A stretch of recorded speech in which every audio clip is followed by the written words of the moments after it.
Morning, Carol. Good morning. How are you? Very well. Nice to see you and talk to you. Nice to see you too.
Bonjour Carole.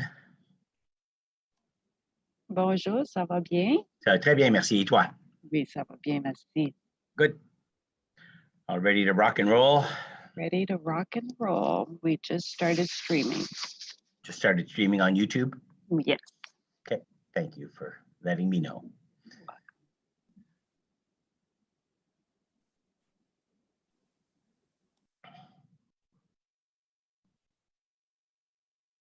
Je vais fermer mon vidéo puis mon audio. Tu m'as pas besoin. Anyway, je pourrais t'entendre. Oui, OK, c'est beau, merci.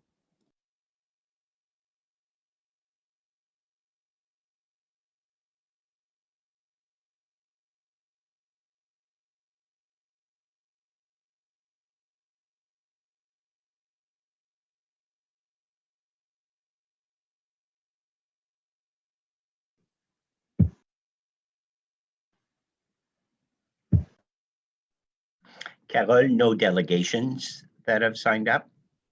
We have none, no. Okay. And the staff members assigned to the various files, specifically for the annual report, are what you gave me yesterday, Dan Chenier. No Yes. there. Okay. Yes, there's been no changes to that. Merci. Bienvenue.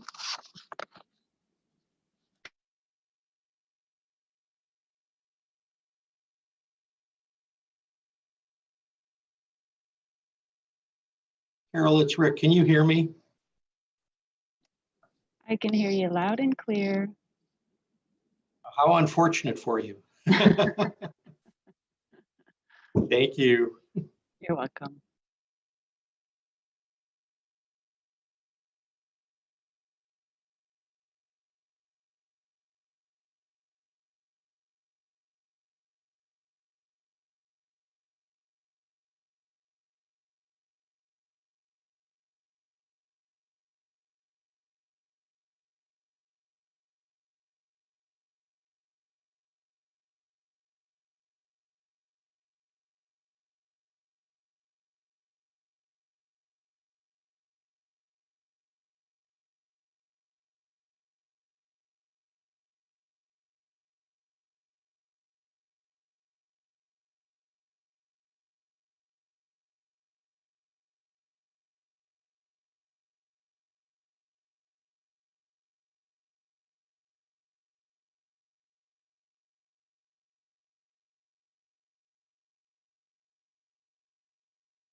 Good morning, Carol. Thank you. Good morning.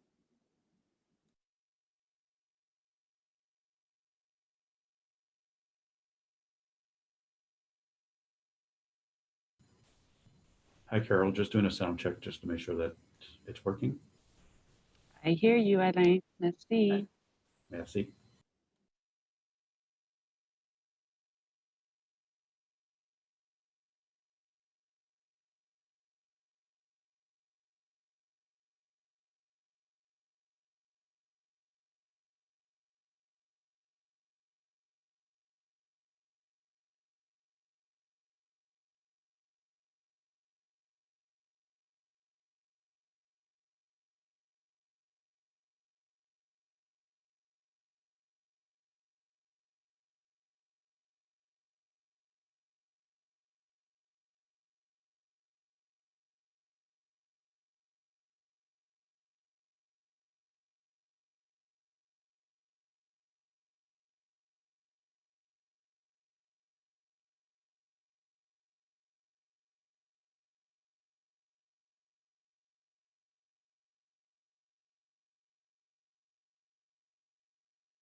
Morning, Madam Coordinator. Do we, it's 9:31.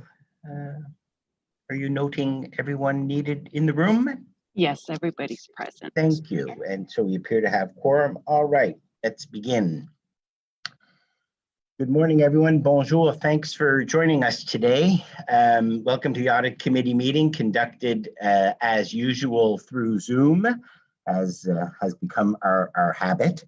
Just a reminder, everyone, to keep your microphones muted until I call on you to speak. At any point, as usual, if you want to speak, excuse me, use your raised hand function. You find it in the Zoom controls at the bottom of the Zoom window near the audio controls. The committee coordinator, Carole, and I will be watching for those. And of course, the usual 5-minute speaking limit will apply. We have no public delegations as of 9:26. When I asked Carole, signed up for the agenda. However, members of the public are welcome to provide written comments, which will, of course, be circulated to the members of council when these reports rise to council.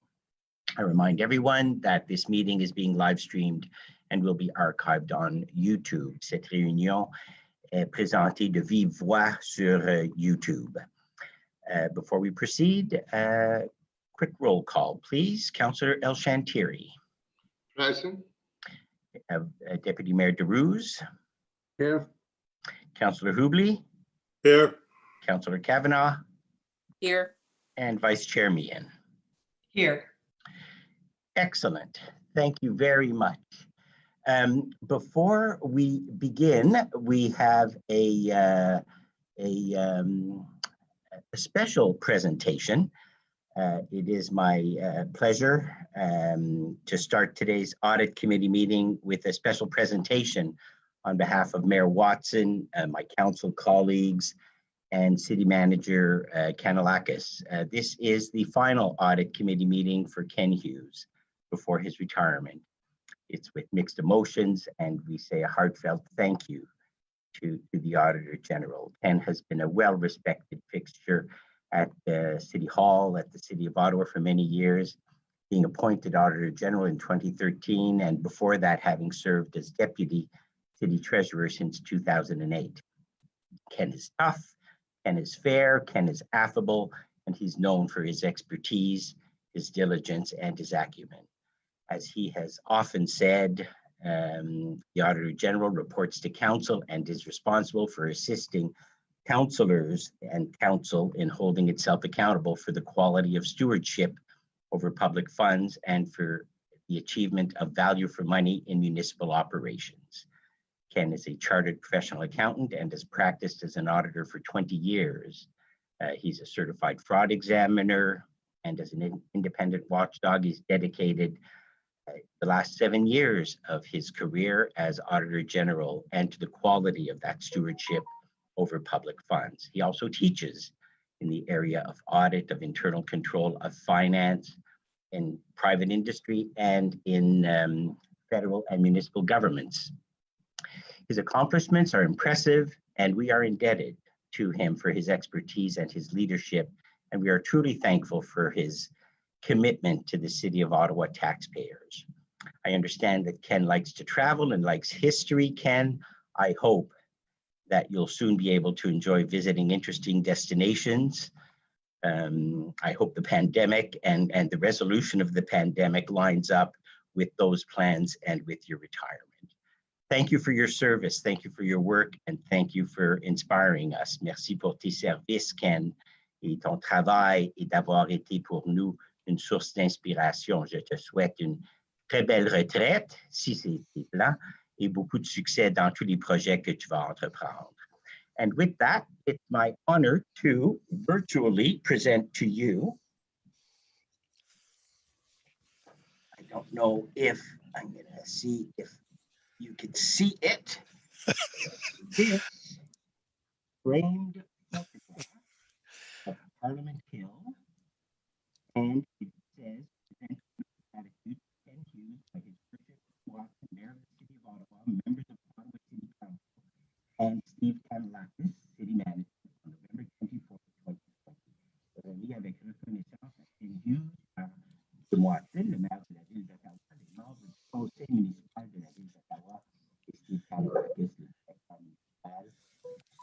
Mardi 24 novembre 2020.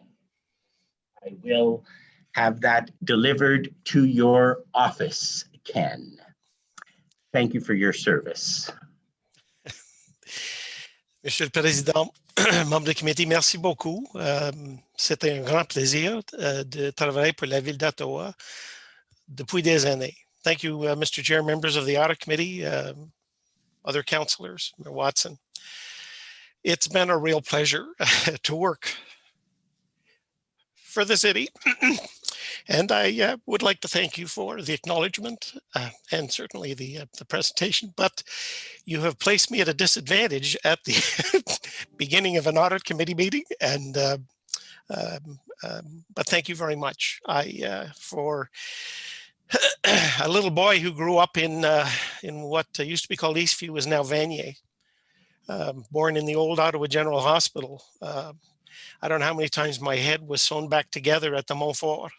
I have, I had broken bones. I got my casts there. I have pretty well been to all of the every corner of the city, and I love the city, and working for the city has been a privilege. And I would certainly recommend to anyone who is thinking of a career in municipal government, seriously consider it. It's very rewarding. I cannot tell you how many times, I think I've said this before, you're reaching for bananas at Farm Boy and somebody wants to talk to you about their tax bill, or they want to talk to you about an audit, or they want to talk to you about something that they saw. And certainly it's rewarding. I don't regret any of my time here at the City of Ottawa. Yet there have been times that have been challenged, absolutely, but it's been very rewarding, and certainly you've heard me say this before. The employees of the City of Ottawa are absolutely dedicated to delivering the best value for money to the taxpayers. And while there are times where we may disagree in how that happens, have no doubt that that's everyone's belief and focus. And for that, I'm grateful. Thank you for the acknowledgement, and I will remember fondly all of the people that I worked with and the projects that I worked on. Thank you. Merci, Monsieur le Vérificateur Général. Thank you. Indeed, it has been my privilege to have worked alongside you since I was elected in 2014. So thank you for your service to the residents of the city. On with the agenda. We have three items today. We have presentations for each of those three items, and so there is no consent agenda. We are holding all the items. Any declarations of interest? Seeing none, thank you. Confirmation of minutes. I will bring to the attention of members that minutes were reissued last evening to correct a very small error in the procedural motion that was moved by the vice chair at the last meeting on October 27th. So other than our regular confirmation of minutes motion, no additional motion is required. Are the minutes confirmed for October 27th? Okay. No objections. Okay. Thank you. Noted. So we are on to item number one, Ernst & Young. I don't see Madame Gignac, but I presume there we go. So we have a presentation on that. Over to you. Thank you, Mr. Chair. I will just probably pass it over to Mita. She's going to walk through our presentation, take about 5 minutes to walk through our presentation, and we're happy to answer any questions as we go through. We're at the early stages of the audit right now, just starting our planning. And Mita will walk you through what our plan is as of now. Thank you. So Mita Myers is part of one of your colleagues at Ernst & Young. Is that correct? She is Mita's the senior manager on the engagement and has been for a number of years. Thank you.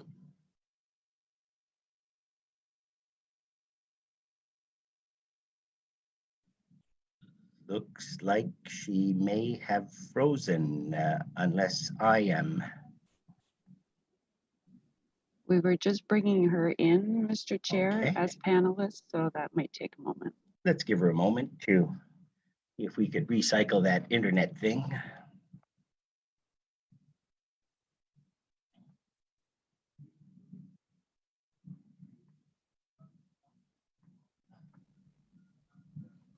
Okay, apparently So- she is in. Oh. Mita? She may have turned off and will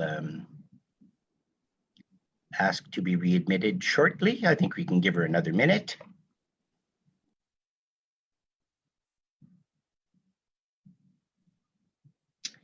I can go ahead through the plan if it's easier, Mr. Chair.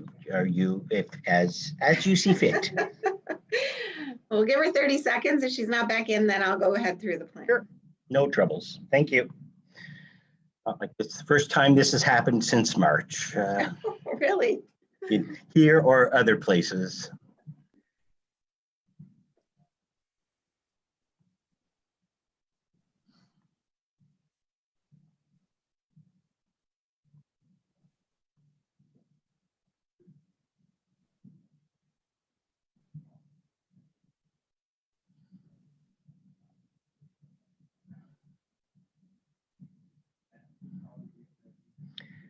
Do you want me to go ahead? As you see fit, an alternative, I don't know how you had prepped for this, an alternative might be that we go to item 2, the draft operating budget for the audit committee. I'm fine to go There through it. we go. Sorry, Look at sorry that. about that. Yes, that. I was. There's some construction work in front of my house, so I think it might just interfere. I apologize. Apologies. You're not blaming city construction for this, are you now? Over to you. She's frozen again, it appears. Oh, darn. Okay, I'm going to go ahead through it. Go for it. And yeah, it's not a problem at all. So walking through our plan, if we move to, I'm not sure who's presenting, if we move to page 3 of the document, which is the EY services. So as the auditors, we're engaged to issue audit opinions on the consolidated. We'll issue opinion on the consolidated financial statements as at December 31st, 2020. And we also do a number of other audits on financial information provided by related entities and programs. We will issue information or a letter on internal control communications if we identify any significant deficiencies in our audit. And we will, at the end, come back to you and issue a written communication on the audit results. And of course, we'll support management in the translation of the consolidated financial statements. So moving to the next page, it talks about our planning materiality. At the end of the audit, we really formulate an opinion and state whether we believe the financial statements are fairly stated in all material respects. So one of the key components of our planning is determining what is material, which is what would really an error or an omission that would impact the user of a financial statement if it was in the financial statements and might change their decision. So in doing that, we take into consideration qualitative and quantitative characteristics. And based on set sort of industry thresholds, we've determined materiality to be 2.5% of the budgeted operating expenditures, or 93.9 million. We do work at levels considerably below this. So we do thresholds of this as well as random sampling. So any transaction can get picked up. And so we will do, and we carry very much smaller amounts to our summary of audit differences to have discussions with management. So the next page really speaks to our audit approach. Our audit approach is similar to in prior years. We're going to rely, we hope to rely on IT general controls over the SAP system, as well as the MarkView and the Ariba system. There will be a changeover which we will rely on and we will do work on during the year. And we also look at the controls around the purchases payable payment system and the payroll expenses process. If our test of controls, if there's any issues, then we will communicate that to you at your end and we will switch to a substantive approach. But historically, we've been able to rely on the controls in these areas.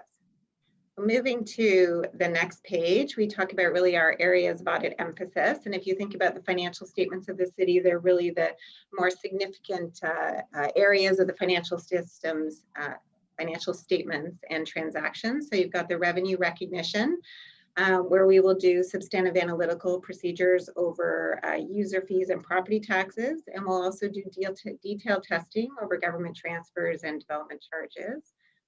Tangible capital assets is a significant balance. So we will look at additions, transfers, disposals, and amortization. And we will put a focus on large transactions such as the LRT transactions to ensure they're appropriately accounted for. And then in the next area we talk about, which is the next page, we talk about other areas of emphasis. We will put emphasis on investments, the valuation of investments, and the existence of those investments, employee future benefits and other employee benefit plans and the obligations recorded in the financial statements associated with that. We will look at the assumptions associated with those and any contingent liabilities related to legal claims in the financial statements. We'll consider the commitments the city has made, and of course we will put additional effort on COVID-19 in the current year, specifically as it relates to estimates, areas of higher measurement uncertainty, impairment of assets, and any changes or modifications to agreements that the city has entered into. I won't go through in detail the next page. It really speaks to some new accounting and auditing developments. There's nothing significant coming into play for the city in the current year, and the Public Sector Accounting Board extended standards that were coming out by 1 year as a result of COVID-19. So there's really nothing significant that's new that will impact the city until the 2023 year end. And other than that, we have our audit timetable. We've been doing our planning now. We'll be doing our interim over the next couple of months, and then we'll be back at year end to do our year end work and report to you. And we're happy to answer any questions on our plan. Thank you very much. I think we're getting a little feedback. I don't know if your colleague was able to rejoin us. I saw that she tried without video, but I don't see it right now. I am sorry that she wasn't able to provide the presentation. Thank you for stepping in. Are there any questions from any members of the audit committee or other council members who are on the call? And welcome to those council members. Councillor El-Shantiri, please. Thank you very much. So with the timeline, is that going to be able to be achieved even with COVID and staff issue and other, or like, are you confident with the timeline you present us?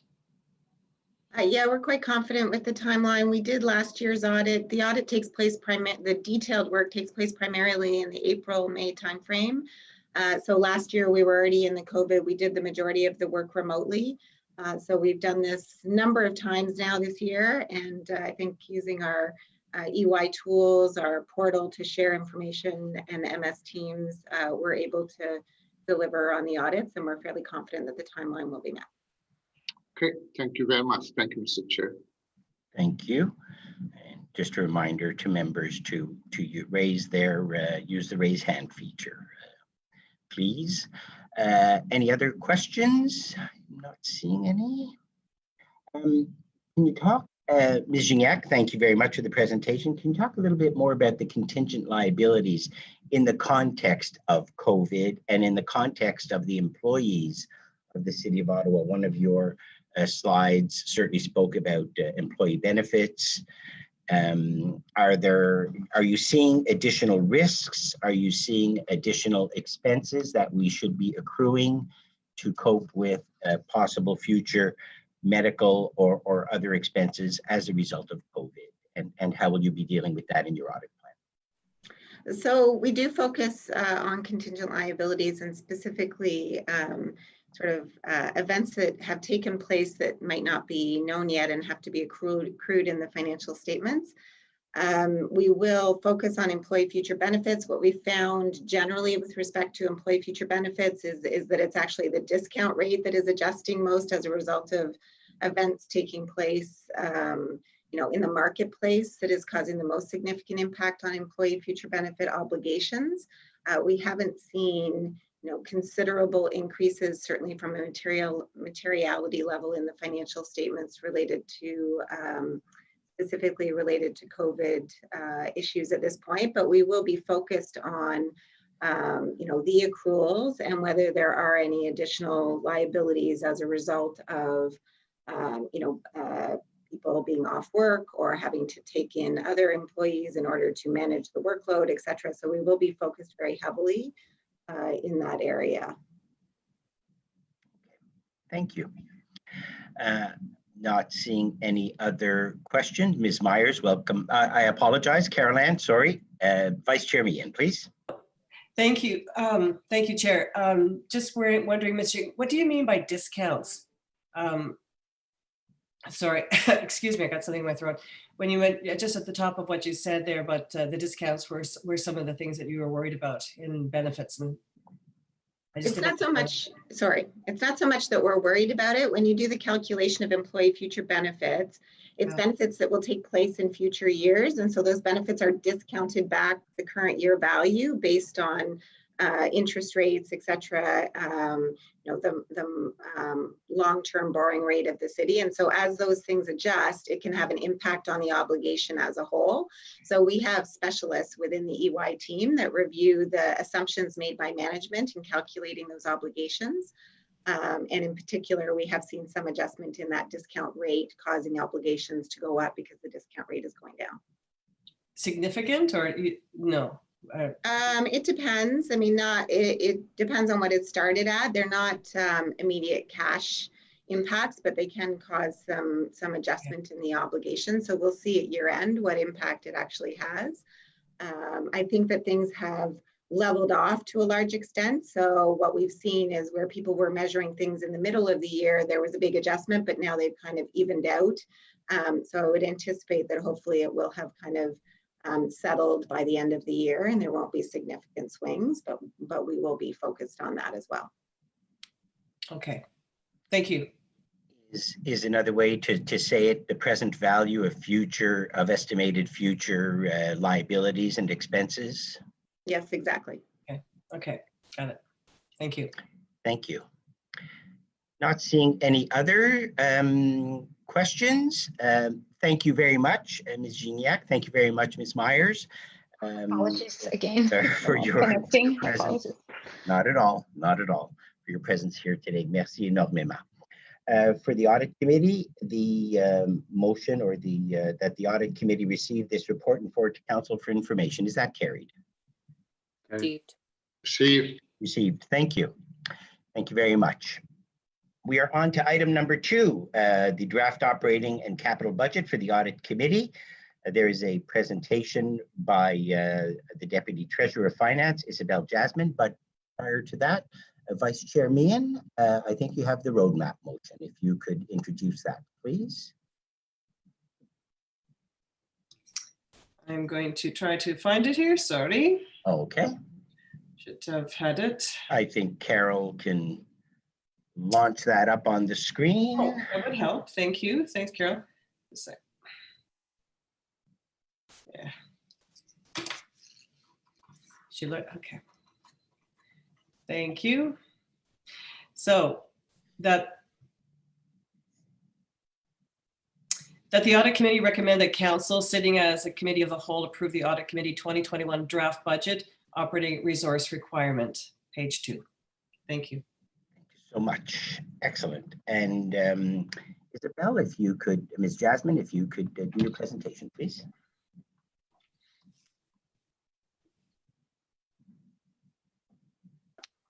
Ken, did you want to start or?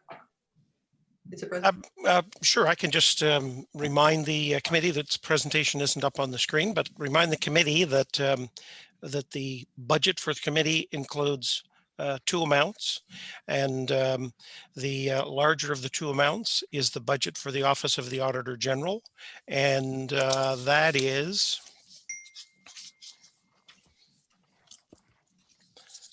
not up on the screen, but out of the entire budget for the audit committee of 2.161.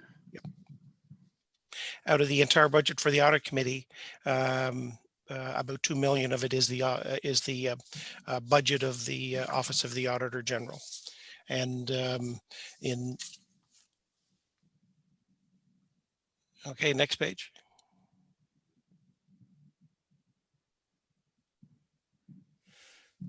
Yes, there we are. With the estimates at 2.6 million, the budget for the Office of the Auditor General is 2.161 million. And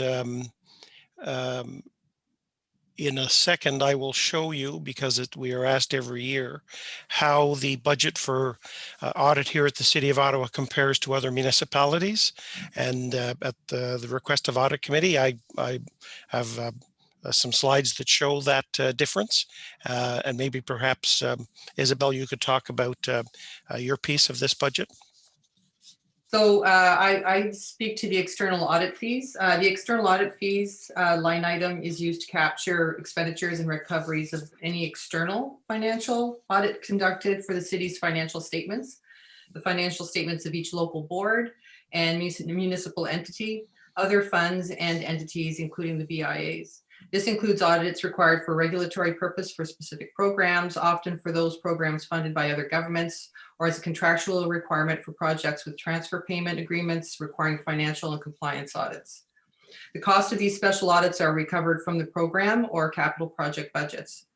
New requirements for these audits are identified throughout the year, which may increase the actual expenditure for the year as it did in 2019.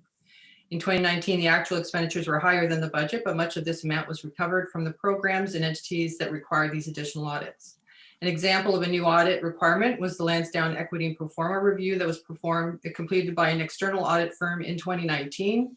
This was a separate external auditor review not done within the Auditor General's budget.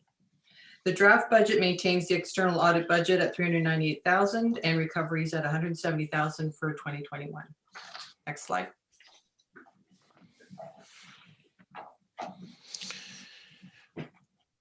So, Mr. Chair, within our own budget, we see increases for potential contract settlements for the employees, as well as inflationary increases for our contracted services, which includes the materials and supplies and external services that we purchase. Carol, if you could move on to the two other slides for the information of the committee, please.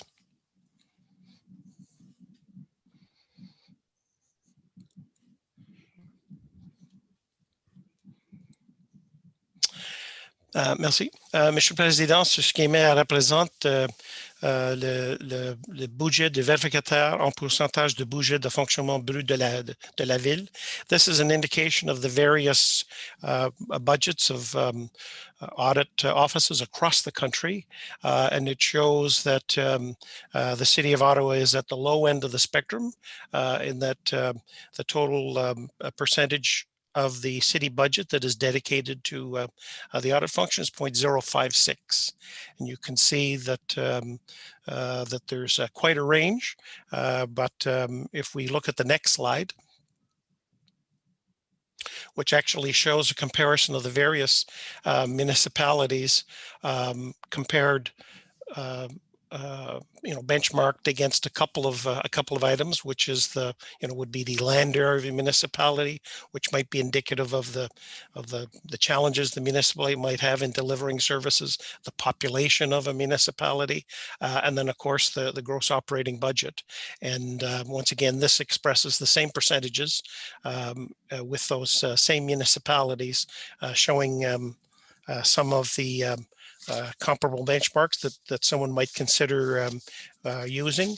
And when you look at the municipality of Ottawa, you can see that budget-wise and certainly population-wise, Calgary and Edmonton compare favorably. And since we're at the bottom end of the range, there's no doubt that those two are higher. So it shows you the difference in the budget dedicated to audit here at the City of Ottawa versus what is done in other municipalities. Thank you, Mr. Chair. Thank you, Carol. Thank you very much. Questions? Vice Chair Meehan, please. Thank you very much, Chair. That's interesting, those slides. Thank you very much. I would be interested in asking if we could get a little bit more information on the funding models for the other cities. What are they doing differently? Do they feel there's value for money? Is it possible to make that a direction to staff? Could we see a comparison? We could, Mr. Chair, through you, we would take it as a direction. We would come back to you with the differences in those municipalities and the way they deliver their audit function. For example, some of these offices do not have a fraud and waste hotline, and of course those activities are done by the Office of the Auditor General here, and it's part of our budget. So what we'll do is we'll provide you more information about these municipalities and the way that they deliver their audit function, if you find That'd that be helpful. Great. I thank you for that. Thank you so much. Okay. Thank you, Mr. Chair. Thank you. Councillor El-Shantiri, please. Thank you. Thank you, Mr. Chair, and thank you to the Auditor General. But is it fair to say, Mr. Hughes, some other municipality, the auditor is completely out of the city building, out of the, so we're not comparing apple to apple sometimes. Is that fair to say? Because different municipalities have a different mandate with their auditor. Some of them, they have to pay for real estate, rent space, and other, where in your case, you're in the city building facilities, and city support you in many other ways with the electronic. And I'm just wondering, in a comparison, we want to make sure we're comparing ourselves with someone is comparable to Ottawa. Mr. Chair, through to the council, it's a good question, and that's certainly information that we can provide. I know personally that most of these municipalities have no overhead. There's no overhead payment, if you will, to the municipality. The IT function is provided to these municipalities on the part of by the municipality. They're not all Auditor General models, so they're not all independent of the city. And I'm aware that for those that I know their locations, I'm aware that they are co-located with the city, but that's a good question, and I will provide that information to the Audit Committee in our response back. Thank you for the question. Thank you very much. That's great. Thank you, sir. Thank you, Mr. Chair.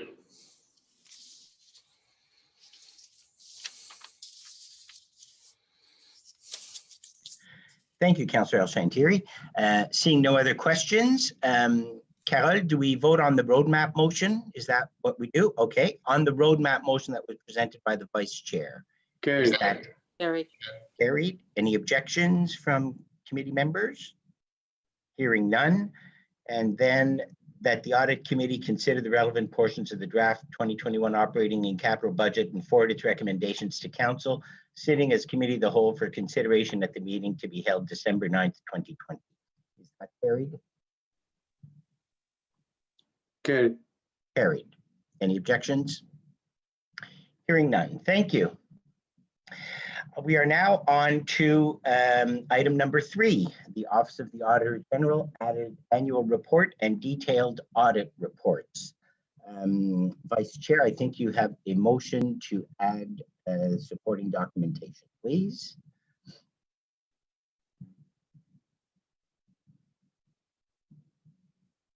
Thank you.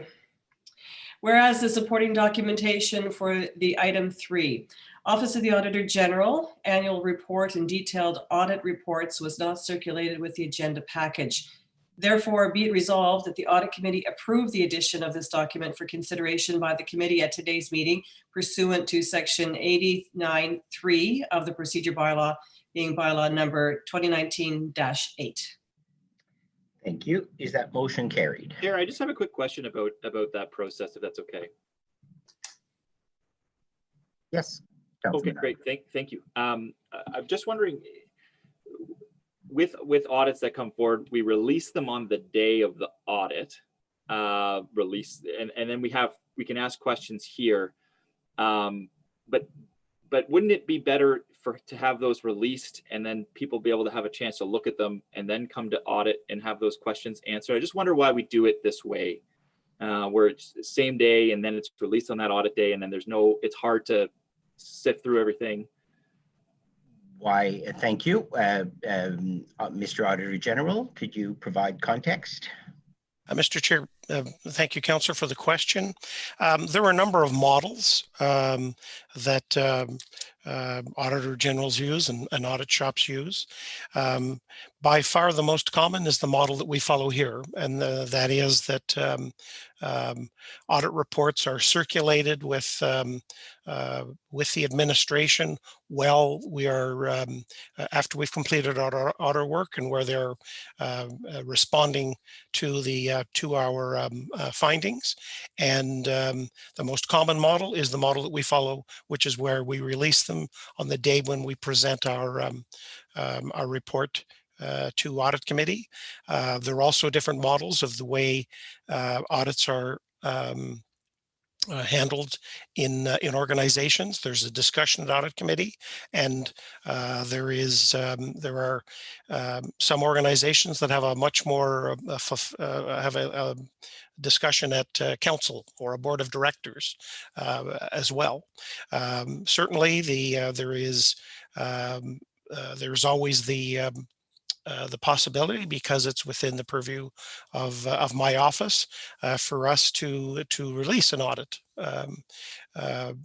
But to release an audit before an audit committee or without there being an audit committee. And there are some auditors that do that selectively, and there's some auditors that do that all the time. I can tell you that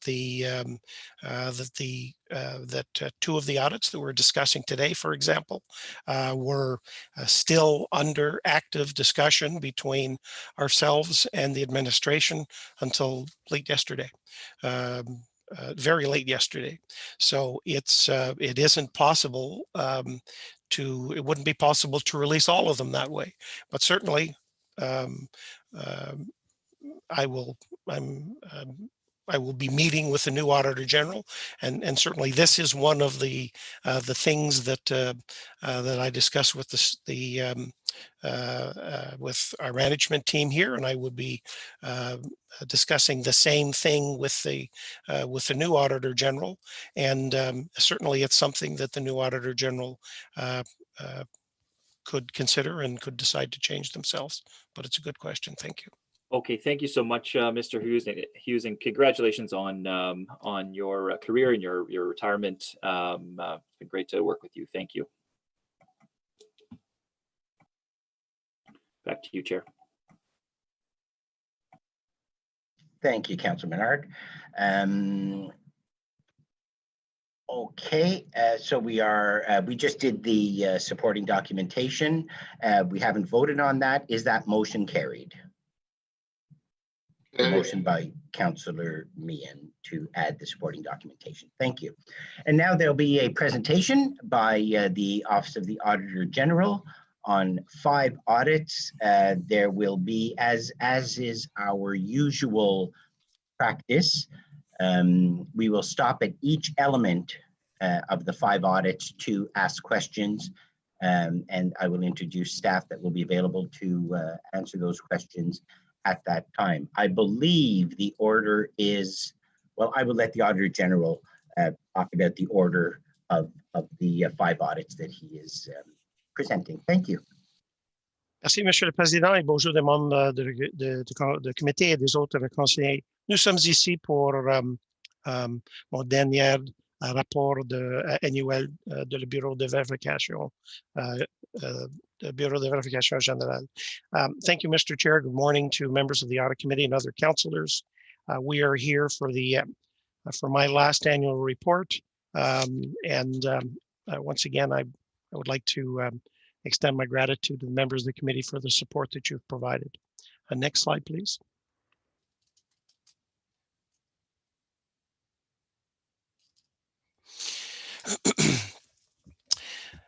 Je veux remercier les employés de la ville. C'est pas possible de faire des vérifications seul. On a besoin une équipe et à la ville, dans mon bureau, j'ai des employés qui travaillent très fort pour préparer des vérifications. Et aussi, à la même temps, je dois donner gratitude au directeur municipal de la ville, M. Steve Kanalakis, et à tous les employés de la ville. It isn't possible, Mr. Chair, as you know, that to prepare this work by myself. There's a staff here in the office, and I am extremely grateful for them, and I thank them for their hard work on this. On this work.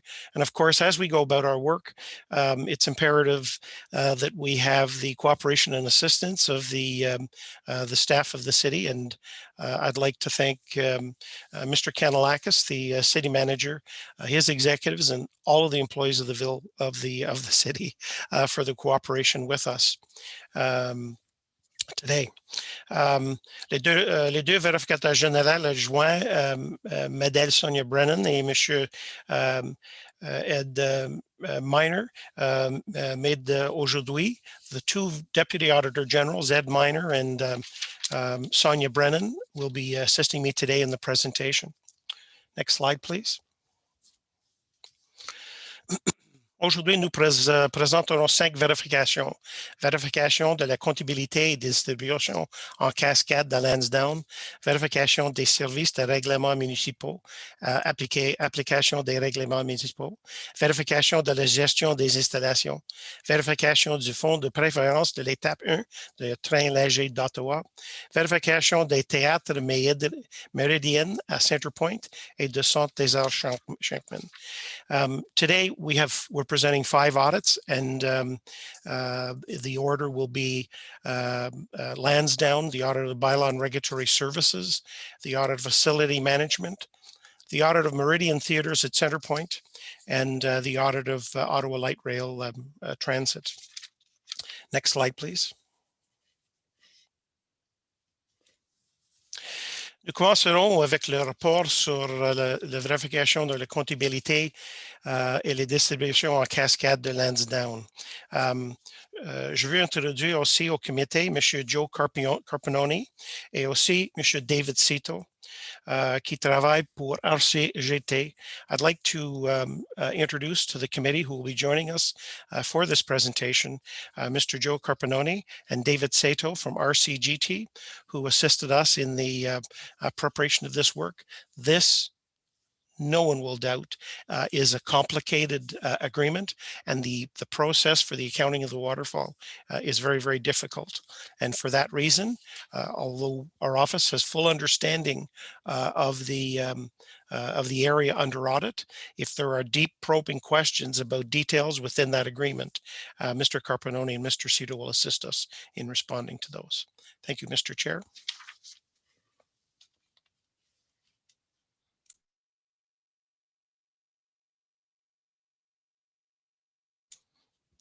Sonia. Okay. Next slide, please. This diagram shows the complex legal and ownership structure of the Lansdowne Master Limited Partnership. The city and OSEG are equal limited partners in the LMLP and the Lansdowne Master GP Inc., which is the general partner. LMLP owns 99.99% of each of the component limited partnerships, the entities you see along the bottom. Each subsidiary is also managed and operated by a general partner, which are owned by OSEG. Next slide, please. The objective of our audit was to assess whether the city's internal accounting processes for the waterfall agreement are designed and operating effectively, and that all components of the equity contributions or return on equity are accurately recorded in the waterfall distribution system in accordance with the partnership agreement. We looked at 5 specific areas. Firstly, we set out to assess the city's business planning, risk management, performance measurement, and reporting for the partnership. We examined processes in place to monitor, analyze, and challenge financial results against the intended outcomes for the partnership. Secondly, we examined the city's accounting process for its equity and return on equity. We also examined OSEG's accounting for their share of equity and return on equity, that the components are fairly accounted for and classified in accordance with the agreements. The fourth item was an examination of the city's monitoring and oversight for the waterfall distribution system, including active monitoring and validation of the amounts, the calculations, and distributions, if those were to be occurring, of the waterfall system, that those were fair and complete, accurate, and timely. The city, and finally, the city's monitoring of non-arm's length revenue and expense transactions to ensure that they were treated in accordance with the agreements. Our audit scope included the period between 2012 and March 31st, 2019, which was the last financial statements available to us at the fiscal year end of the partnership. We began our work in November 2019, and our field work ended in August 2020. In March, we were asked to delay our work for a significant period of time, which we, of course, agreed to under the circumstances, and this delayed the completion of our work by several months. Next slide, please. Thank you. The financial arrangement for the partnership, also known as the waterfall, is based on a closed financial system that considers the equity contributions from the city and OSEG to be used solely for the purposes of the total project. So the distribution is based on a waterfall of priorities. As you can see in the first level, these are additions to the life cycle fund. These are funds that are reserved to be used to maintain the assets, the stadium, the parking structure, and retail components. The original agreements prescribed that these funds specifically were to be held in a trust account to ensure that they would be protected for their specific use. The second level is return on equity. This is interest earned at the agreed rate of 8% per year on OSEG's equity contribution on a cumulative basis. Because the agreement states the city has zero equity, they do not receive a return at this level. The third level is a return of OSEG additional equity. Additional equity is defined as equity contributed in excess of the minimum equity requirement, which is explained in the fourth level. The return of OSEG equity, this amount of $30 million is set in the agreement. The city again is considered to have zero equity, therefore would not receive a return. The fifth level is the return on the city's deemed equity. This is interest earned at 8% per year to be received by the city for the fair market value of the retail component lands. And the sixth level would be any remaining balances of net cash flow would be shared equally by the city and OSEG. So as you can see, the green represents OSEG's share of distributions and the yellow represents the city's share. We show the life cycle fund in a different color because it's a pre-established yearly amount that must be funded by the operations. The waterfall is structured such that only if there is enough positive net cash flow after levels are paid off, that there are any distributions to the city on its return, and those are the levels 5 and 6. The dollar amounts shown represent the balance that's accumulated at each level as of March 31st, 2019. These amounts are balances reported by OSEG and have not been adjusted for the discrepancies that were found during our audit. So far every year since the beginning of the agreement, OSEG has contributed additional equity, and these amounts are being accumulated at level 3. Next slide, please.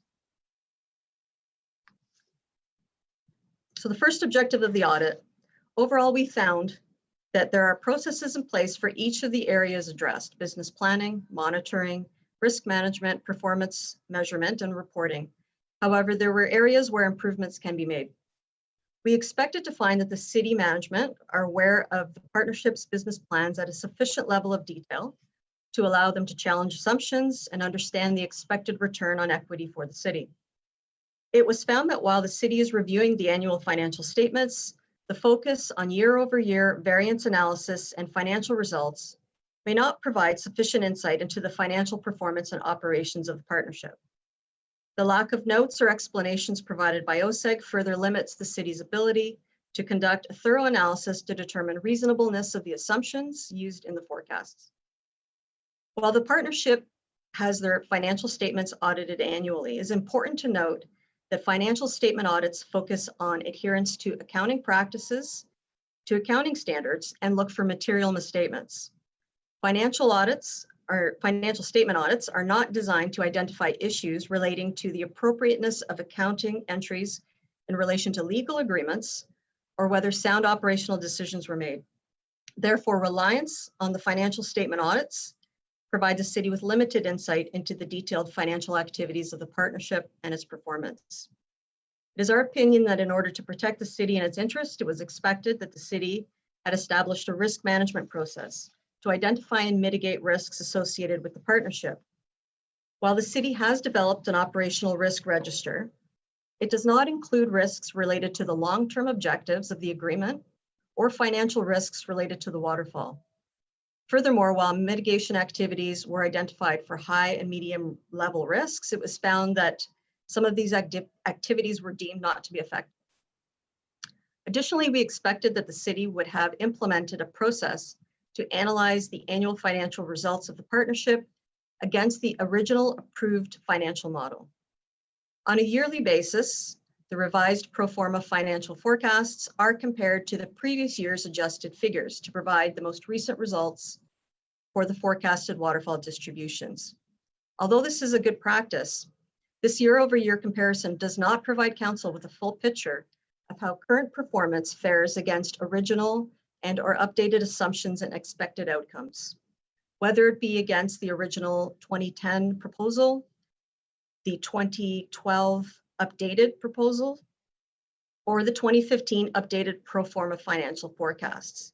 In both 2012 and 2015, there were significant changes to the forecasts.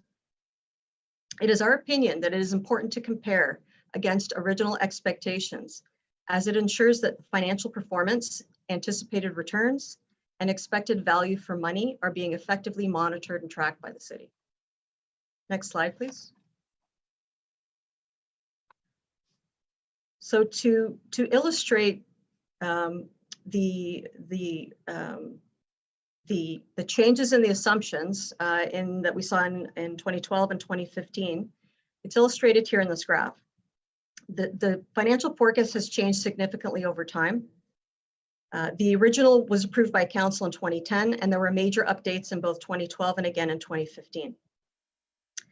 The forecasts represent the projected waterfall distribution over the life of the 30-year forecast. The yellow highlighted levels represent forecasted distributions to the city. So in 2012, the city was forecasted to receive $93.6 million in level 5 and level 6 of the waterfall.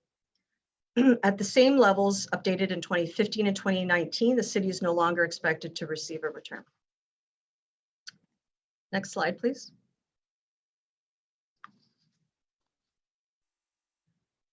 For the second objective of the audit, we expected to find that the city's accounting treatments for the partnership are appropriately based on the legal structure and public sector accounting standards. We found that the city's accounting for their equity position was thorough and complete and properly reflected in the city's financial statements.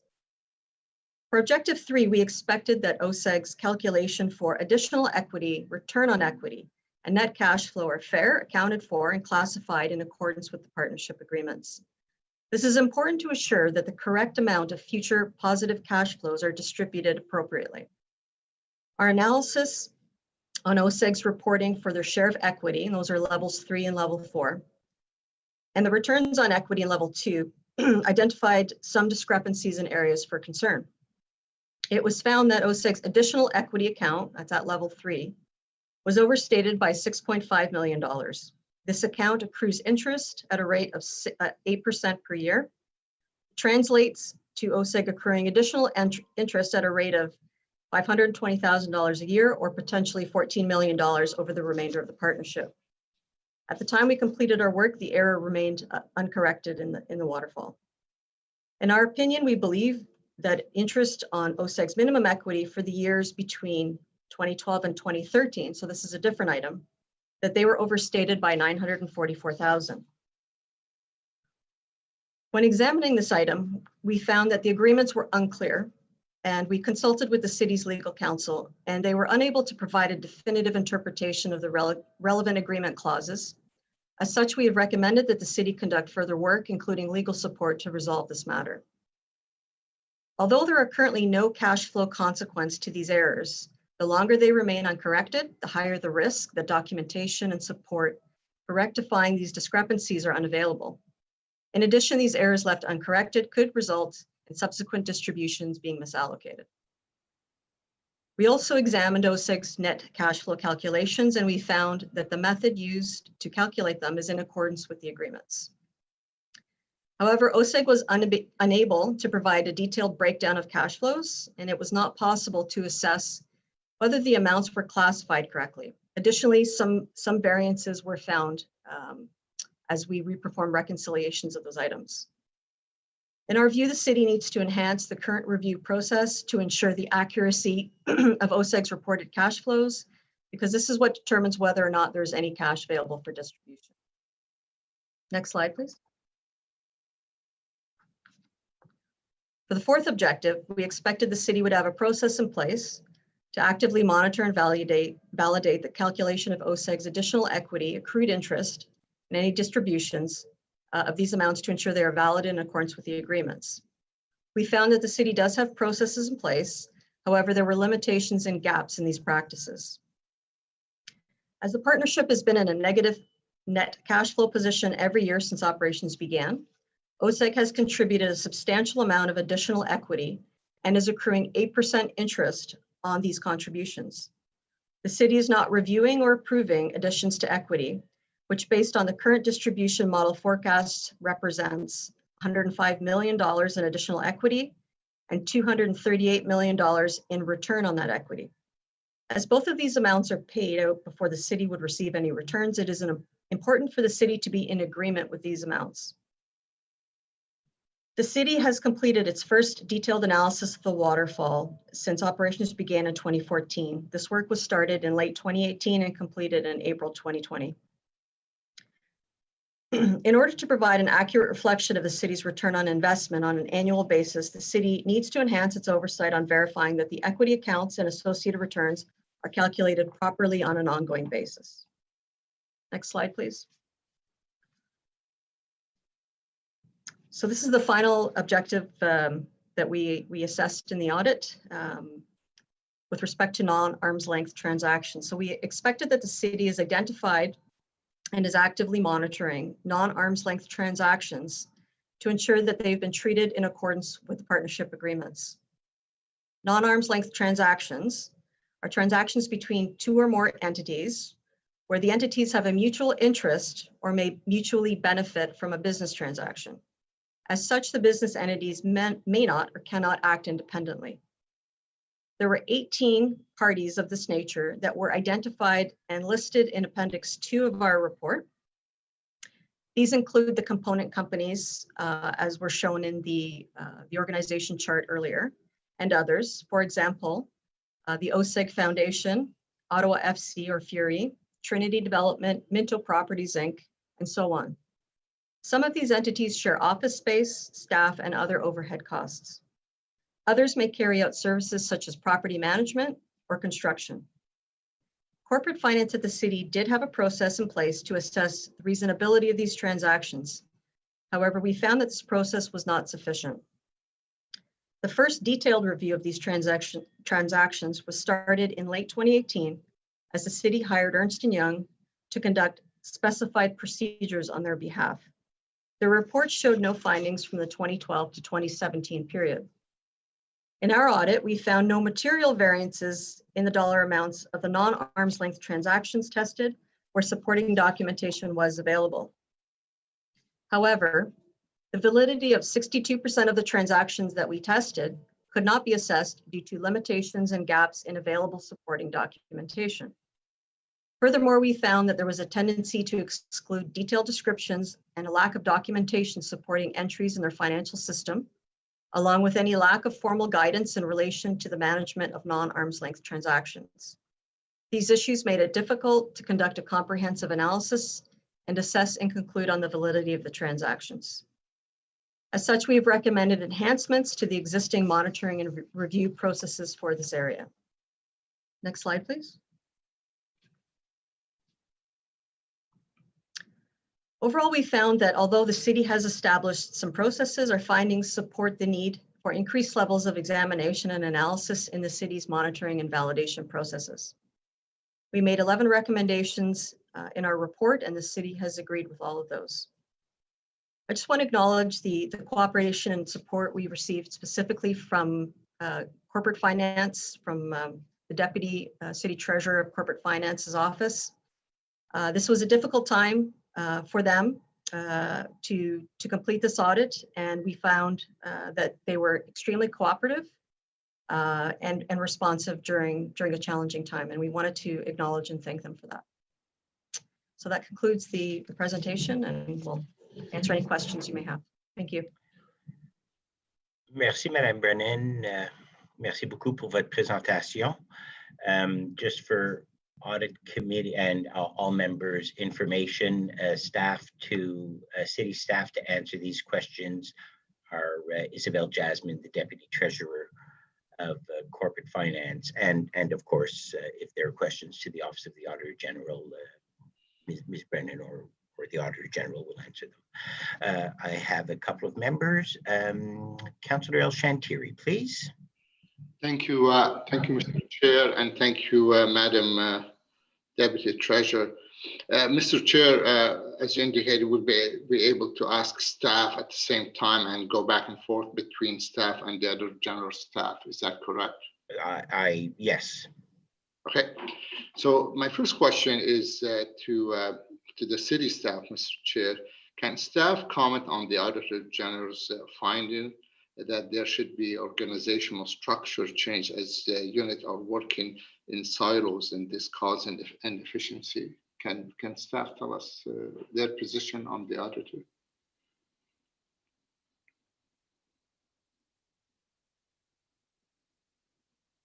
Mr. Chair, if I could, that question would relate, I believe, to the perhaps the next audit. Sorry, no, yes, you're absolutely right. I'm looking at there's so many papers, Mr. Auditor General, and so many they came in last minute, unfortunately. So the question again is staff's position on the finding of the Auditor General. I'd like to hear from staff. What's their position on the report?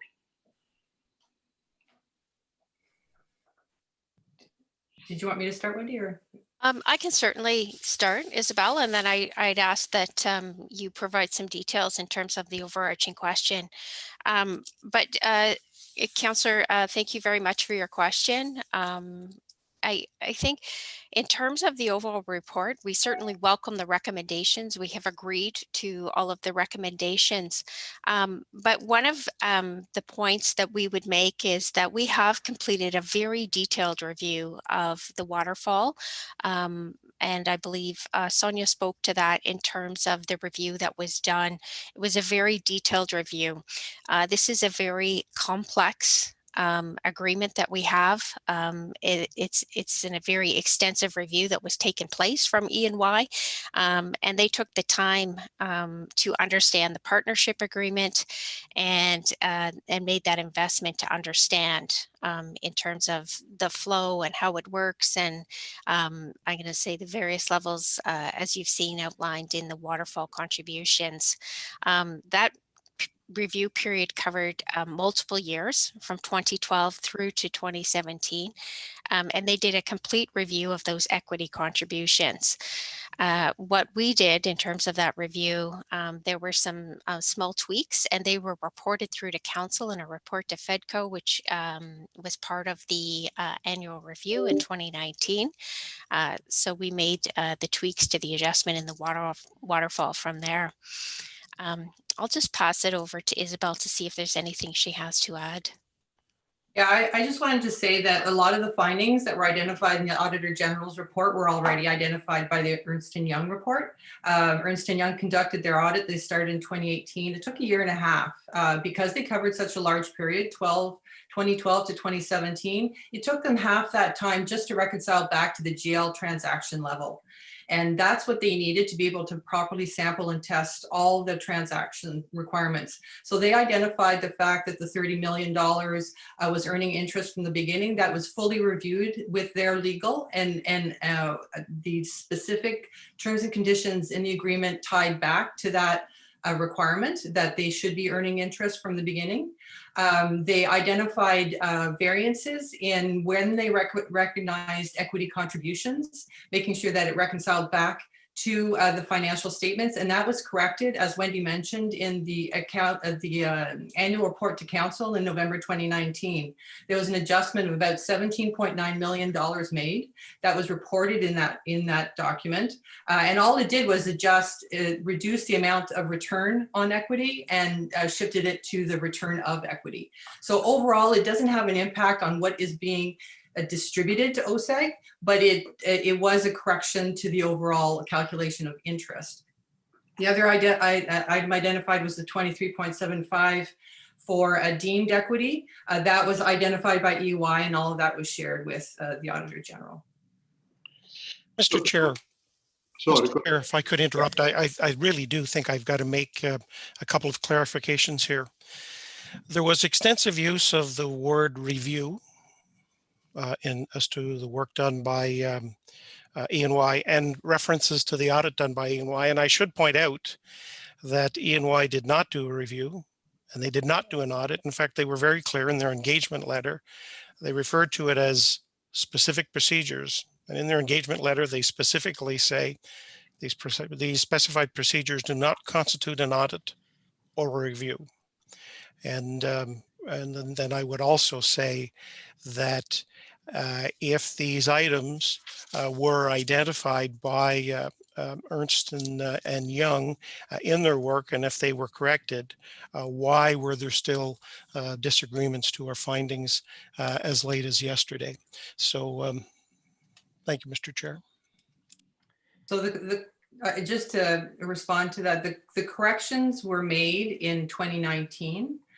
When we provided the fact check information to the Auditor General, they said that was out of their scope. They had only reviewed up to 2018. So corrections that were made at the end of the EY audit were not included in the scope of the AG.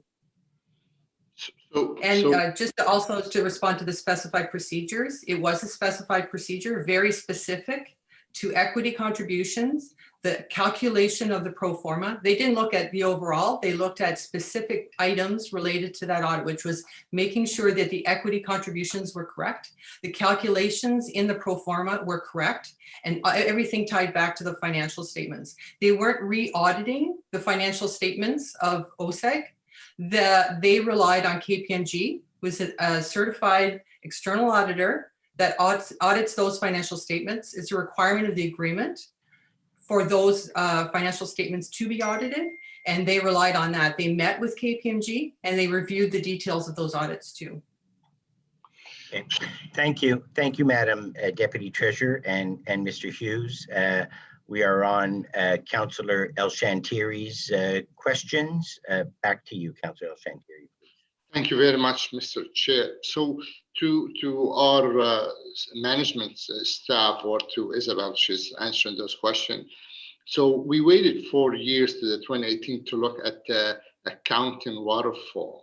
I know this was done by consultants. Should that have been done sooner than like, should we waited that long, or should it have been done sooner? Because as you know, the waterfall, being the councillor who was on council at that time, was, I don't know how many times we heard about it and we saw the model, and still sometimes is difficult to follow the waterfall model. So should that have been done earlier? Like, should we waited that long, 4 years? So the reason why we waited was in early days, there was still construction going on. Because it was an audit of the equity contributions, we wanted to make sure we had a full sample and a solid financial statements to review. And so it wasn't actually completed until 2015, and there were still construction costs coming in until 2017. So we put a line in the sand and we reviewed the full 2012 to 2017. So we had a full picture of all the equity contributions related to construction. The equity contributions related to the year-over-year deficits, that we can rely on the financial statements, the audited financial statements, because that's another part of their equity contribution is the year-over-year deficits. Since there were no distributions from the waterfall, we weren't at risk. It was literally just confirming what's in the spreadsheet and how things are calculated. OSEG has been contributing to the closed water system. We have not been distributing other than the settlement that was made for the $23.6 million.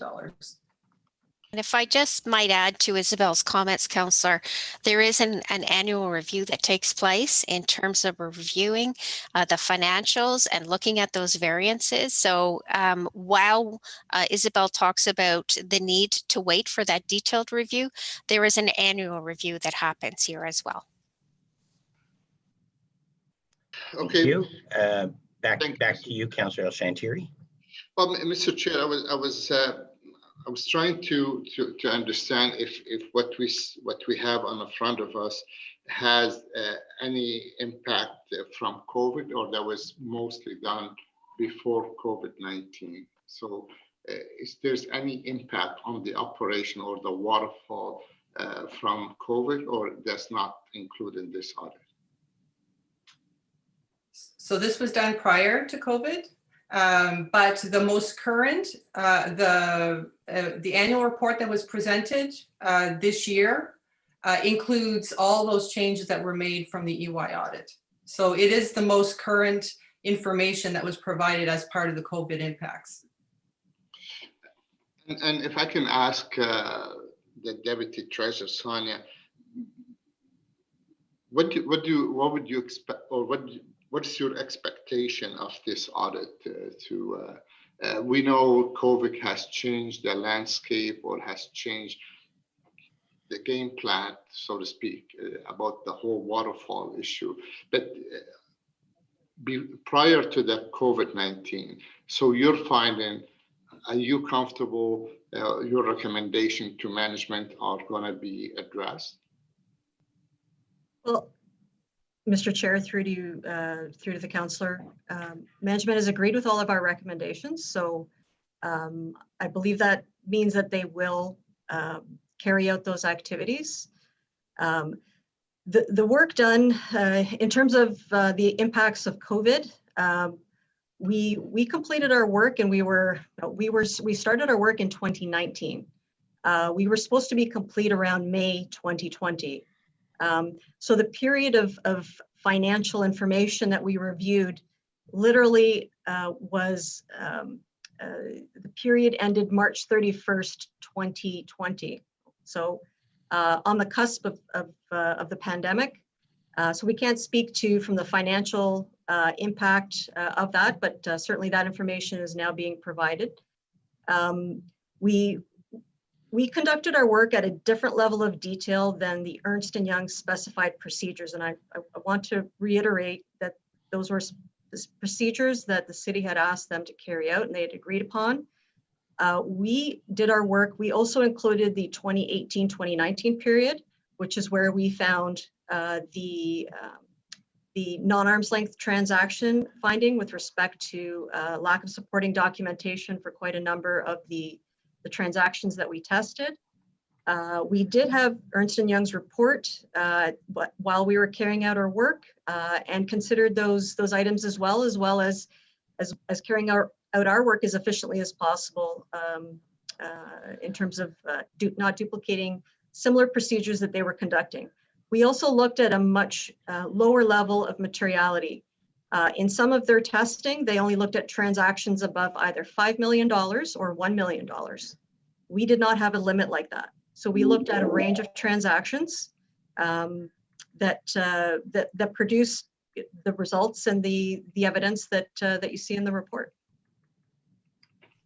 If I may clarify, so the EY audit looked at transactions in the equity contribution account above 5 million, those transactions included multiple transactions within.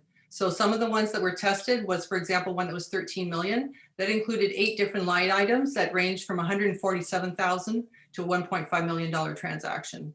So the equity contribution account has very large lump sum amounts and through the transfers of the equity. And we focused on the ones that were above 5 million, but those included sub transactions and line item detail. Okay, well, thank you, Mr. Chair, for the endorsement. Thank you. Thank you very much. And I guess, the next speaker, the next councillor is Councillor Deroux. I guess what is clear is the complexity of this agreement and all its elements. And Madam Deputy Treasurer, you said at one point not at risk, but I guess the fundamental question is it compliant? Is it responsive? Is the execution of the agreement to the expectations of the city and of the residents of the city? And I'll just mention, let me say,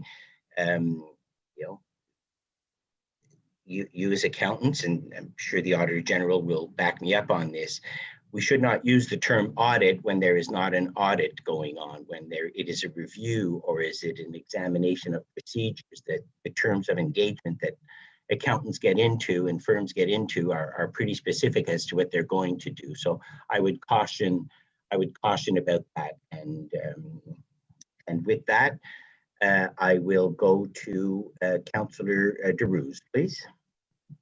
Thank you, Mr. Chair, and through you. And I know at some of the question I had, probably Councillor Shantiri already asked, but I do have a few questions on was OSEG equity overstated by 6.5 million, and if so, can staff explain why? So it was not overstated, and it was not an error. It was following the agreement. So when the $23.6 million was settled as part of that 2015 report to council, it was not specific as to how that money would get repaid to OSEG. It would just say we would take out a loan and then repay the equity that had been put in by OSEG. But it didn't say how that would be distributed. So what they did in the pro forma is they followed the waterfall distribution, because that's how amounts are distributed from the closed financial system. They distributed the interest that had been accrued to date first, because that's L2, and then distributed from the equity the remaining amount, which was at L4. So that's how they did it. Now, subsequently, they said in good partnership and to the benefit of the city, they would be willing to recalculate that, but they were fully within their rights to follow the water distribution method, which is consistent with the agreement. Thank you very much, Deputy Treasurer. So that will lead to my question number 2, probably. Do the finding in the audit of the closed financial system have any material impact on the recommendation adopted by FEDCO in the annual report? No. So just even this one, which has been identified as the 6.5 million, it doesn't change the financial statements. It doesn't change the amount that will be distributed to OSEG. All it changes is the amount that they will not recoup, because in that report, it talked about the amounts that would not be recouped. And all it does is change the interest calculation that they're never going to get anyway. Okay. Thank you, Isabel. I just probably, I know this is so, like I said, that the chair mentioned, and this is a very complex and very complicated file, but I would like a staff to summarize the result of the EY review of non-arm's length transaction and how that compared to the Auditor General finding regarding these transactions, because I think there is some kind of not disagreement, just not both on the same page. So can you please staff summarize that for us, for this committee? Yes, so EY did conduct a full non-arm's length review, and part of that was just making sure that they had all the GL transactions, because they could ask from OSEG a list of their non-party, non-related or related party transactions, but not be assured that they'd given them all to them. So they looked at the full universe. They identified which were non-arm's length or related parties, and it was the 18. What's in the Auditor General's report, though, is 8 of the 10 that they picked were intercompany transactions. They were from entities that are consolidated within the overall LMLP. So it's like an expenditure on one side, a revenue on the other side. For the LMLP results, it nets out to 0. So intercompany transactions are often just a journal entry. So you may not have an invoice as supporting documentation, but you would have a journal entry showing the transfer between those, but overall the consolidated results. So EY excluded those. They felt they were not relevant. They picked true related parties to audit. Thank you for clarifying that, Deputy Treasurer. And I just want to thank Sonia for her presentation. Mr. Chair, this is, I don't have any more questions, but I do like to take a moment to thank our AG, Ken Hugh, and I wish him the best in his retirement, and I thank him for all the service he done to the city. I know it was emotional for him this morning, but I want to echo my gratitude for him and his work he's done in the city. So thank you very much, Ken, for your contribution to the city. Thank you, Councillor DeRuse. Ms. Brennan, you presented the audit. Any comment with respect to what was provided by the Deputy Treasurer? Yep. Mr. Chair, I'd like to ask Mr. Cito, on behalf of our CGT, to comment on the work that was done and how that compares to the E&Y audited specified procedures. Before we go there, could you just clarify for me? You've mentioned we've had EY, we've had RCGT, we've had KPMG. Could you, in a quick sentence, let us know which firms were working for who and how they relate to each other? Okay. So KPMG are the financial statement auditors for the partnership. So they conduct a financial statement audit on the partnership financial accounting. Ernst & Young was hired by corporate finance at the city to carry out specified procedures related to the waterfall calculations. Our office from time to time hire outside expertise to conduct audits on our behalf under our oversight. And Mr. Cito from RCGT and Mr. Sharpnoni, partner and senior director, carried out this work on our behalf. So if David, if you're there, if you can perhaps provide some insights onto the differences in the work that was conducted through and reported in our audit versus the E&Y specified procedures. Thank you for that clarification, Madam Deputy Auditor General. Mr. Cito, please. Hi. Can everybody hear me? Yes? Okay. Yes. I'm having a little issue with the video, so I'm not sure I can get on video, but I'll happily speak to it. We looked at all non-arm's length related transactions. We got a listing of all the transactions from OSEG directly. We took a sampling of the EY transactions to ensure that we were all on the same page with respect to their findings. And then we focused our efforts on the year that wasn't covered by the EY specified procedures. So we looked at 10 entries from the 2018-19 period, which did include transactions with the component companies. However, those do actually merit mentioning. There are transactions that occur between the subsidiaries and the parent company that do get rolled up into the consolidated financial statements. However, can have an impact on how certain accounts are reported, whether they be tax accounts or revenue accounts, and how those transactions occur. In particular, there was one transaction between OSEG and LMLP, where supporting documentation just was not available. And again, maybe they just didn't report it because they figured they were on both sides of that transaction and they could keep that documentation or that knowledge internally. Many of our observations focused on the fact that either the appropriate notes or comments were not contained within the accounting system, and or that source documentation, i.e. a copy of an invoice or a report or of any sort of background documentation behind the transaction was not available. So we did look at, like Sonia was saying, there was no minimum to our transaction. We did a random sampling. So we looked at transactions anywhere from $25,000, I think was, under $9,000 was one of our transactions that we looked at, up to somewhere around $2 million on an individual transaction and or entry. I don't know if that addresses the questions, or if you want me to go into any more detail with respect to specific transactions.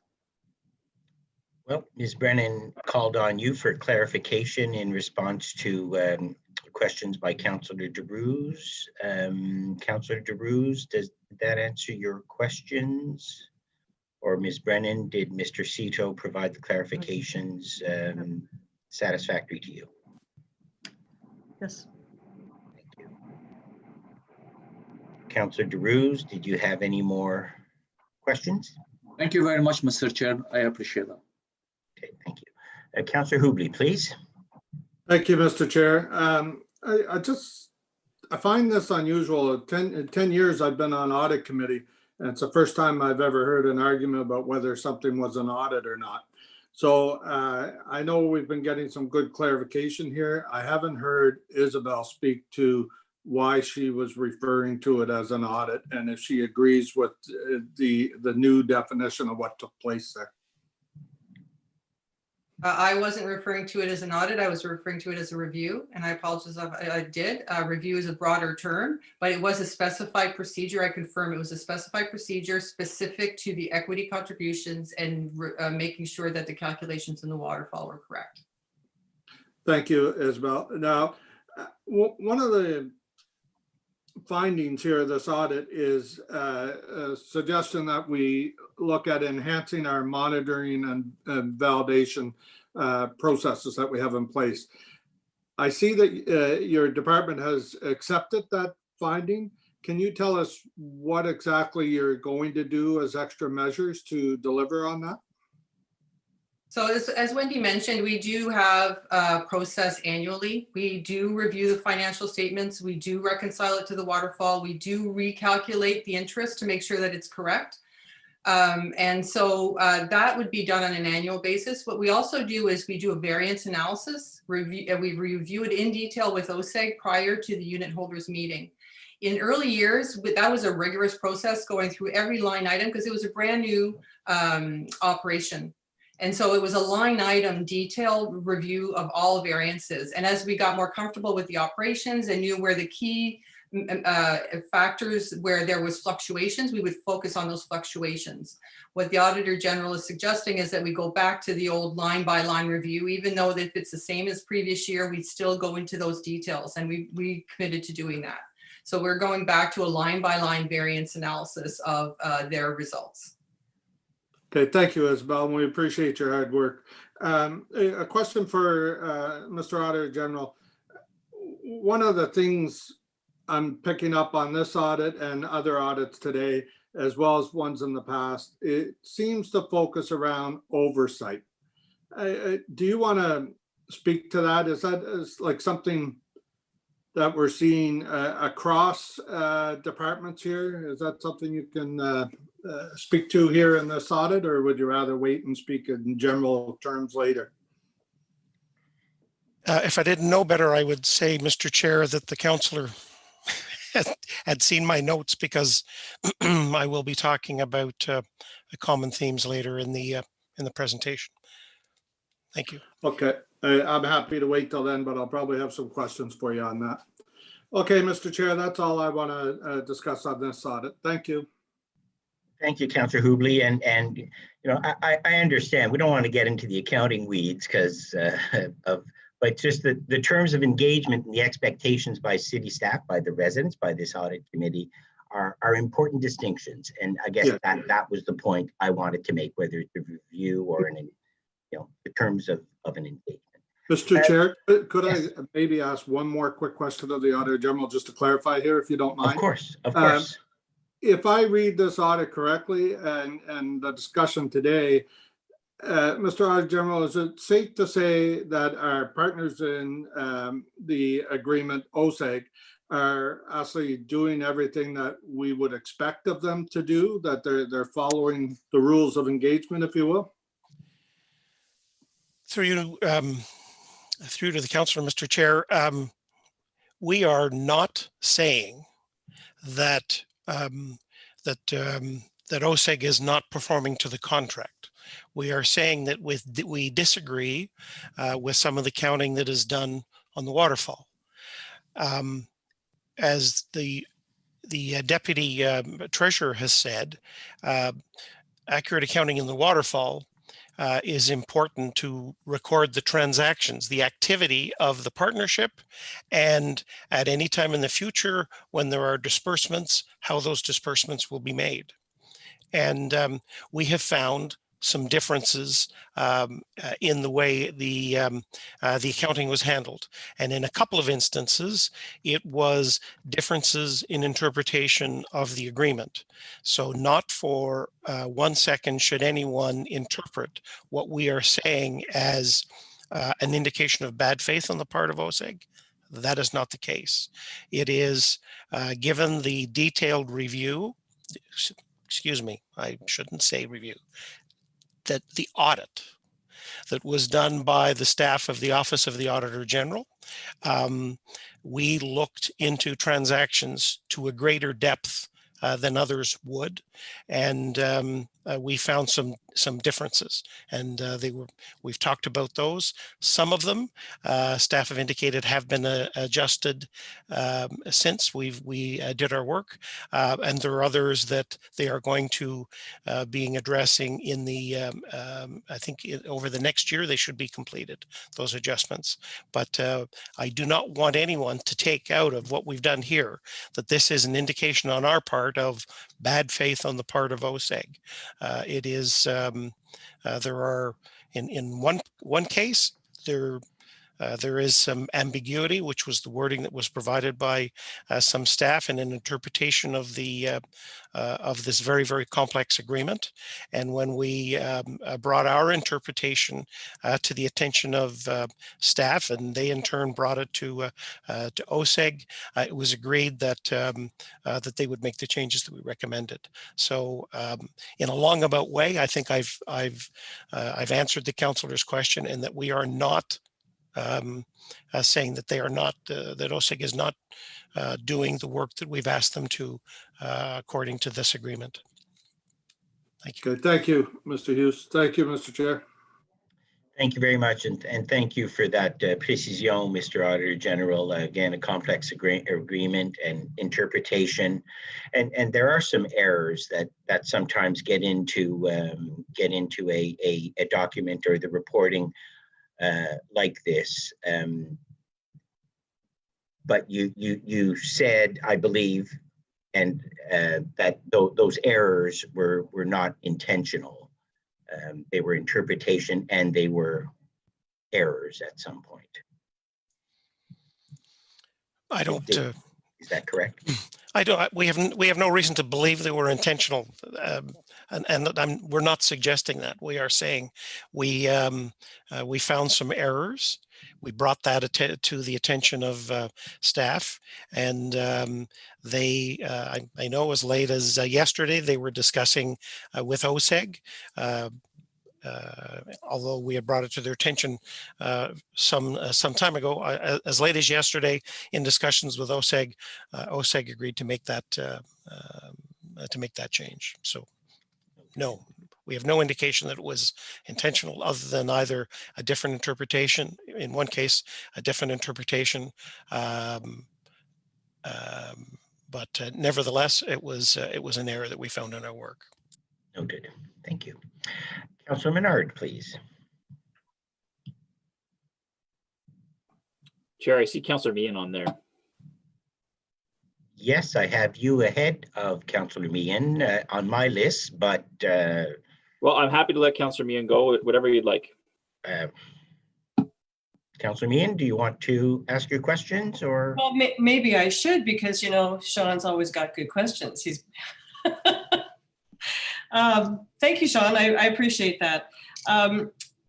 One of the things I wanted to ask is, everybody keeps referring to this deal, and certainly from the slide, this waterfall was certainly it is a very complicated deal. We've heard that time and time again this morning. I'm just wondering, because I wasn't on council, was this agreement negotiated with legal staff or financial staff outside of the city? Did we have you know, expert team to negotiate with OSEG? Mr. Chair, with Steve Box, I'd like to take this one, please. Certainly. So Chair, yes, external legal counsel was engaged by both parties, and certainly the city engaged Morty Gross, one of the top P3 experts in the country, and BLG to represent the city. So the answer is yes. Okay, and have we ever done this before? Was this the first time we did a similar financial deal with a conglomerate of companies? Is this was this new for us? Through you, Chair. Certainly, we have engaged in P3s in the past. This was a unique financial arrangement, yeah. So the appropriate external legal counsel was engaged for the natures of this partnership. And the degree of complexity, do you? I ask this as management. Has it complicated our oversight of the deal? Isabel? So I can speak from a financial perspective. We have very rigorous processes. They're appropriate for the nature of the transaction and the relation and the partnership. Mm-hmm.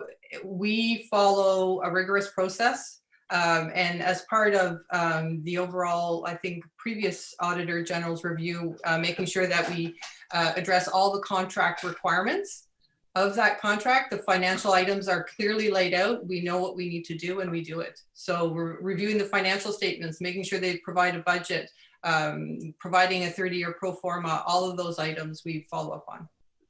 Okay, I appreciate that, Ms. Judd. But when we hear that the Auditor General says that there was lax risk management in the process, it just makes me wonder if we've had that expertise and we know it's complicated and so much rides on it, why this happens.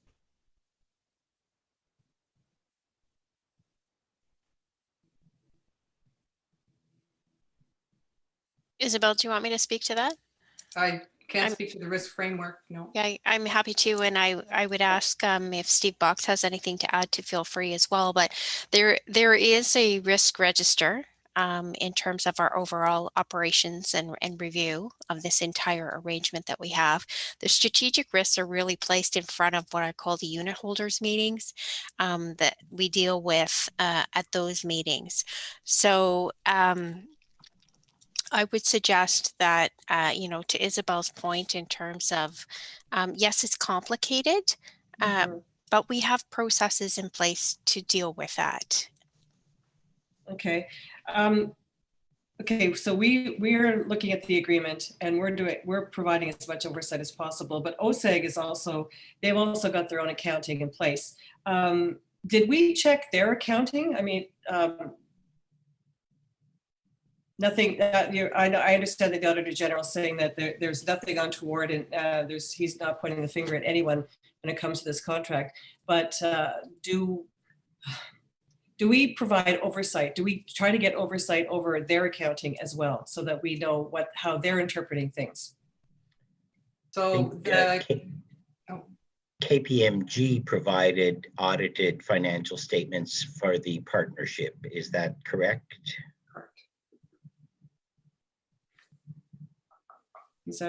They're audited financial statements.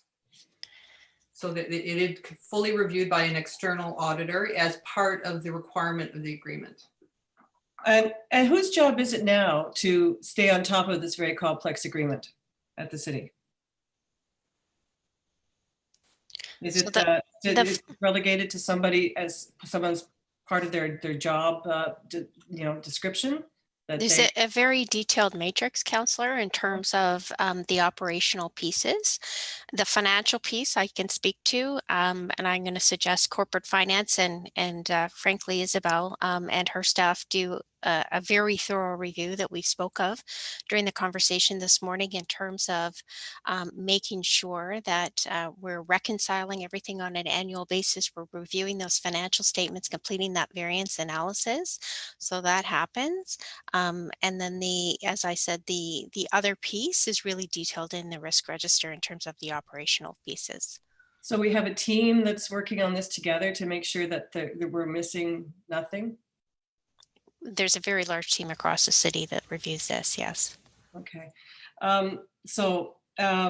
The recommendations 1, 2, 3, 4, 8, 9, and 11 all have target completion dates that are falling into Q3 of 2021, okay? And given that our partnership with OSEG is undergoing, I'd say, pretty intense public scrutiny right now, and it impacts a lot of the business dealings with the sector of Ottawa, I would respectfully ask, does management believe it would be prudent to reduce the delay in the implementation and timelines of the recommendations? Given So that we're going to be. I can speak to that, Mr. Chair. So it aligns with our annual review. Their year-end financial statements are completed at the end of March 31. So March 31, 2021, that is the point at which we review all their variances. And so that recommendation to review at a detailed level the variances in time for the unit holders meeting. So it all falls within a 120-day time frame. March 31, they have to provide audited financial statements within 120 days. And that all feeds into the unit holders meeting. So all the work that leads up to the unit holders meeting, that's the Q3 2021. Okay, bear with me here though. So we are renegotiating with OSEG right now. Just explain to me how we're going to move that date, or we're going to stick to those dates and renegotiate on top of it. I'm not sure exactly what you're saying.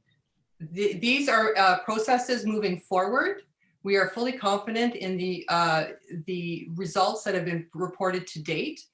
We conducted a full review, specified procedures review with EY to make any corrections in the waterfall. Those corrections were made. So the current waterfall and calculations and what is shown as an equity contribution, other than what OSEG has agreed to change now with the 23.6, that will be corrected, absolutely.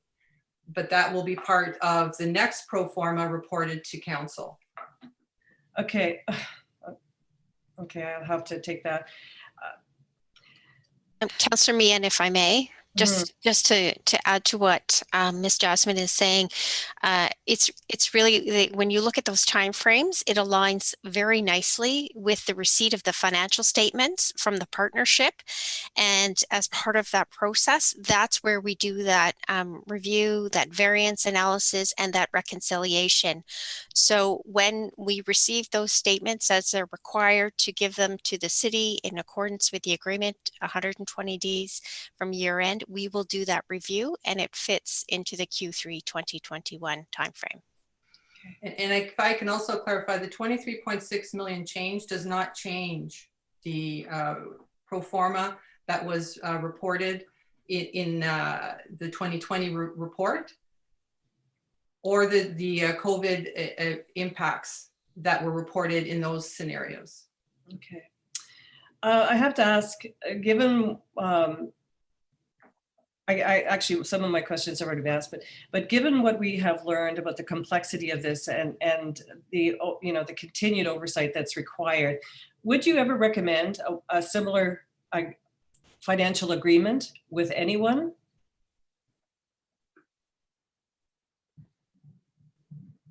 Are you asking that of the city staff or the auditor general? If the city manager is on the line, and I think Steve K is. Steve, would you ever undertake this again? Thank you, Mr. Chair, through you to Councillor Meehan. Well, can't predict whether we'd undertake this again, only because this was very unique to this particular partnership, and a lot of work went into defining the framework of how this could work because of the components that were involved in this deal. As you know, we mentioned before, we've done a number of P3s that we currently have that we're operating in, and they've all been different, light rail being one of them, and they all have very complex financial arrangements and contracts. So to answer your question more pointedly, I can't say that we would do this exact same deal because the same circumstances would have to present themselves with a partner who would want this type of deal. So this is to this particular site, as is light rail, as are some of the arenas and other things that that we've got. They all vary based on what outcomes we want and what the partners want and the circumstances of the actual operations. So can you guarantee to the taxpayers of this city that this is a good deal, that we are going to come out of this, you know, were there some benefits to the city of Ottawa financially? Well, this kind of goes back to the other report that's before, that will be before council in terms of the partnership agreement. And as I said at the previous meeting, it was said by other staff, the city has been protected from any losses that they've incurred since they started operations. So from that perspective, and I outlined the objectives that council had when they approved the deal, Chair, in terms of life cycle, protecting us from losses, those things have all been met. So if you look at it from the perspective of, if the city undertook this itself, would we be in a better position? That's hard to answer. People can debate that and people have different opinions. But I do know that the fact that we have this agreement with OSEG has protected us from significant losses that they've had to fund, including all the life cycle repairs. So the city hasn't had to put a penny into this deal since it started. Okay, I'll accept. Thank you, Mr. Kalakis, but still, it required the Auditor General to come up with, to determine that we didn't have risk management process in place. There was insufficient oversight. Those are that alarms me a little bit.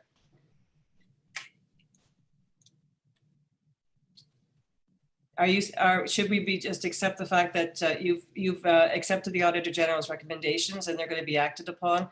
Well, and those loopholes and the cracks are going to be filled and we don't have to worry.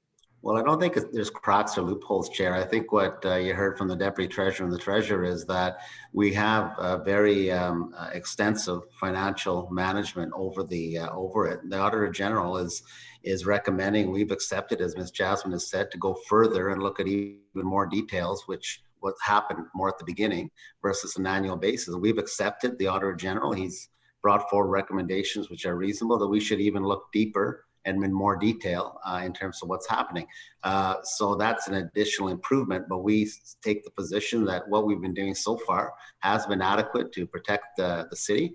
And the Auditor General is not recommending anything that for us would be, geez, we're opposed to this.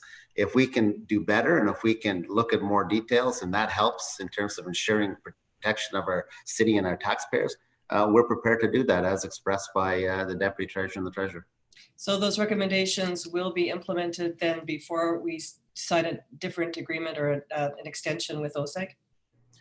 No, because the agreement, the extension on the agreement is before council now. And as you heard from Isabel, that we don't believe that this audit impacts any of the recommendations that staff have put forward, and we should be proceeding based on the urgency and the situation that OSEG is in right now.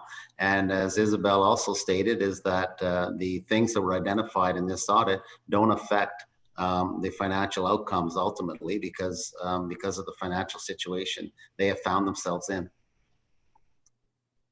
Okay, thank you, Mr. Kalakis, and thank you. And okay, that's all for me then. I guess maybe Sean's got some questions for you. Thanks. Thank you, Madam Vice Chair. Certainly your point that it's a complex agreement and that oversight and can be improved by the city. I think that is a theme that we've seen in past Auditor General's reports, how contracts are administered, and that is certainly one of the overarching themes that I am taking in. You use the word, is this a good agreement? But good is not defined. Their operations and the services that Lansdowne provides to the city, to the residents of the city as a regional park and as a tourist attraction. There's the financial component, the reputation, the asset management and maintenance, and they're all part of this complex agreement. So thank you for your pointed questions. I appreciate it. Councillor Menard, please. Thanks very much, Chair. I have several questions from the report. The auditor mentioned there were a couple of audits being discussed up until late last night. Was this one of the audits being discussed with staff until late last night?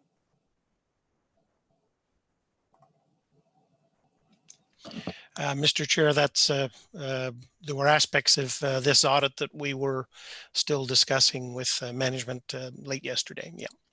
Okay. And did any of the wording in the report change as a result of recent discussions with management?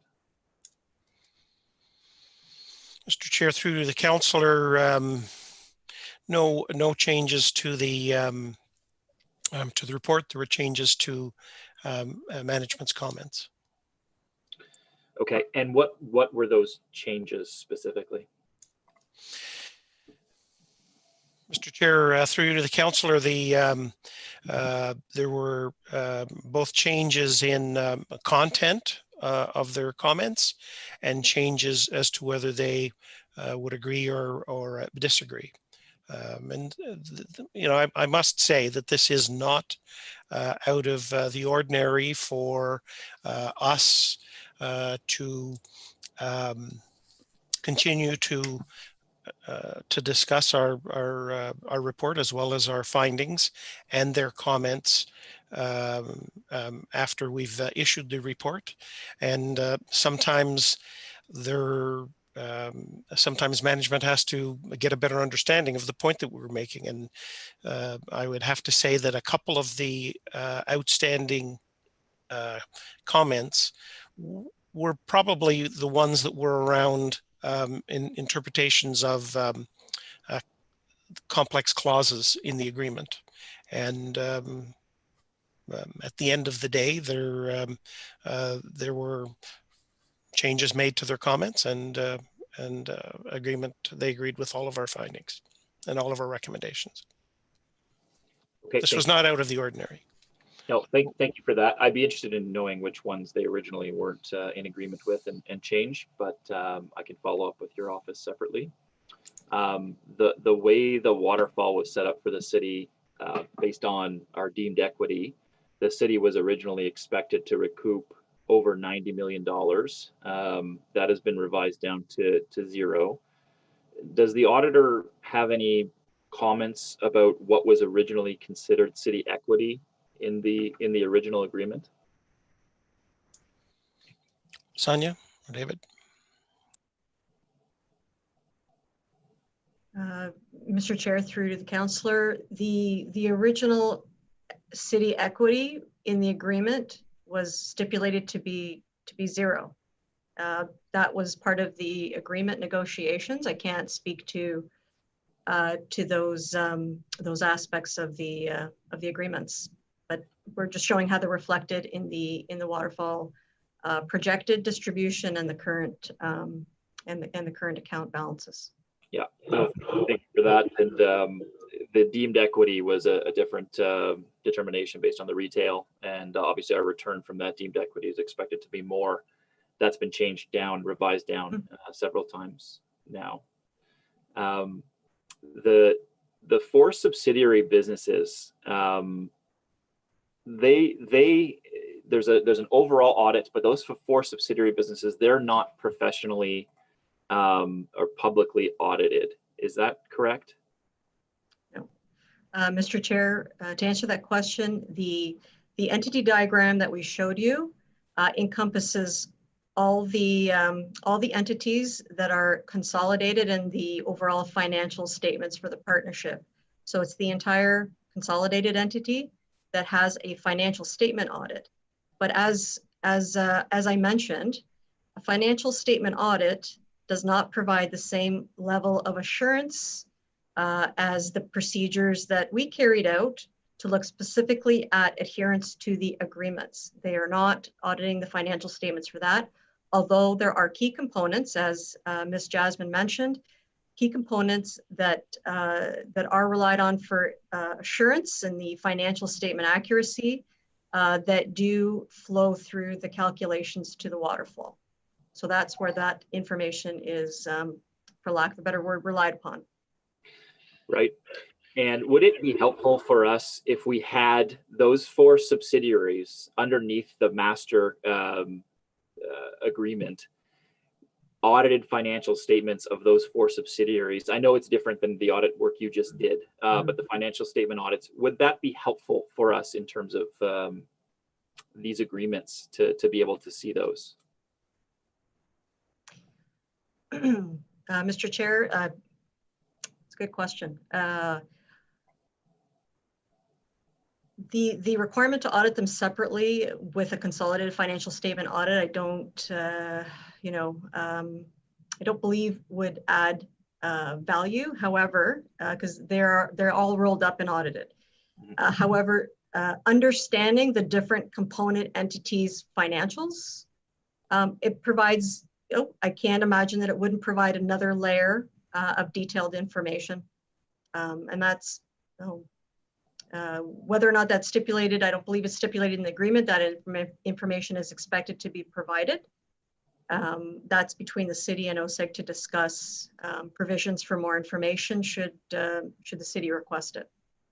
Okay, thank you for that. You found that the additional equity contributions for 2015 were overstated in the waterfall distribution model by $6.5 million. And at the end of the day, did that treatment benefit? Because it's either in one bucket or another, depending on the level.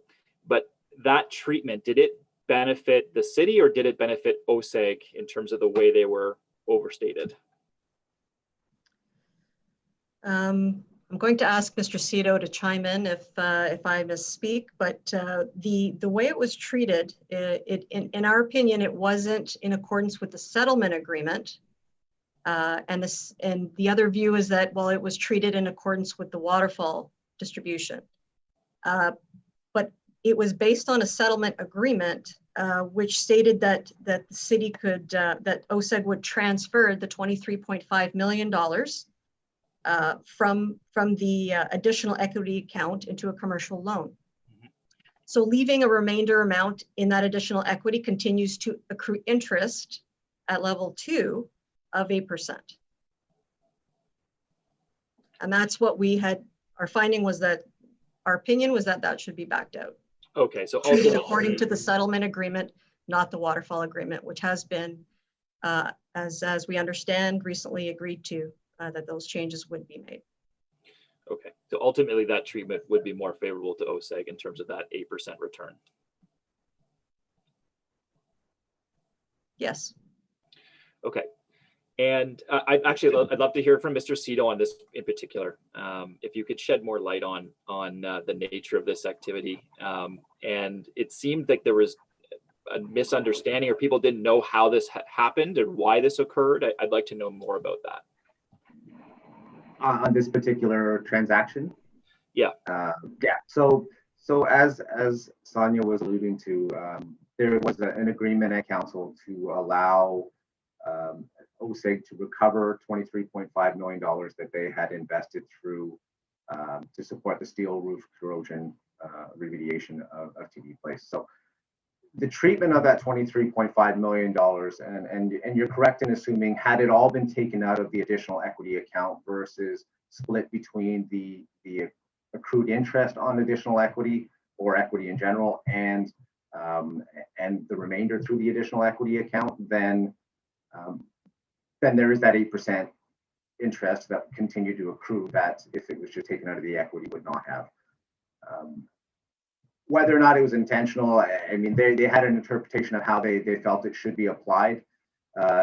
as Isabel said earlier, they applied the waterfall approach to it. There's a little bit of a miscommunication or misunderstanding between whether or not the 23.5 million or 17 million of it should have been classified as under the minimum equity or stadium completion funds, which through the waterfall actually has a different treatment than additional equity, i.e. it's not supposed to be repaid until 3 years, I believe, after the operation commencement date, which basically means in 2015 it wouldn't have been eligible for repayment anyways. So there are two different ways to interpret it. I think the impact overall, there is an impact on the pro forma. There is not an impact on the expected return to OSEG at this point in time, because the cash flows simply don't support that last 15 or actually if you extend it out for a few more years, closer to $20 million in accrued interest over the life of the agreement. But given the current forecast on cash flows and profitability between now and then, Ms. Jasmine is correct in saying that there's no impact on what OSEG is expected to get as far as the return goes. But as far as it's the proper accounting for that amount, I think that we've come to an agreement as to how that should be done, and it will have an impact on the overall waterfall forecast, but not necessarily on what OSEG would recover out of it.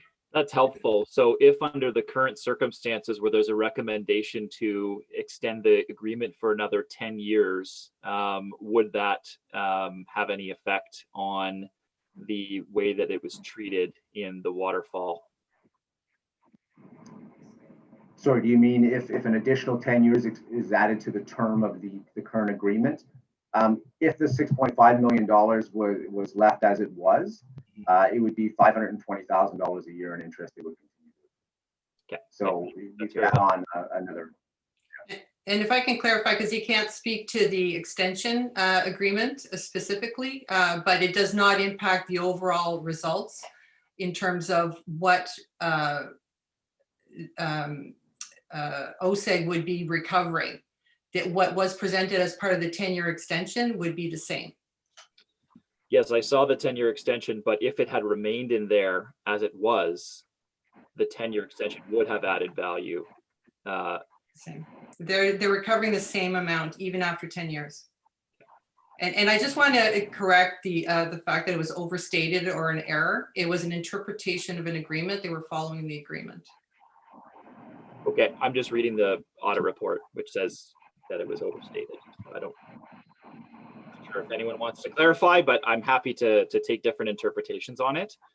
The city does not use the original or updated pro forma financial forecasts for their financial results and review and to compare to actual performance against the original or updated expectations. And I'm just, what effect would that have if we're not using the original expectations of what the city would have achieved in the financial forecasts versus, you know, the updated performance? What effect would that have for the city?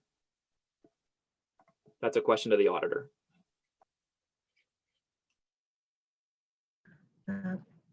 Mr. Chair, we mentioned in the presentation that what currently happens is it's a year over year. So you're comparing to the most current year's forecast and results. And what that doesn't show is the picture of from the original expectations or the significantly revised. So we recognize in our report that there was a significant change on the assumptions based on the amount of equity that was required to be added by OSEG. It's like you're not benchmarking, so you don't have a sense of what you expected originally and how the outcome and the results are, you know, which we use the term value for money.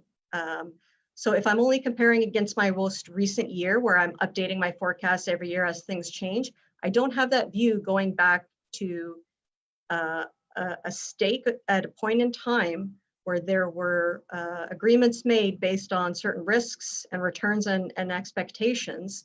The city doesn't have a view to what the, how the agreement has performed based on the original expectations, or as we say, the updated major assumptions. And it doesn't give a sense of overall performance to those expectations or value for money from that original forecast and period of time. These are forecasts, and the only certain thing about forecasts is they're uncertain. And I think that graph shows very clearly how significant the changes have already been. Absolutely, and seeing that graph in the report, it is quite stark in terms of the changes that have occurred there and the original assumptions or estimates for where we were going to be. With regard to Appendix B, or the second appendix, can you just give me more, can you provide more detail to the committee about what that is, those 18 entities, and why we should, why it's important to us? This is also disclosed in the financial statements. So for every entity that is subject to financial statement audit, they're required to disclose related party transactions and balances to and from those parties. And as I stated, the definition of those are they're entities that are not could mutually benefit from those business transactions and or cannot act independently. So some of those entities, as you heard, are intercompany. So within the entity structure that we showed you, that all those results are consolidated. And some of those parties are outside of the partnership entity, and they are related companies where there would be common ownership or perhaps a stake that one of the partner companies has in those organizations. So the transactions are deemed to be non-arm's length. So there is typically additional, I'll call it audit scrutiny on those types of transactions to ensure that they're being at fair market value, and for multiple reasons, some of those being tax purposes, some of those being ensuring that the validity of those transactions are audited. And for a city like Ottawa, why is it important that we understand those transactions, and what should happen in the future? Well, Mr. Chair, through to the councillor, our recommendation in the audit is very clear, and management's agreed with that the city, as per the agreements, has the ability to ask for detailed support for those transactions. And they have been doing monitoring on a reasonability review basis every year, as Ms. Jasmine has mentioned. We're suggesting that they enhance the level of detail of those procedures and the frequency of those, just to ensure that the city has assurance and is comfortable with the nature and the adherence of those transactions within the agreements. Some of those entities, my understanding is they may earn income for OSEG, but it's not part of the waterfall. Is that correct? Well, the entities that are not within the partnership entity structure, if there were presumably business services being provided, a reasonable person would assume that those are being those services are being carried out for profit. Okay, I'm gonna move on. It was found that in 2014, 17 million was added to OSEG's minimum equity account, despite that minimum equity requirement of $30 million already being fulfilled. And then subsequently in 2015, that 17 million was transferred from OSEG's minimum equity account to their additional equity account. Can you just describe more? Does that have an effect on us in terms of the waterfall? What are the implications of that? Okay, Mr. Chair, through to you, I will ask Mr. Cito to respond to that question. Hi, Sonia, thank you. The net effect on on the waterfall is not material. They both, whether it's minimum equity / stadium completion funds or additional equity, they both accrue interest at 8%. That 17 million is part of that $23.5 million settlement, and the difference of that 6.5 being what was discussed earlier. But the net effect on the waterfall is zero, whether or not it was considered minimum equity or additional equity. But why is it occurring? Why is it that that transfer is happening in the first place? Councilor Menard, I apologize. Sorry, Mr. Cito, I apologize. I did not give you the 1 minute warning. Your time has expired. If Mr. Cito could answer this question, and then we'll go on to Councilor Kavanaugh. I'll get back on the list. Thanks, Chair. Mr. Cito, could go ahead. Sure. As Isabel outlined before, there was an interpretation of how the settlement should have been treated. And our understanding is that's just how they decided to record it in the waterfall versus what we assumed would have been the appropriate approach.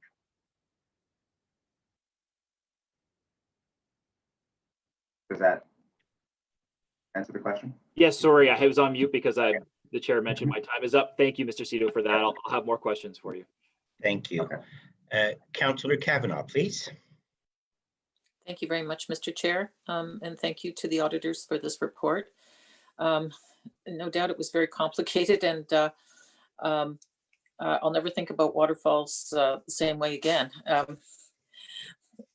Anyway, in terms of what's happened, as you were saying to earlier questions about when this was completed, this report was done before we were aware that we were going to have a request from OSEG to change the deal. You were saying that it finished up on March 31st, correct? What you were looking at?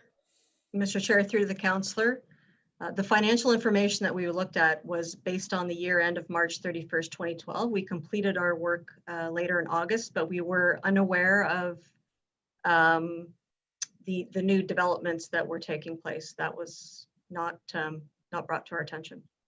Okay, so this is just coincidental that we will be dealing with it at council tomorrow, correct? In terms of, you were not aware? We were not aware, no. Okay. I will just say the same as what my colleagues have said about the issue of having so little time to deal with this major report of 75 pages on just the report, never mind the extra addendums, but to absorb that in such a short period of time, how can we do better going forward? This is, I find this not great governance to have that. And my other question is, in terms of governance, oversights are being recommended. How can governance fit into that? Because I think the ultimate oversight is council. And so it's reporting back and giving us updates and telling us how things are going. So how can we bring those things together? Before Councillor Kavanaugh, if I might at this time just remind you of the email that I sent yesterday with respect to deferring the Lansdowne Partnership FEDCO report to December 9th, and this report would usually rise on December 9th. So in terms of the short time span, hopefully that repairs that and provides a little bit more time for members to provide feedback with respect to both these reports as you are establishing a relationship between them. I understand. Ms. Brennan, on the second element of Councillor Kavanaugh's question. Okay. Mr. Chair, I don't know if Mr. Hughes, if you'd like to respond to the question on the timing of the report.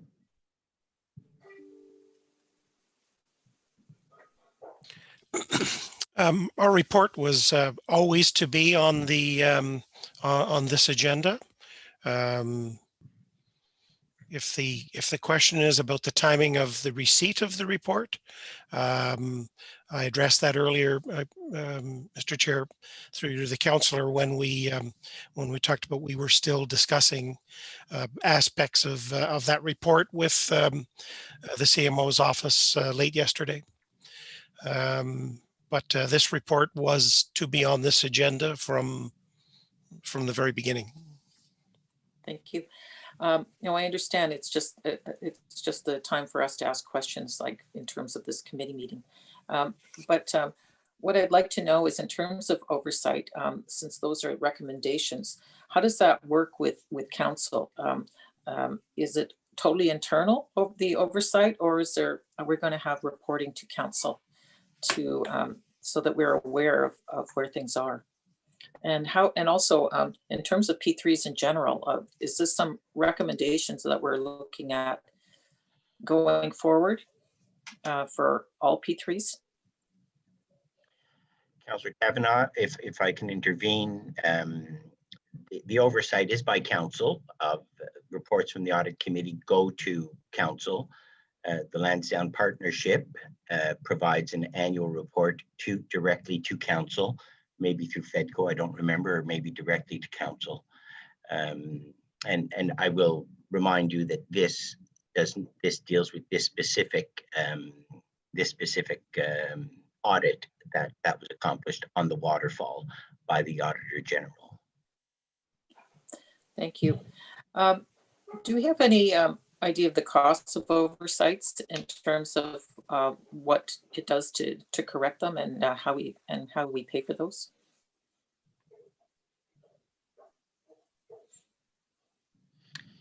Mr. Chair, I'll defer that question to management. We did not analyze the costs that would be involved for the oversight, and I'm not aware that costs were quantified at the inception of managing the agreement. But I would defer that question to management if they've examined the costs at this point. Not clear on that. Mr. Chair, I would concur with Ms. Brennan. Okay, you have no cost. You have no cost with respect to contract administration of this contract, Mr. City Manager? No. Okay, so it's done internally with the existing resources? That's correct. Okay. Okay. Oh, thank you. Okay, I'll leave it there. Thank you very much. Seeing no other questions, we are back to Councillor Menard, who asked to go back on for another 5 minutes. Thanks very much. Thanks very much, Chair. Yeah, I have several other questions. The city had developed a risk register for this project, but it doesn't include long-term risks on objectives or on the waterfall. There's a report in front of us right now that is recommending extremely long-term changes to this deal. I'm just wondering, what effect does it have not having any risk analysis of what long-term risks for the project could be? What effect does that have on the city?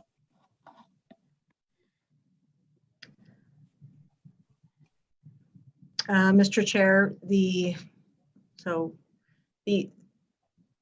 findings in our report also are consistent with, that really was an observation we made with the audit of the Lansdowne contract management, which was made quite some time ago. Between the conduct of our audit and the follow-up, management had created an operational risk register. But as we note in this report, it does not include the strategic risks, financial risks, and those related to the waterfall distribution. So again, our recommendation is that those and what we consider to be higher risks be incorporated into the register, or a new one created, where the city is actively managing, identifying, managing, and mitigating those risks. In consideration for these new components that are being contemplated and decisions being made. I have no view. Again, we learned about this when the FEDCO material came out. I have no view as to what kind of risk analysis has been done to support the report that is that has gone before FEDCO. Management would have to comment on that. I don't have that information. Sure. Would management like to comment? So I can speak to the analysis that was done.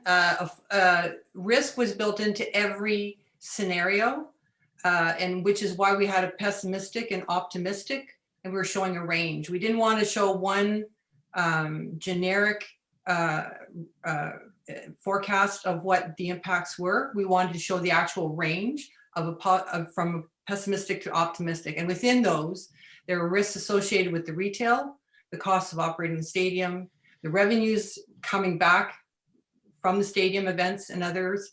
So all that was built in, and it was built into the discount rates that were used to project the net present values. Yeah, and I've seen that obviously. The default scenario that has been projected by the city could very well change. Anyway, we won't get into that. That's a separate report, but what we've assumed, that there's no sports teams, that the retail is functioning as it is, that we take on that loan, all of that may not be accurate. It's a forecast, but I appreciate that that comment. When I reviewed the financial statements, and maybe I'll just ask to the auditors, in your review of this deal, does it appear to you that there is any hope that the city will recover its investments in this P3 under the waterfall as was originally expected? So, Chair, if I could clarify the question, you're asking under the current arrangement or the new proposed? It would be nice to know both. Under the water, I would caution that it is under the current arrangement. That is the report before us. Mr. Chair, again, we can't speak to the current information that was presented to the Finance and Economic Development Committee. We did not have that information. We would have to conduct an audit on that information to provide you with any kind of opinion. Okay. All we can tell you is that based on the current forecasts, the city is not expected to receive a return, and that's shown visually in the graph that we provided. There originally was expectations of returns. Two subsequent significant changes to estimates before COVID show that there's no expectation of a return for the city. And it's extremely important to know that this is all before COVID. There was huge issues before COVID occurred. On the comment about we'd need to audit the current proposal in front of us, we probably should have that before we jump into a new decision. But when I was reviewing the financial statements, it appeared as though those statements were actually putting the city into a negative equity situation in the deal. When I looked at the last two financial statements that have come out, it appeared that there was a continuing negative equity situation for the city. Did you see that as well in those financial statements? Are you referring to if you're referring to anything other than the March 31st, 2019 statements, I could not comment on that. I don't know, perhaps management can. Isabel? Yeah, so that represents the equity that OSEG is putting in. They are covering all net negative amounts. There's no cash coming from the city. That is being covered by OSEG, and at the end of the agreement, they do not recoup those amounts. The reason I raise it, though, is if the city had any hope of achieving any financial return from the waterfall, would that affect us in any way? If we all of a sudden our deemed equity was going to be a greater return than we're predicting right now, we have a turnaround of what's been occurring for the last several years, that it seems unlikely that we'd have any return given the way it's being stated. And that's more what I'm getting at is there any hope of a turnaround, and does that affect us at all, that those negative equities in that financial statement? So the negative equities are reflected in the waterfall as contributions from OSEG, and those get paid back first. So the financial statements are one thing, the waterfall distribution is different. And so and the more they cover that deficit, the more that they need to recoup, and they're not recouping. Based on current forecasts, the city is not recovering anything, and and OSEG is not recovering all of its equity. Yeah, I've seen that the forecast is for them to recover about 468 million at the end in the city for zero. And Councillor Menard, I would just caution you to relate your questions to the report that's before us, the waterfall audit, and I would ask you to do that, please. Sure. Did Ernst & Young in their review identify the overstated waterfall amounts in the equity for OSEG, that $6.5 million discrepancy based on the loan? Did they identify that as a concern? They identified it, they reviewed it. The 17 million, which is the other part of the 23.5, they reconciled it back to all the transactions. So the 17 million that was in additional stadium completion funds were recognized in the equity. They reviewed all those amounts, tied it back to the GL. And so, and when we reviewed those amounts and compared it to the agreement, it was consistent with how that should have been distributed. So they said it was consistent, but our Auditor General's team is saying it's not consistent with how it was done. So the change. Sorry, Chair, EY was ensuring that what was being reflected in the waterfall was consistent with the agreement. And it was consistent with the agreement. That was their mandate, to look and make sure that everything understood that there's financial accounting, but they also reviewed it in terms of the agreement and the contract and how things were recorded. And it was consistent with how the contract was written. If I might add something there. Excuse me, Councillor. Councillor Menard, at the beginning of your last questions, you had 2 minutes left. I will make sure I give you the 1 minute warning. Yeah, sure. I'll get back on the list. That's fine. Sure. Go ahead. Yeah, my apologies, Councillor. I just wanted to add, in terms of the specified procedures review that E&Y did, they did not identify the $6.5 million as an overstatement. As Ms. Jasmine has said, they have done a thorough interpretation of the partnership agreement to understand the application throughout the waterfall. So it was not an overstatement in terms of the work that they had done. Okay, and the reason why it's important for me anyway, to bring this up is that the misallocations that we've been talking about could have a trickle down effect and could impact future distributions and interest calculations. So if Ernst & Young is doing an analysis on this, did they identify that it could have a future effect on our interest calculations, or was that not stated in their review? It was their opinion. There was no overstatement, so therefore there'd be no impact. Okay. Thank you, Ms. Stephenson. I appreciate that. Chair, do you want me to get back on the list? I mean, it's odd. There's no one else speaking, so you still have time in this 5 minute slot. Okay, so a lot of what is said in the report is concerning. There are questions about erroneously accrued interest. There are issues of insufficient detail provided. There are issues of staff, in terms of monitoring that is expected, the long-term risks.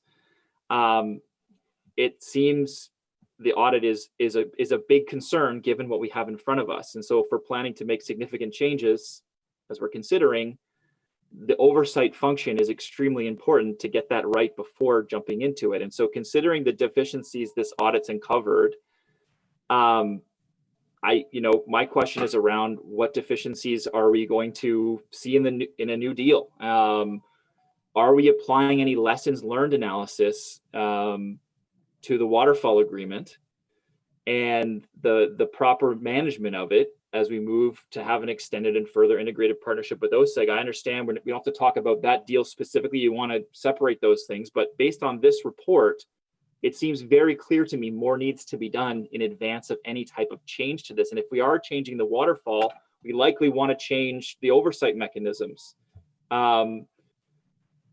So I guess my question to staff is this level of oversight and management, is this the type of, just to the auditor and then staff, is this the type of management you'd expect for a project that the city's invested $210 million in, with very large promises to the city when this was all being calculated initially?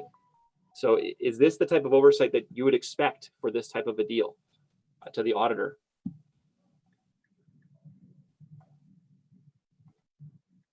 Point of order, Mr. Chair. I'll go to Auditor General Hughes in a moment. Point of order, Councillor El Shantiri. Is this part of the, I didn't see that in the report, and forgive me, we just got the report, but is those line of question is part of the audit? I thought the question is going to be what is the audit was all about. And I understand the councilors, where he likes to go sometimes. I get that. But in those line of question, is that really what's been audited here, or we're really bouncing back and forth or in and out? Thank you, Councillor El Shantiri. I think the questions by Councillor Menard are relevant. They do deal with oversight and with contract administration, and that is the waterfall. He kind of drifted into the FEDCO report there for a minute, but he came back. So I appreciate that we are not talking about any amendments to the partnership, but the administration of this contract. So in my opinion, the question is in order. Thank you, Councillor El Shantiri. Auditor General Hughes, please. Thank you, Mr. Chair. To be specific, our work was we looked at the oversight done on the accounting for the waterfall with the existing agreement. We've made some recommendations about additional work that could be included, that should be included in future oversight, and they would likely be as applicable to the to any changes to the agreement. The oversight is still oversight, and our recommendations relate specifically to the agreement that was in place, certainly some or all of them would still be applicable going forward.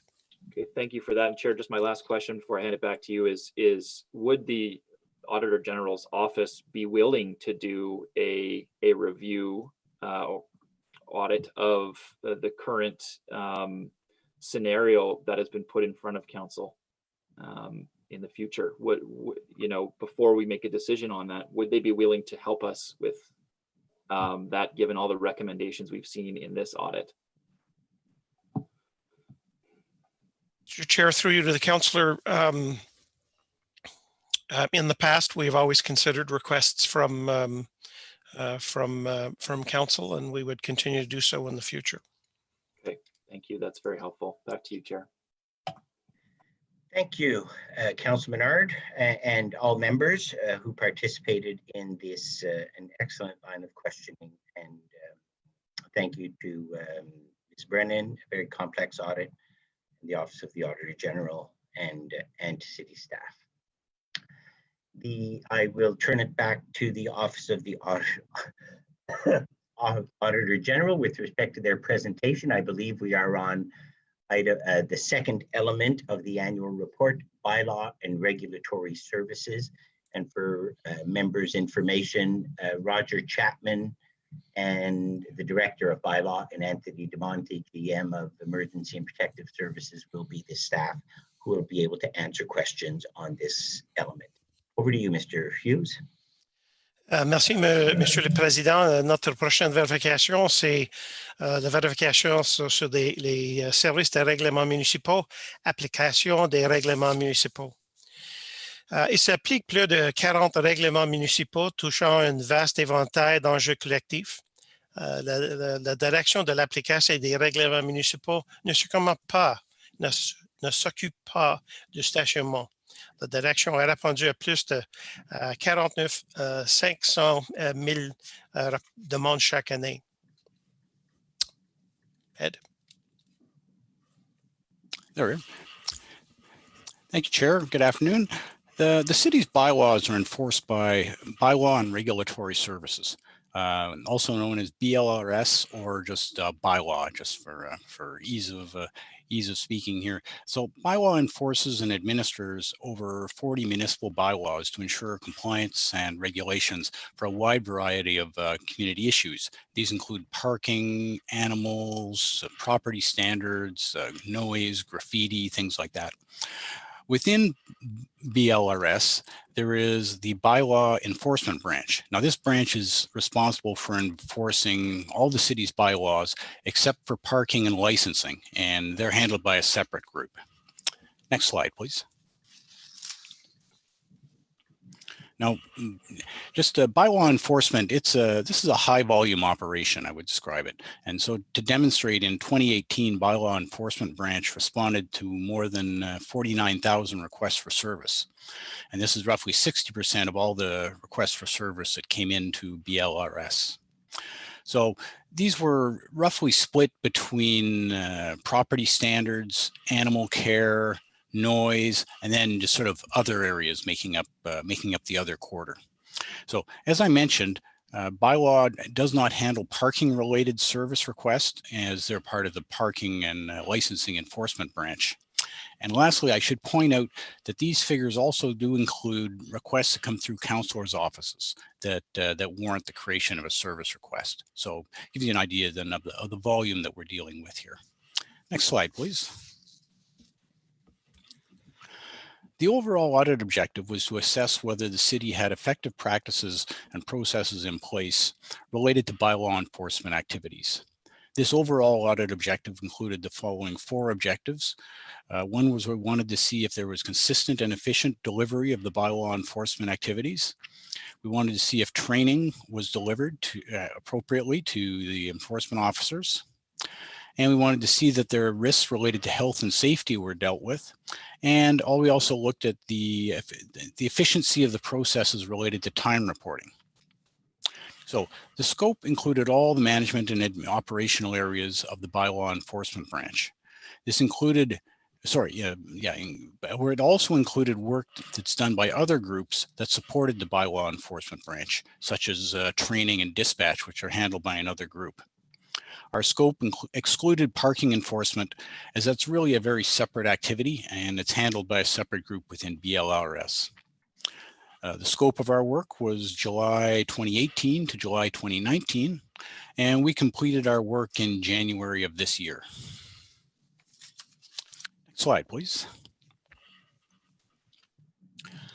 To enforce the city's 40 or so bylaws, bylaw enforcement officers need knowledge and expertise in many areas, as I mentioned, as part of animal care, transport, noise limits, property maintenance requirements, property standards, things like that. So bylaw has developed standard operating procedures, or SOPs, to provide enforcement and other instructions to the officers. And it's also developed in those service standards that relate to target times. So these target times are both to respond initially to their service request and to resolve it. So we looked at bylaws SOPs, and we found that they do not always include the applicable service standards. So roughly 12 out of the 91 SOPs didn't contain the applicable service standards for the initial response. And we also found that none of them contained the service standards for resolving the request. So the absence of these service standards in the SOPs increases the risk that enforcement activities are not performed as per the expected service level. So then we looked at monitoring performance against procedures and service standards. So the managers in bylaw monitor the performance activities against the service standards by preparing and reviewing monthly performance reports. One such report provides the number of service requests assigned to each officer for the month and indicates how many were closed and how many were in progress at the end of the month. The report also provides the average number of the days that the officer took to respond and close service requests. What we found, though, is there is no set process in place or clear expectations of how supervisors are supposed to use these to manage officers' performance. In addition, these performance reports do not provide sufficient information to assess whether the property standards officers are enforcing in accordance with the operational procedures and the service standards. As a result, supervisors really don't use these reports to monitor the performance of enforcement activities. Monitoring and assessing compliance is important to ensure that officers are enforcing the bylaws the same way and so that a similar request is handled consistently across the city. To test the enforcement activities in response to service requests, we reviewed a sample of 30 service requests. For each one, we assessed whether the service request was responded to consistently and in accordance with the procedures and the service standards. We found that the action taken complied with service standards in 27 of 30 reviewed cases, so that 90%, a 90% ratio. We also found that the initial response and the resolution targets for meeting the service standards in 25 of 30 cases. So that was 83%. And this 83% exceeds the 80% target that's set by BLRS management. We then also reviewed a random selection of 30 sample requests and service requests and 24 enforcement activities at 2 high activity locations. Our reviews of enforcement activities at the 2 select locations found 7 times where progressive enforcement options were not applied when they could have been, and 6 times where the initial response and/or resolution took longer than the service standard. Progressive enforcement is where a bylaw officer applies a stiffer penalty than the minimum, usually when the recipient has not taken action on the previous bylaw visits. In these cases, a notice of violation or an order to comply or even a fine could have been issued. Although the review of enforcement activities showed general overall compliance with the SOPs and that the service standards for responding to and closing service requests are generally being met, reinforcement of requirements is required to improve consistency and the timeliness of enforcement activities. More consistent and timely enforcement will improve BLRS's service delivery and reduce the number of repeat complaints from citizens who feel their requests are not being resolved on a timely manner.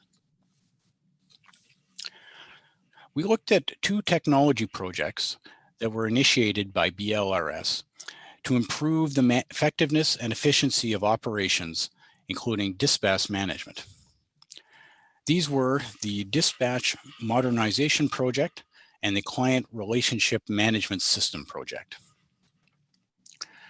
One aspect of these projects included putting GPS devices into the cars that are used by the bylaw officers. The business case for GPS said it was to modernize dispatch activities, such as assigning enforcement cases based on the officer's current location. And so it's automating the intake to close out processes for service requests and performance data to optimize enforcement operations. We found that they had successfully completed phase 1 of the project, and they implemented GPS technology in all 84 of the bylaw vehicles. However, we found that the GPS data was only being used in a limited way. It was being used to locate vehicles for health and safety purposes, for asset management and similar reasons, and to investigate complaints against the officers. Phase 2 of the project, which aimed to use GPS data to improve dispatch activities by assigning enforcement cases to the officer's location, was put on hold by BLRS management. Without implementation of phase 2, BLRS is not going to achieve the intended benefits of its investment in the GPS technology. Dispatching bylaw officers based on their current location offers potential efficiency because its officers won't have to drive around town in order to get to their next call. You can assign it to the nearest one. As for the Client Relationship Management System project, we found that BLRS had implemented has implemented it in the parking enforcement area, but is yet to define the requirements to implement it in the enforcement section. As a result, one of the intended benefits, such as fuel cost savings, service optimization, and improved client satisfaction, have not been achieved. So we made 9 recommendations in this audit, and management has agreed with all of them. I would take any questions you may have about the audit. Thank you, Mr. Marner. I appreciate it very much. Councillor El-Shantiri has his hand up, and I would ask the Vice Chair to take over for a couple of minutes while I get away. Thank you. Thank you. Thank you, Mr. Chair, and thank you, Madam Vice Chair. Mr. Deputy Auditor General, can you put back the slide where it showed the percentage the diameter. I think there was second or third because they're not numbered, or I cannot see the number actually. Okay, I'd ask Carol if you could. There we are. Okay. There. So in your speaking about this, you mentioned some of the calls received directly from the councillor's office. Is that what you said? I don't want to put word. No, yes, that's certainly the case, and the calls come in. They come. Now, calls from the councillor's office, they're included in these numbers where they created a service request. I would add, I think we mentioned it in the report, that the calls from the councillor's office take up a fair bit of time, especially on part of the supervisors, because generally the supervisors in bylaw enforcement handle the and the management team handle the calls coming in from the councillors. So it takes up around 20 to 25% of their time dealing with those. And I understand this, but I'm not sure if your audit went deep enough to know basically bylaw services that shuts down after a certain time of the day or the night, and sometimes folks wait so long on the phone, and obviously, as you know, if they wait 10 minutes, they think they've been waiting for an hour, and the next thing they do, they call the councillor's office. So I'm not defending the councillor's office, but I'm just saying, I don't think we have a choice, because the call goes to 311, and 311 have to take the call and send it to bylaws, and sometimes it takes sometimes on a priority. But resident, as you know, they're so impatient, especially if it's dog barking or noise next door and you cannot sleep, or music loud or something. So obviously they engage the councillors. I mean, maybe we need to look, and I'm not sure if this audit look at the root cause why councillors has to call the supervisor and try to get some action going. Have you gone deep enough in this? Chair, I would have to say we didn't get into that level of detail. I can appreciate that that when especially say, for example, a noise complaint, I believe the service standard is to is it 3 days or something like that, because it doesn't affect public safety, and sometimes if they reply, bylaw gets out there within their service standards, the incident is long since over. So I can appreciate that it is a challenge, and that it could create other calls to the councillor there. I don't know. I mean, I don't have any great, we didn't have any issues or identify anything really that any suggestions in that area. I don't know if on the bylaw side, if they had any thoughts or could confirm that. I'm not sure if I see Roger Chapman on the call. I think I'm not sure if he wants to jump in. Oh, here he is, Chief. Yes, Mr. Chair. All I can say is that, I mean, the service requests that are called in through the councillor's office or emails that are sent in, the service requests are often created in the councillor's name, and I think that's what the auditor saw during their audit. It was, and a lot of times it's because the complainant's name hasn't been provided in the email. So, and there's a request for some action. And that's a great explanation, but I'm not trying to defend the council. Sure, they can do that on their own, but I find it when a resident call, and I know it's not a life-threatening if the music's so loud, but I mean, with those, these days, COVID, and people somehow they're not very tolerable. So when they call bylaw and they don't see any action, the next thing they are calling us as a councillor. Or they're running to social media. So I'm not sure how we handle that part of. I mean, are we expanding so much the bylaw services and we're not expanding the staffing in that area? Are we creating that gap between what's expectation. I understand, Deputy. I mean, I dealt with bylaw quite a bit, especially this summer in my community. And surely to God, if I can not reach to the supervisor, explain to them the situation, explain to them the waterfront, the beach, I mean, I don't think I could have done it just calling 311 or put a request for service. We had to engage the management to understand the situation. And I'm grateful for, so when you talk about, I just want to understand, like you have some recommendation and management in agreement. So, I mean, are we going to be developing some kind of strategy?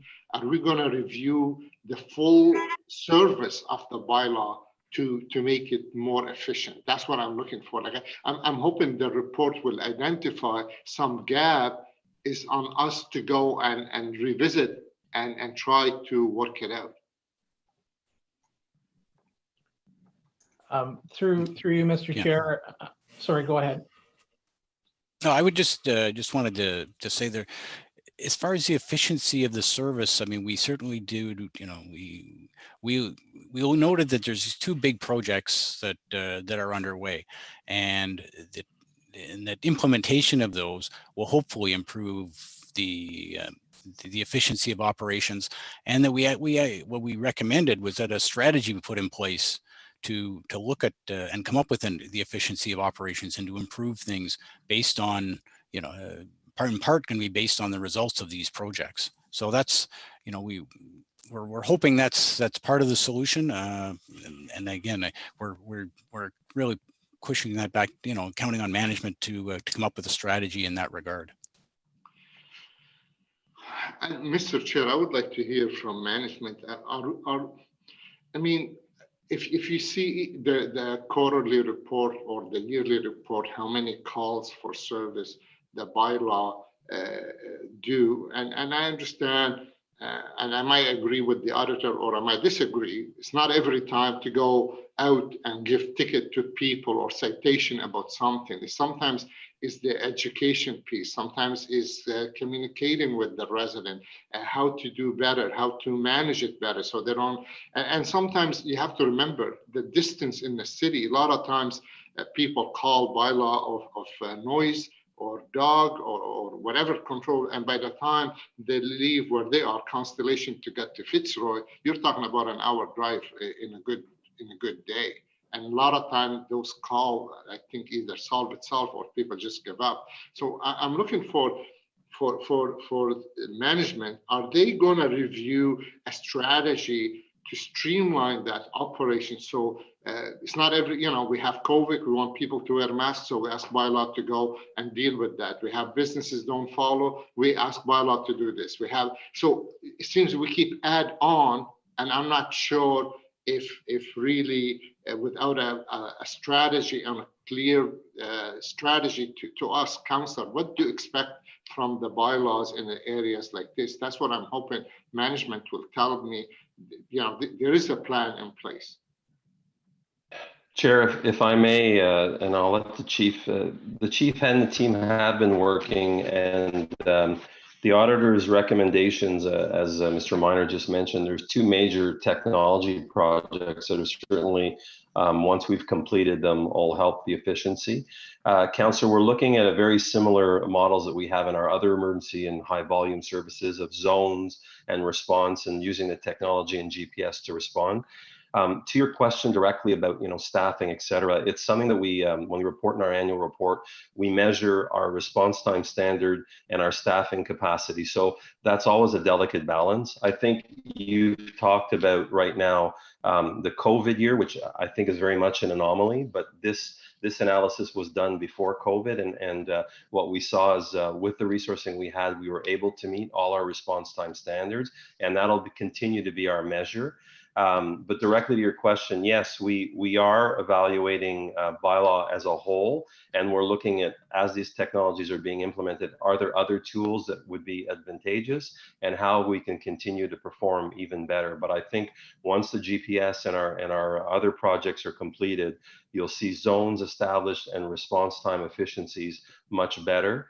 And I just, one quick comment, Chair, if I may, there seems to be an interpretation of councillors' requests are related to people that are on hold. There's no direct relationship. We get both. We have people that are on hold and don't have quick enough service to go to their councillors.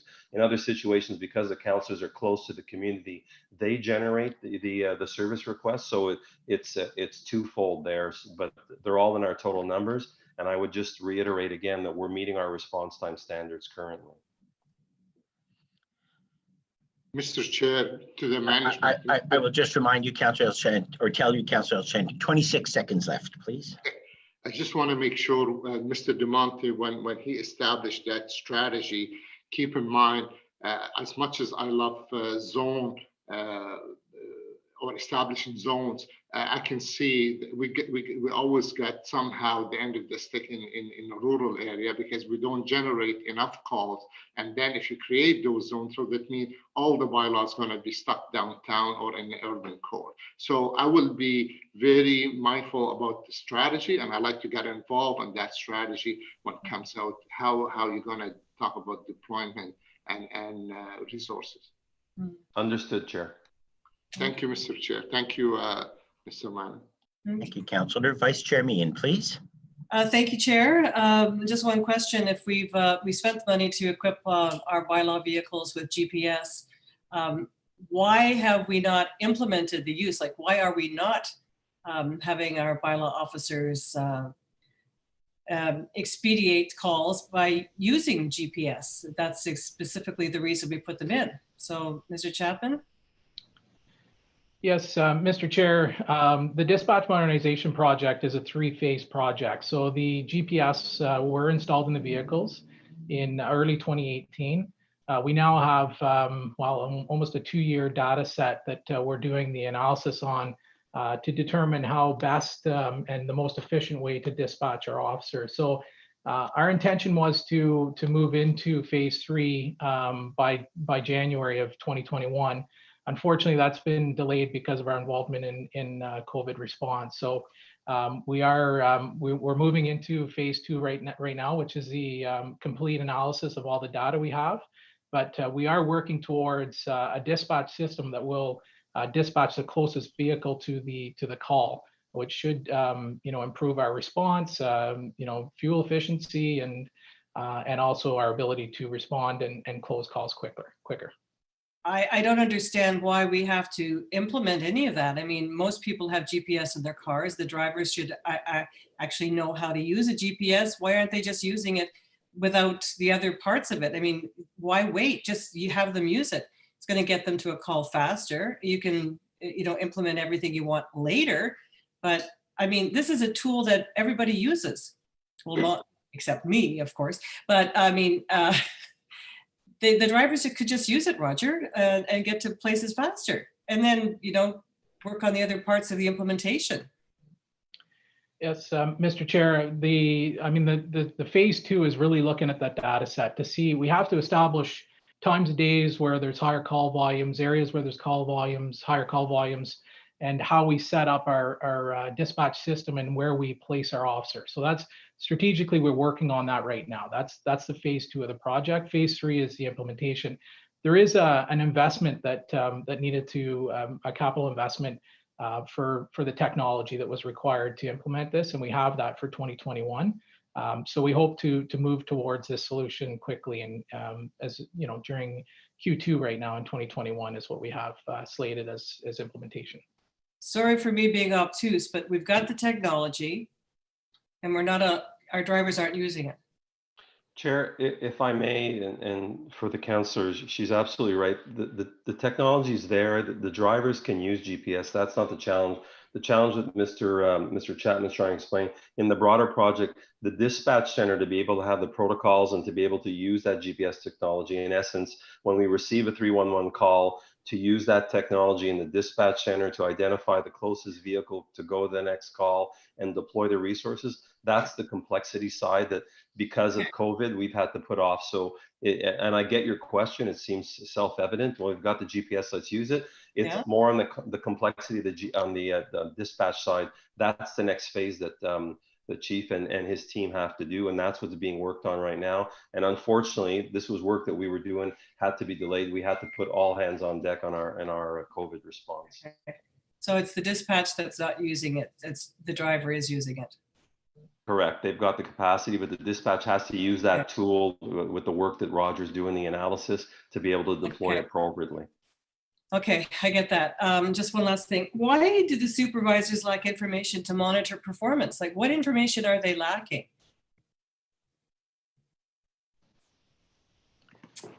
Is that to management or is that to the auditor? No, that's to management. Why don't the supervisors have information so that they can figure out how a call is being responded to, the performance of someone who's answering that call? What's lacking? Well, Mr. Chair, the monthly reports that are done certainly include things like time to close a call, the officers, and also the response time. So where we highlight, where there's some investigations that are exceeding where we set at 21 days, where they're exceeding that 21 days, that information is passed on to the supervisor so that they can have meetings with their staff, so coaching opportunities to determine why those cases are still open, to help us meet our response standards. So when we're reaching that 21-day mark, there's complex investigations, zoning matters, there's matters that are before the courts, there's cases where we're waiting for witness statements and charges haven't been issued, and those often take longer than 30 days. There's legislative requirements for orders to comply and notice of violations that exceed those 30 days. So we do have a list of investigations that will be open longer than the 30 days, but we always try and stay on top of those so that we can, make sure that's not a technical error, an officer error where they've failed to close the case. So that's what the supervisors are doing on a monthly basis. Okay, just one last thing. I know that this audit was done before COVID, but one of the issues that we've been hearing from a lot of businesses and people who have had dealings with bylaw currently is, I guess, a discrepancy on the interpretation of some of the bylaws, especially when it comes to COVID. Do you feel that you're getting the right information? Is it being disseminated correctly from the province to you? And is are you clearly, do your officers have a clear picture of what they're actually enforcing? Mr. Chair, just to clarify, the enforcement that we're doing for COVID is actually the provincial legislation. It's not the bylaws. And yes, there's been some challenges. It's the interpretation of some of the information as it's disseminated to us. We hear it through press conferences, and by the time what's said in press conferences actually gets translated into law, it's often 3, 4, 5, and 6 days later. So we're in a bit of a holding pattern until that information gets sent to us. And I can tell you that from a management perspective, we've invested many of hours this past summer in reviewing that information, working with our legal team to get interpretation, providing SOPs and information, and trying to get that disseminated to staff as quickly as possible. So that we can provide consistent enforcement across the city. Yeah, I can see that that's a big problem, because the bylaws, like the provincial dictates that come down, people expect them to be enforced almost immediately. If you're still trying to figure out exactly what it means, that can cause some issues. What can we do to help you? Is there something that we can do to help you? Mr. Chair, I think at this point, we've got the process down pat. I think we, as we get the information, we're meeting with legal as quickly as possible, and then with the SOPs that we've created to, as I said, to get out to staff as quickly as possible. We've become more efficient through this process for sure. And but yeah, things were changing almost on a weekly basis there for months at a time. So it did have some challenges. Okay, but we're up for it. Thank you so much. That's it for me. Thanks.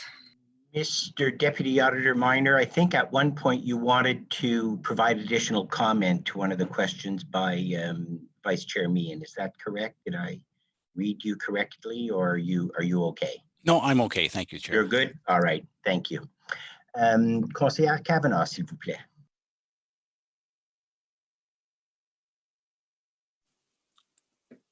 Oops, sorry about that. I bumped the buttons. Thank you very much. And thank you for this audit. This is really important to us as counselors because we use bylaw constantly. I have one staff person who is the direct line with bylaw, and any efficiencies that can be made are important. I think they're the workhorse in the city in terms of just keeping things together. And this report, being as it hasn't, it hasn't taken into account COVID, and my colleague already asked about the effects of that. I can tell you that COVID has been a huge effect on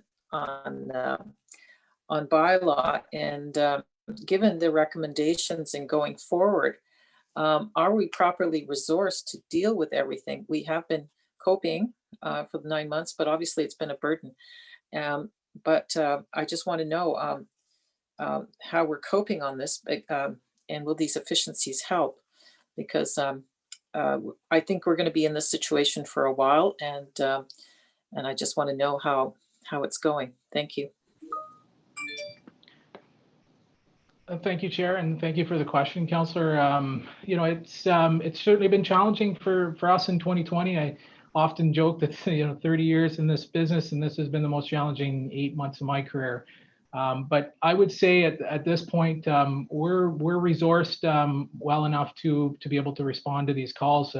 We did do some redeployment, early on with parking operations. I mean, we saw that parking complaints had dropped. In fact, we're down about 10,000 service requests in parking this year. But with the 13,000 COVID-related calls, we were able to redeploy, about 60% of our parking staff into COVID response. So that certainly helped to deal with the call volume. And I can also add that of recent, just the last couple of weeks, we've seen a decline in service requests, COVID related. And I think that's directly related to, the numbers being better here in Ottawa. So I think you've seen that, the enforcement activity has certainly dropped, although we have a dedicated team still, and we're being proactive in our focusing enforcement in areas where we've seen problems in the past, just to ensure that there's, that the good habits continue. And so that's where we're focusing our efforts right now. Thank you. And you're going to have more requests in the future with the changes that we expect for bylaw, because we're constantly dealing with updates in terms of things like the rental properties, etc. And there'll be more. Is there, I don't know if this, and I apologize, this may not be directly related to the audit, but in terms of data collection, can that be implemented into bylaw? For example, of who we're dealing with. And we are looking at possible gender equity and concerns about systemic racism. Are we collecting data on who we're dealing with as people who are getting tickets, etc.?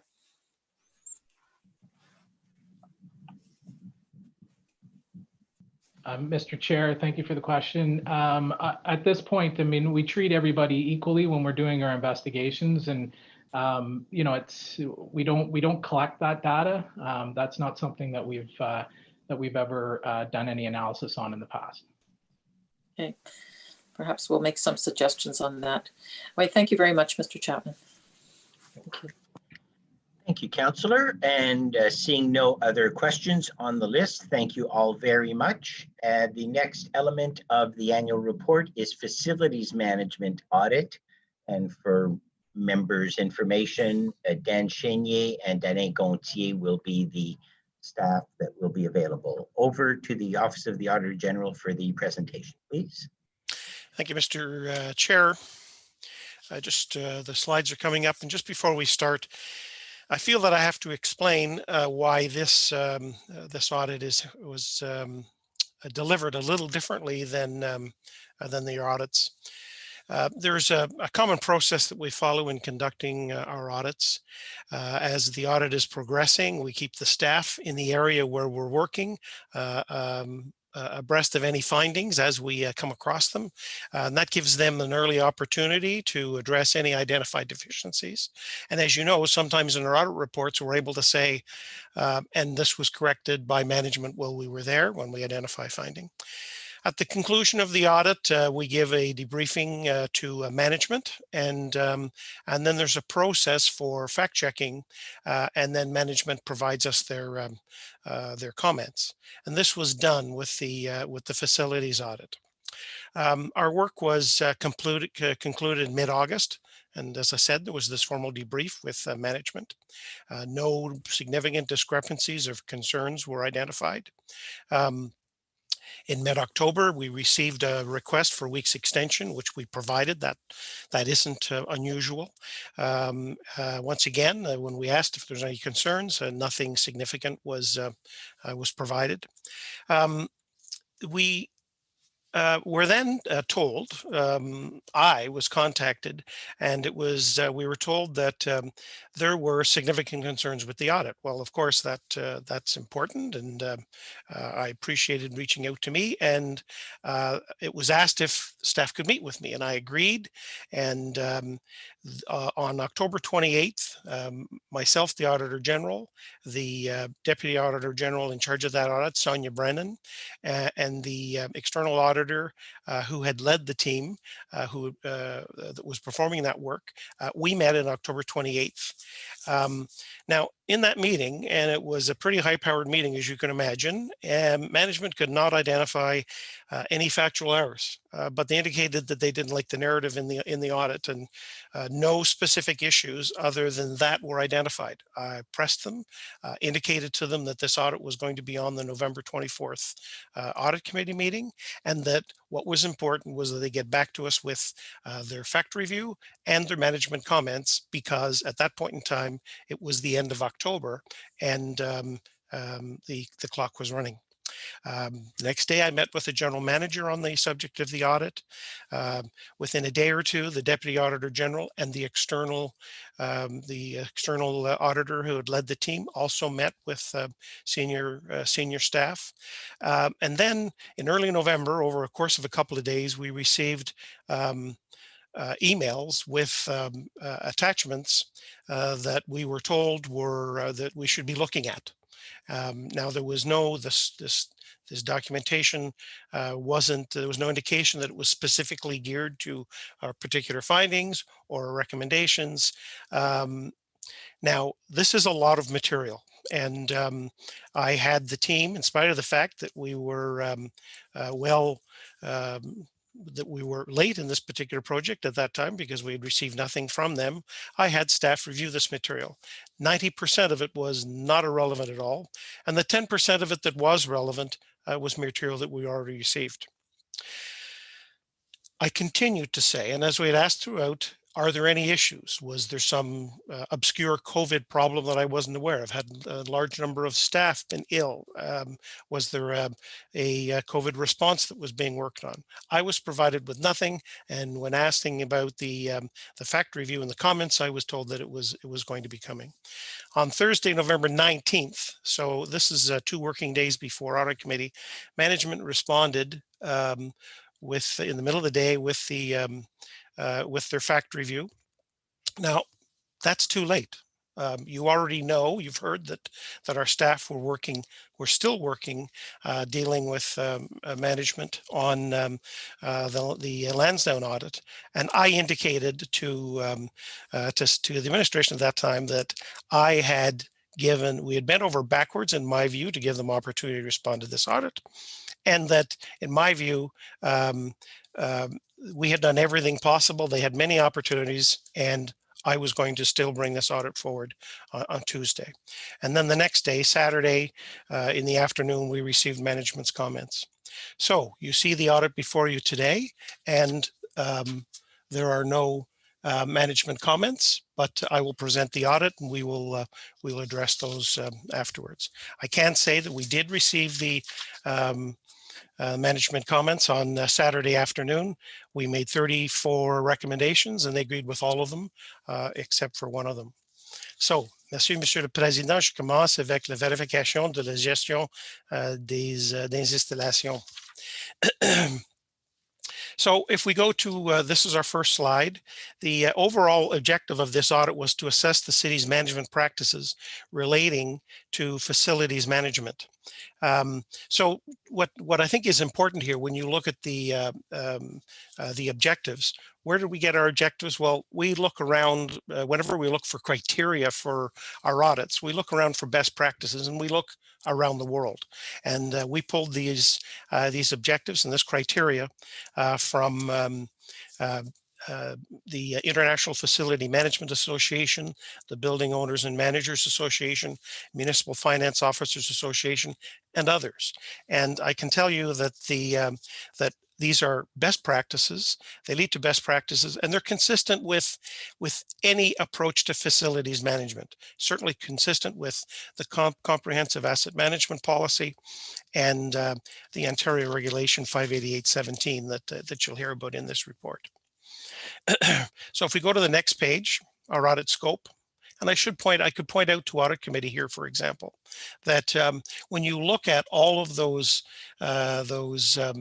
10 items, the various areas that we could have looked at that are under the oversight of facilities, operation services, and the other groups.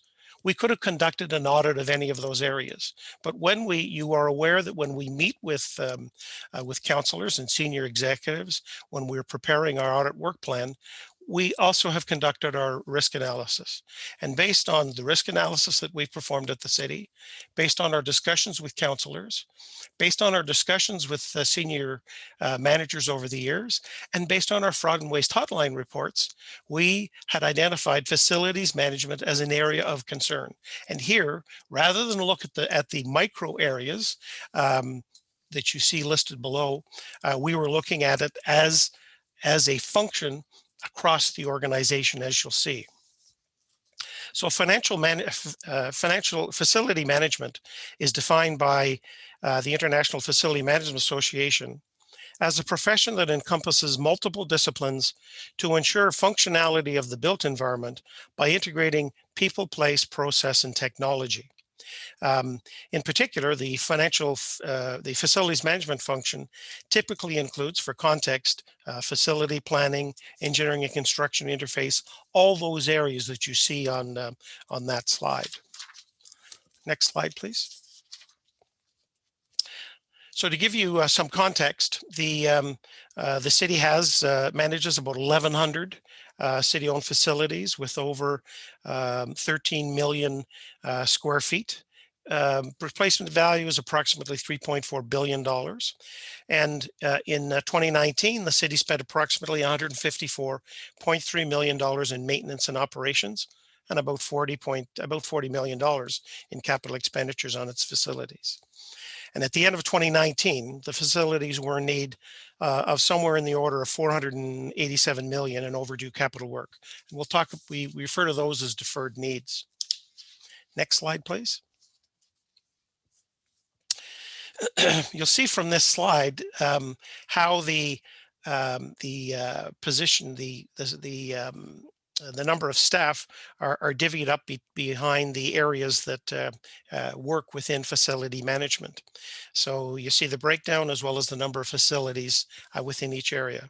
Now, I should point out the purpose of the fact review, which we received 2 days before this audit committee, is to identify any errors. And I will be honest, there were some errors in this report, and they were along the lines of the number of facilities in some cases, the number of FTEs and how they were allocated. And we will be making those corrections to the next edition of the report. But I can tell you, after reviewing the fact review last night and the night before, there is nothing of any significance that affects our comments or our findings. So the numbers that I refer to in the report might change, but not materially. So the facility management function and the various groups that facility management interact with have undergone multiple organizations since amalgamation. And these reorgs have been of varying sizes. And most recently, there's been 6 in the last few years, 1 in 2009, 1 in 2011, another in 2012, another in 2016, 2017, and a minor one in 2018. So next page, next slide, please. So the purpose of this slide is to show you the type of work that we do when we do this, when we perform an audit of this or any nature.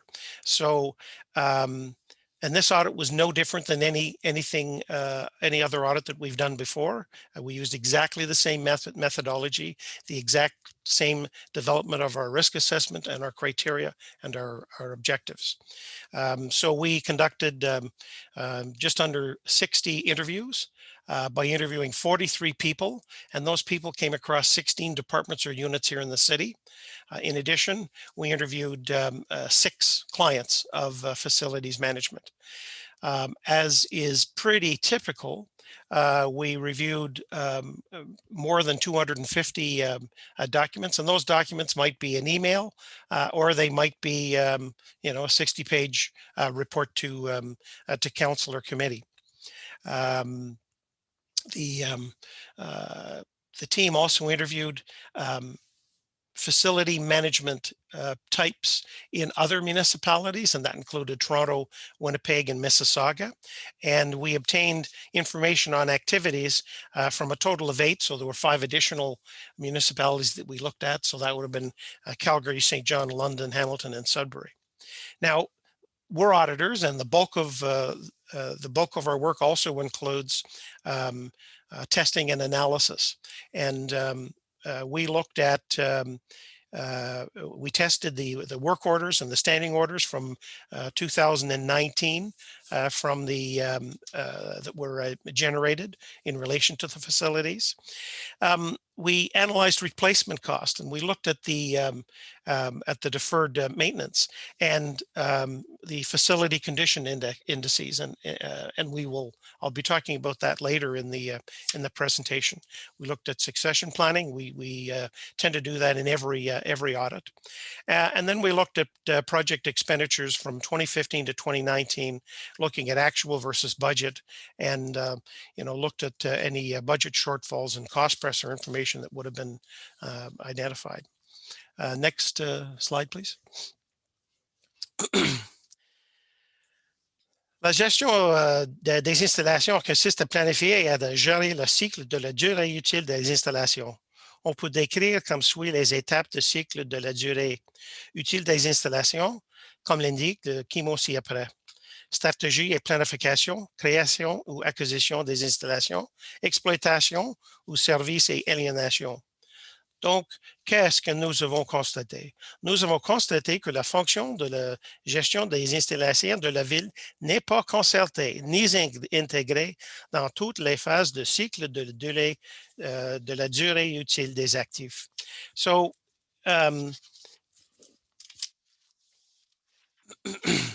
there's a very clear relationship between the corporate objectives and resource planning, asset management. The facilities management involves planning and managing the life cycle of a facility. The stages, as you can see in this cycle up here, are very clear, and this isn't rocket science. You begin by talking about the strategies and planning to find or develop a particular facility. You create it or acquire it. You then operate it. And then provide any service deliveries related to that facility, and you either dispose it at the end or modify it. So what did we find? We expected to find that facility management is coordinated across all citywide facilities at all stages of the facility's life cycle. We also expected to find that the full range of facilities management activities and services were integrated and operate under a comprehensive citywide strategic plan and vision with common policies and common procedures. And what do we find? We found, and this is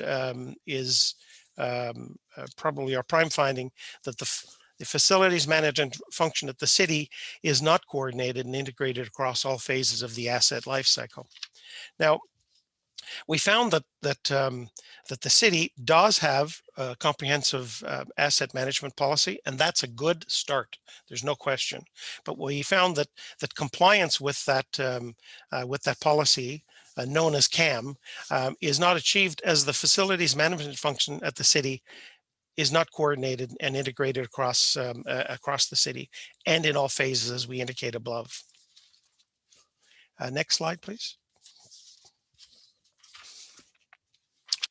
As a result, the approach to and delivery of facilities management activities is inconsistent across the city.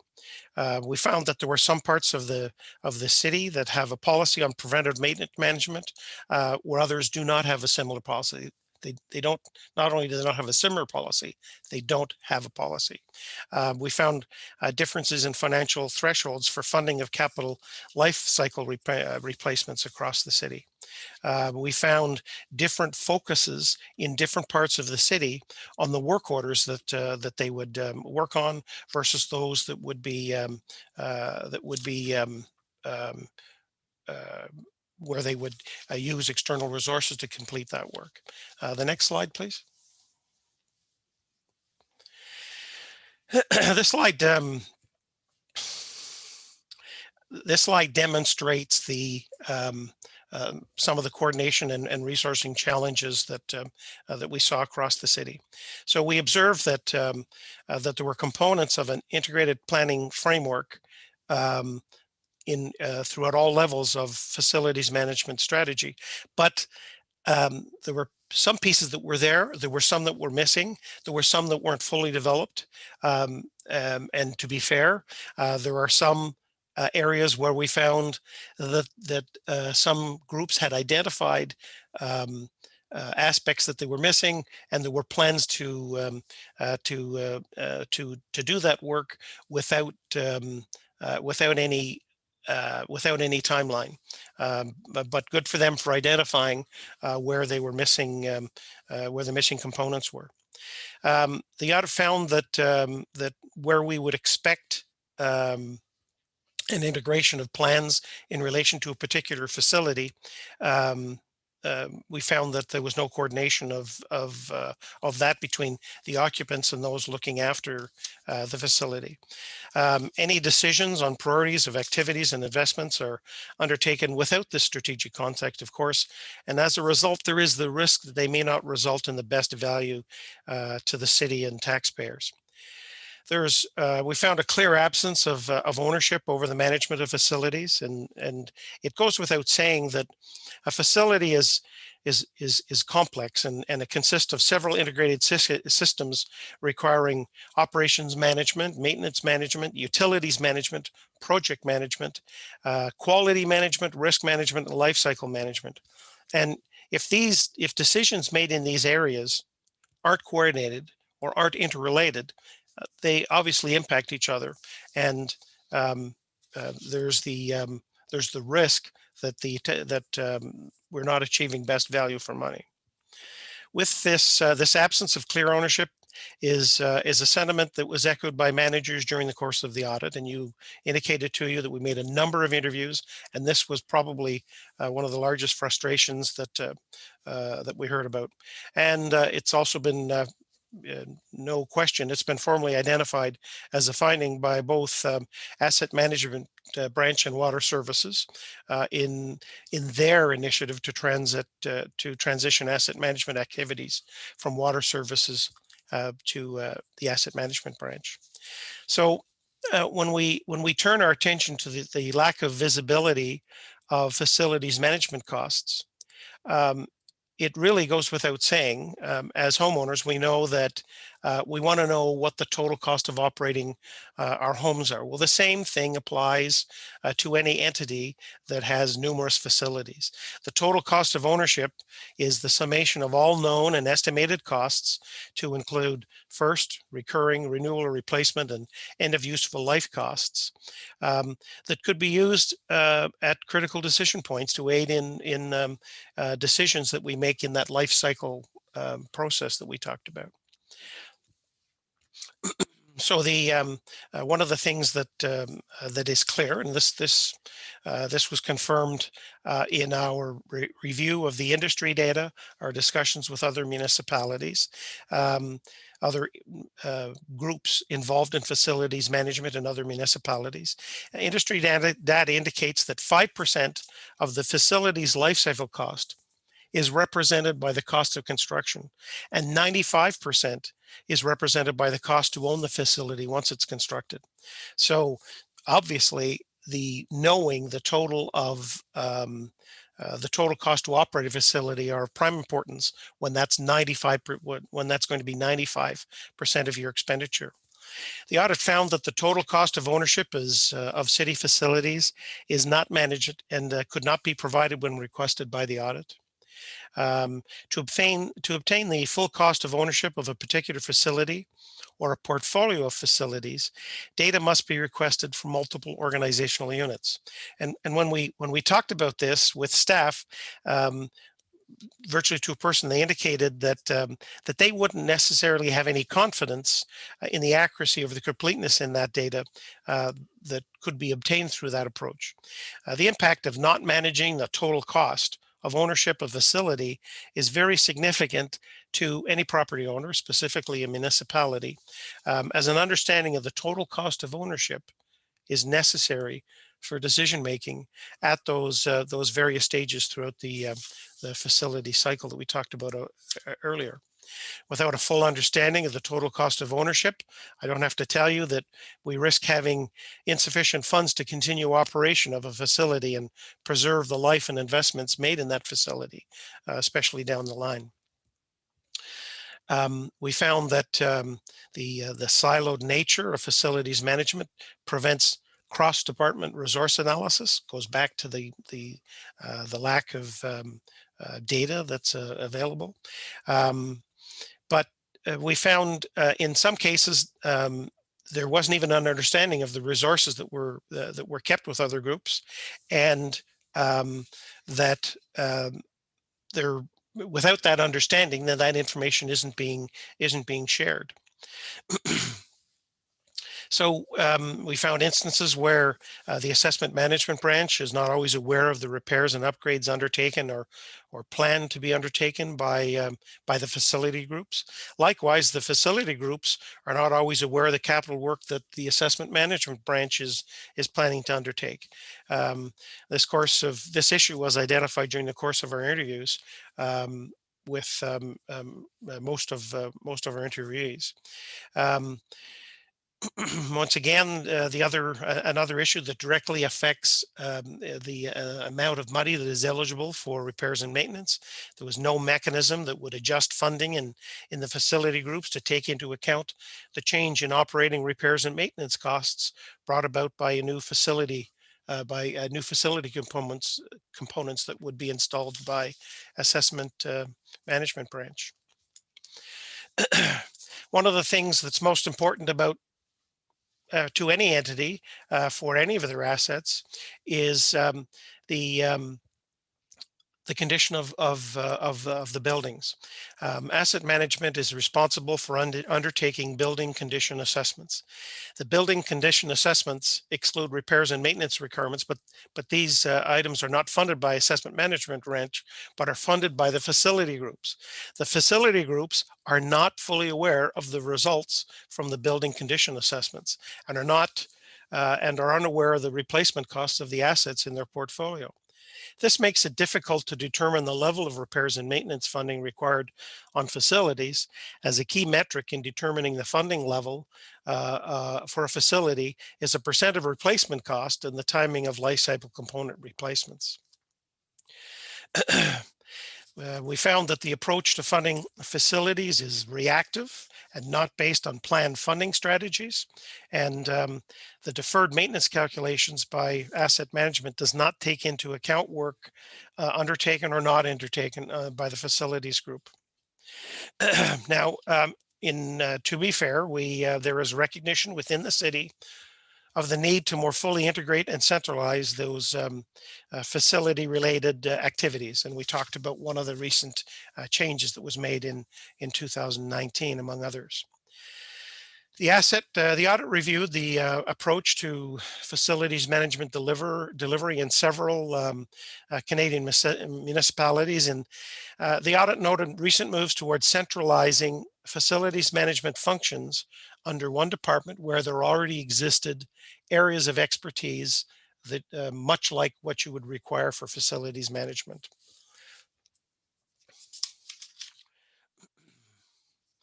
Next slide, please.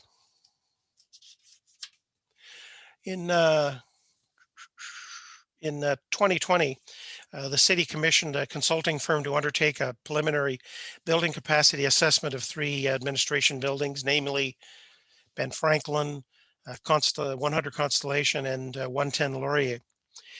The preliminary results from the study indicates that the city is in contravention of some building codes, and primarily along the lines of over accommodation. Now, certainly less of an issue in COVID times, and certainly moving forward. But this is certainly an issue that is going to have to be addressed. Next slide, please.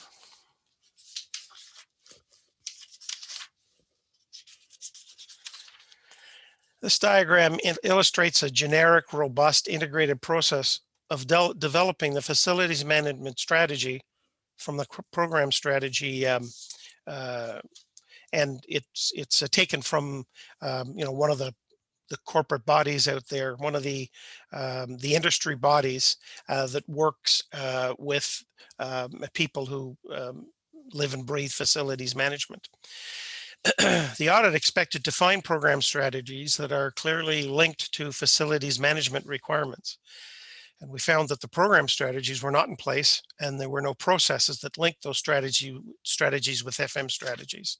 And when we make that statement, we say that uniformly across the city.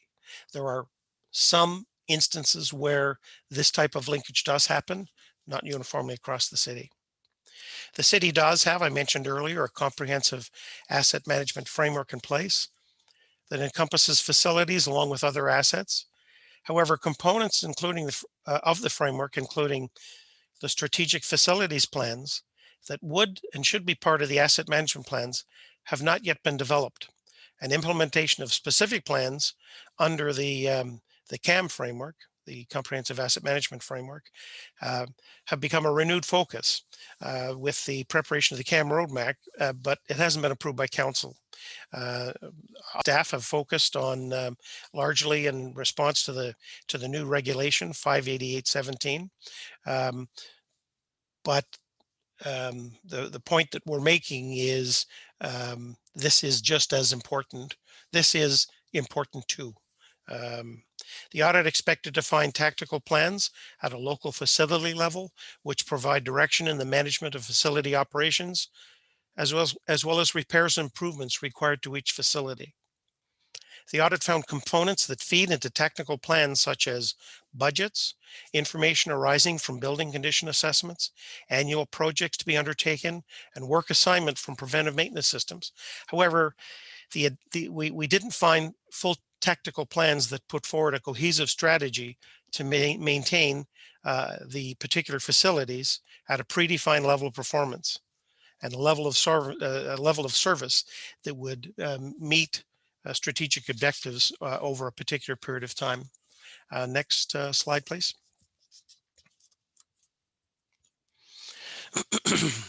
The audit expected to find the priority of facilities management being determined by a planning framework that provided the overall strategy of where investment should be made.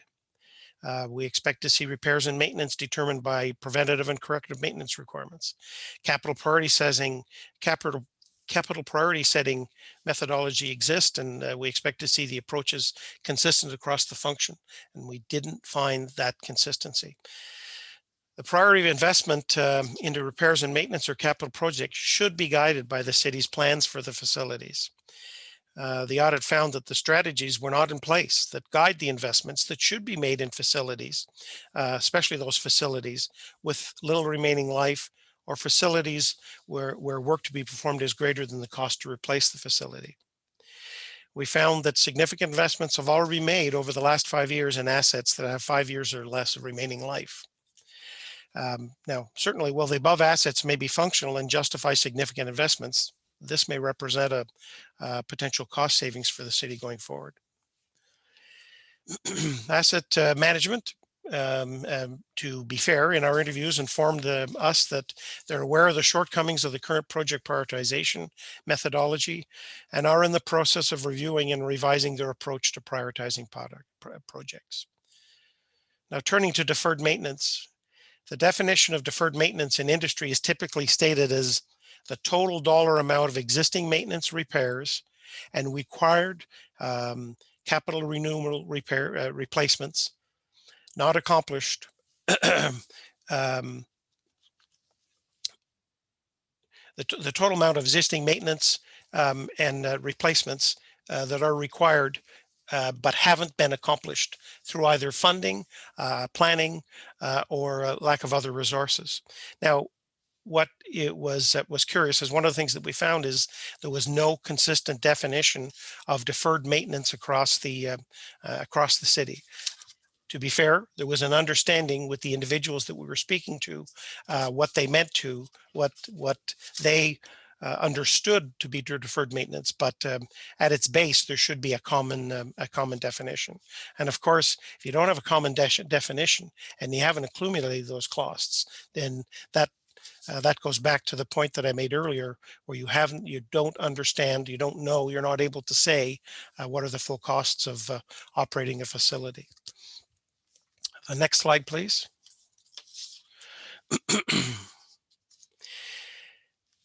The inability to complete building condition assessments and assess the condition of all buildings in a consistent and timely manner, and to validate the information impacts, as I said earlier, on the ability to manage deferred maintenance and to prioritize and fund the work that is needed to carry on using that facility.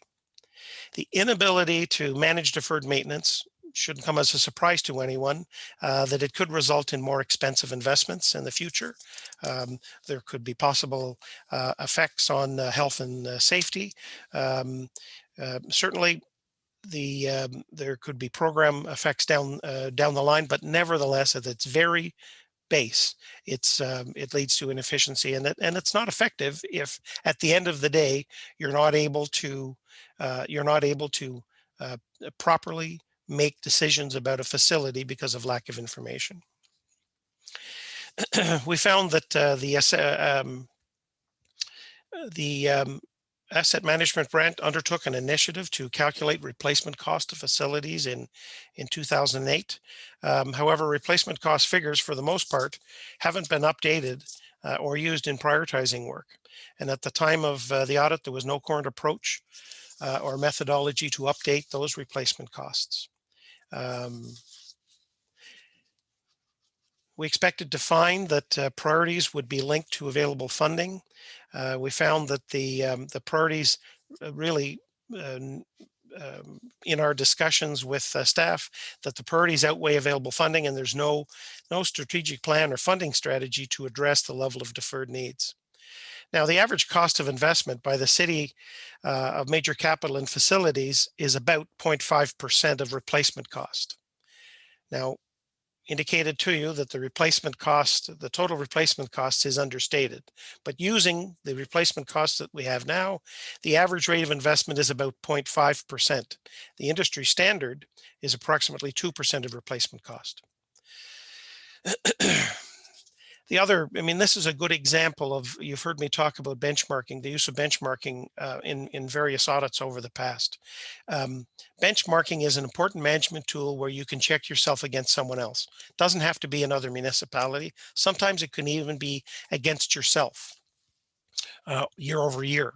But we certainly found areas where benchmarking could be used and wasn't being used. Next slide, please. You've heard me talk about data, and here our findings really do focus on the data. We found that the city doesn't have a single system that integrates life cycle and maintenance information, permitting facility groups and staff to see the same information, staff in other parts of the city to see the same information. Currently, there is no system integration between life cycle and facility maintenance. We couldn't calculate the facility condition index on approximately 40% of the facilities. Now, the facility condition index is a measure that is used to that is used by facilities management types to get a handle on the condition of their facilities. We couldn't calculate that index on 40% of the facilities due to an absence of data, and that's either no replacement data or no deferred cost information, or in some cases both. Now, the calculation of the facility condition index on the remaining 60% is hampered by the information that is there, but is out of date. So, without an established facility condition assessment process that incorporates consistent criteria across the city, it's difficult for the city to determine and manage the condition of its facilities, and then make decisions on the level and timing of investments for those facilities. Next slide, please. We expected to find sufficient funding to properly maintain facilities and deliver required level of services. To achieve this, naturally, we expected to find in place practices such as funding requirements that were linked to planning frameworks. We talked about that earlier. There is some, but it's incomplete, and it certainly isn't consistent. We expect to see formal variance analysis with follow-up action at predetermined individuals. We expected to see accurate deferred maintenance and funding pressures identified. We found that the budgets for facility management are largely rolled over from year to year with little change except for adjustments for inflation. They're not established based on facility needs that are linked to strategic and tactical facility plans, as we said earlier. So the deferred maintenance and funding pressures, deferred maintenance is incomplete. We had asked if we could have an estimate of the deferred maintenance across the city, and that's when we determined that there wasn't a clear definition of deferred maintenance. And then with the incomplete data that it exists, the best that we could come up with is approximately $488 million.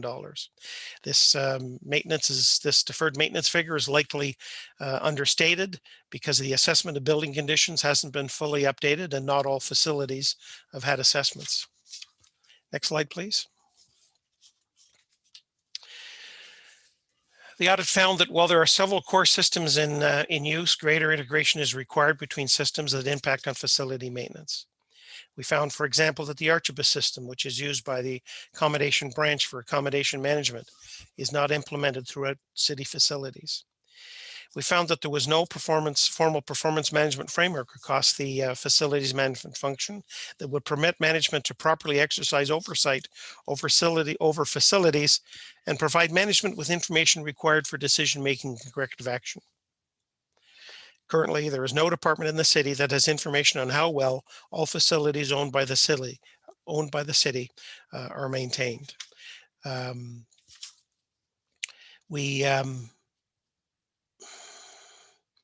I talked to you about benchmarking, and once again, it doesn't have to be with every municipality in the world. Doesn't even have to be with a municipality. There are commonalities between municipalities, but if all areas of facilities management were doing some sort of benchmarking, according to the Building Owners and Management Association, the possible savings from benchmarking alone can be up to 3% of facilities operation costs. Now, I have to say two things before I finish. Staff were absolutely cooperative throughout the audit itself. It was only at the very last stage where there were issues. There is no question, I've said this before, you've heard me say this before, there's no question in my mind that the staff in facilities management, those individuals who are working there, are absolutely dedicated to doing the best that they can with the tools that they have. But understandably, there is no doubt frustration there. And the purpose of this audit, which came out of our risk assessment, which came out of work that we had done, which came out of discussions with councillors and discussions with senior managers and our fraud and waste reports over the years. This was an important piece that had to be done. And it goes directly to helping council hold themselves and management accountable for the expenditure of public funds. So I thank the staff and facilities management who cooperated with us through the performance of this audit, the development of this report. Mr. Chair, there were 34 recommendations, and as I indicated, we received the management comments on Friday afternoon, and management agreed with 33 of them. Next slide, please.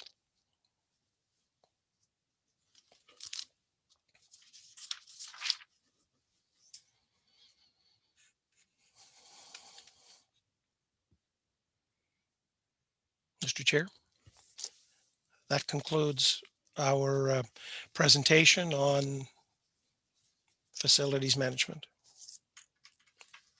Thank you, Mr. Auditor General. The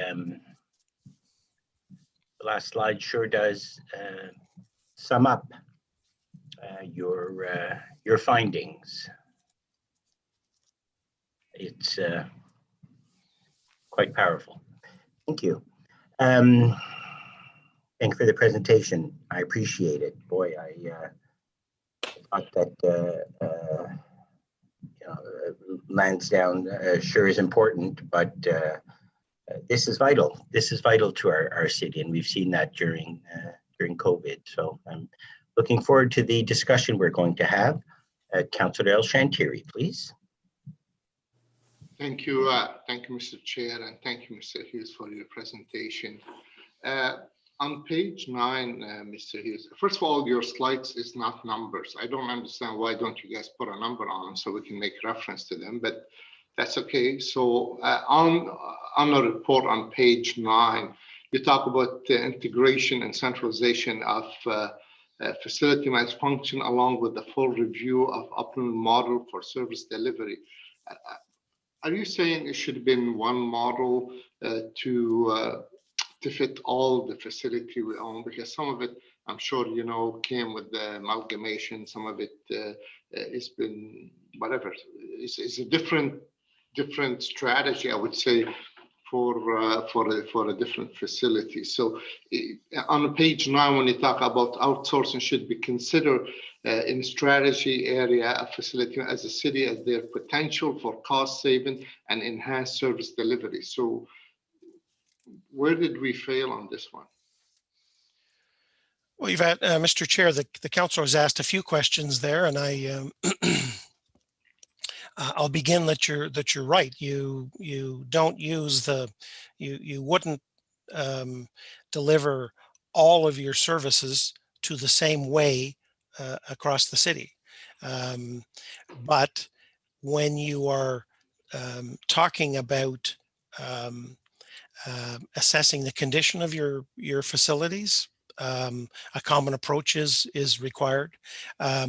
When you're talking, if you're talking specifically about whether repairs and maintenance to facilities should be outsourced versus insourced. That, that's a decision that could and should be done by management, and it should be considered. And when we talk about common themes, that's something else that I will, that I'll talk about. But you're correct. There might be some parts of the city where the delivery of some activities is best done through outsourcing, and other parts where it might be done with city resources. So, Mr. Chair, if I can ask staff to comment on the Auditor General's finding, and that there should be organizational structure change as units are working in silo. And we saw the last picture, and I think that was disturbing enough. So, can staff comment on this, please? I'm not sure who from staff, maybe Dan Chanier. Chair, it's Dan Chanier. Thank you for the question, Councillor. The Auditor General has made some significant recommendations and pointed out some, some challenges that the city has. By coincidence, many of these look very familiar to recommendations and the observations from the 2007 audit, when at one time the city did have a very centralized facility management function known as RPAM at the time, Real Asset and Property Management. And those recommendations did go forward, and for the next decade, if not more, individual departments worked with RPAM to try to get to some of the many issues that the auditor spoke about. And when this city manager came back, one of the first things we talked about is, have you guys solved the RPAM issue? And the honest answer after a decade had to be no. And at that time, as part of the 2016 reorg, we did make a bold move. We said, let's try a different way. Let's try to focus on the clients. And one of the things you didn't see in the 2007 document was that a high client satisfaction, which you do see in this audit. And I think that is a reflection of the city manager giving us the direction that for departments to go ahead and, at least in the initial phases of implementing this new model, put a focus on the things that matter on the front lines. And that's exactly what we've done. And so, there are some good points about internal integration and coordination that still need a lot of work. That has not been the initial focus. The initial focus was on working together, and COVID was mentioned. I have to tell you that having an owner in the store, one person in each facility during COVID that is able to direct not only the programming resources, but also the facility management resources has been a godsend in terms of being able to quickly adapt facilities to COVID, to institute heightened cleaning regimes, all of those things. To the notion of a reorganization to do this, and the auditor spoke at length at the beginning about the delays in responding. One of the difficult hurdles to get over with was that first recommendation was to undertake a major reorganization of several departments to accomplish the many areas that he talked about. And as I've just mentioned, fundamentally, management believes that all of the 33 other recommendations can be accomplished under the new model that we instituted. Alain Gontier is on. He may want to share some perspectives from the asset management part of this. Yeah, thanks, Dan. Yeah, I think if we go back to 2012, when council approved basically the comprehensive asset management strategy, at that point, that really started to set in motion basically how we would be managing basically overall our assets. And the auditor mentioned about the importance of the facilities, but the city has to manage a lot of other assets also that also compete in terms of the same funding priorities. So basically the city has over 50 billion worth of assets. The facilities account for, give or take, about 10%. So when we're looking at basically managing the facility assets, it's also in the context of all of the other assets that we need to manage. The piece that we've put forward also, and we're trying to reinforce following the 2016 realignment, is the organizational piece is one element, but an important element is the governance. And we have the CAM strategy, or the steering committee, that regroups basically all of the different city departments, all of the players around the table around what priorities are we setting in terms of moving forward to be able to achieve basically council's objectives. So we have been putting a lot of the pieces in place to basically help to bring better governance around how decisions are being made. And to Dan's point, the audit makes a number of important findings. What we see from that is that a lot of those findings are basically incorporated, or can be incorporated basically in the work that's currently being done as we go forward. This is very much a journey, and we're always going to be looking at improving basically our processes. There's always areas to that we need to do a bit of work on, and certainly the audit certainly flags some of that. But our strategies are going to get us to the point where we need to get us. We have important documents that we're going to be bringing forward to council in 2021 and 2023 that will provide a lot more detail also around all of the assets that are required to support all of the services, and the facilities component will be integral to those documents. So I think to Dan's point, there's a lot of work that has been done. There's still a lot of work that is to be done, but I think we're well positioned to be able to address all of the audit recommendations that have been flagged.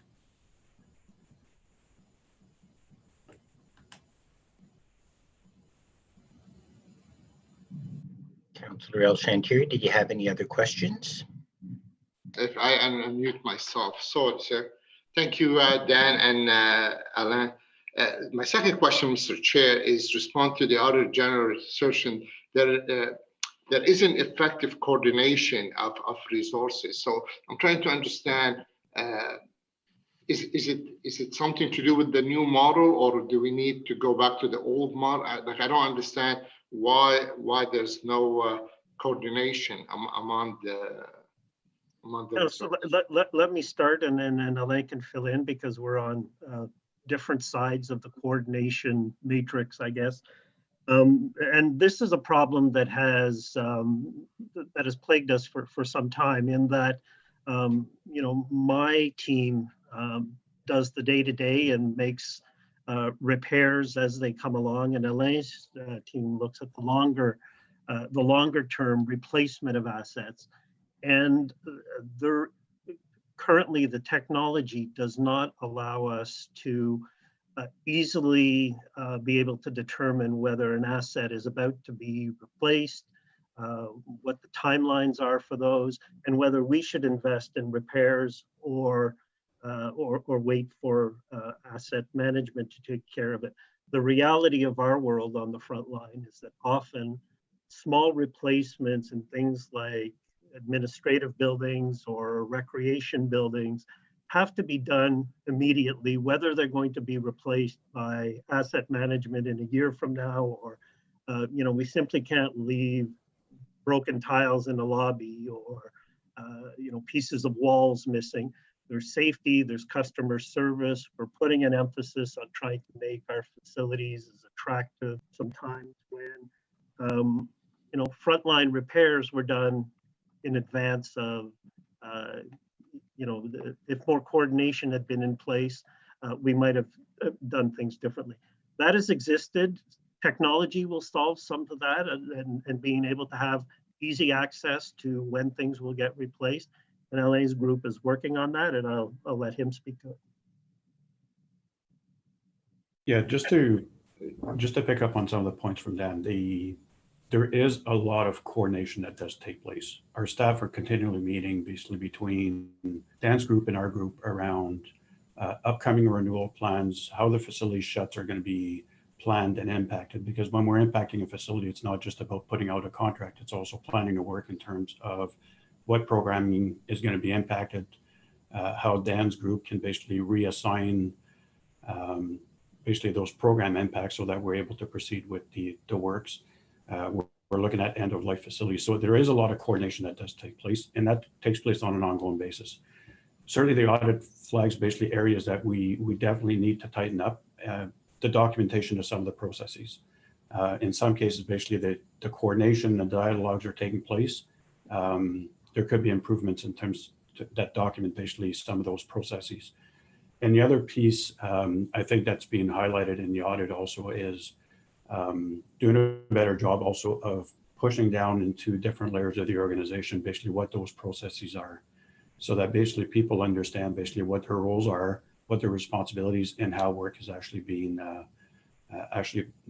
coordinated. And again, those are all elements that we're going to be able to capture as we update the strategic asset management plan that was last presented to council in 2017, and as we build basically the service-based asset management plans, which are going to provide council with basically a full view of all of the assets that are required to support basically the various service areas that we have across the city.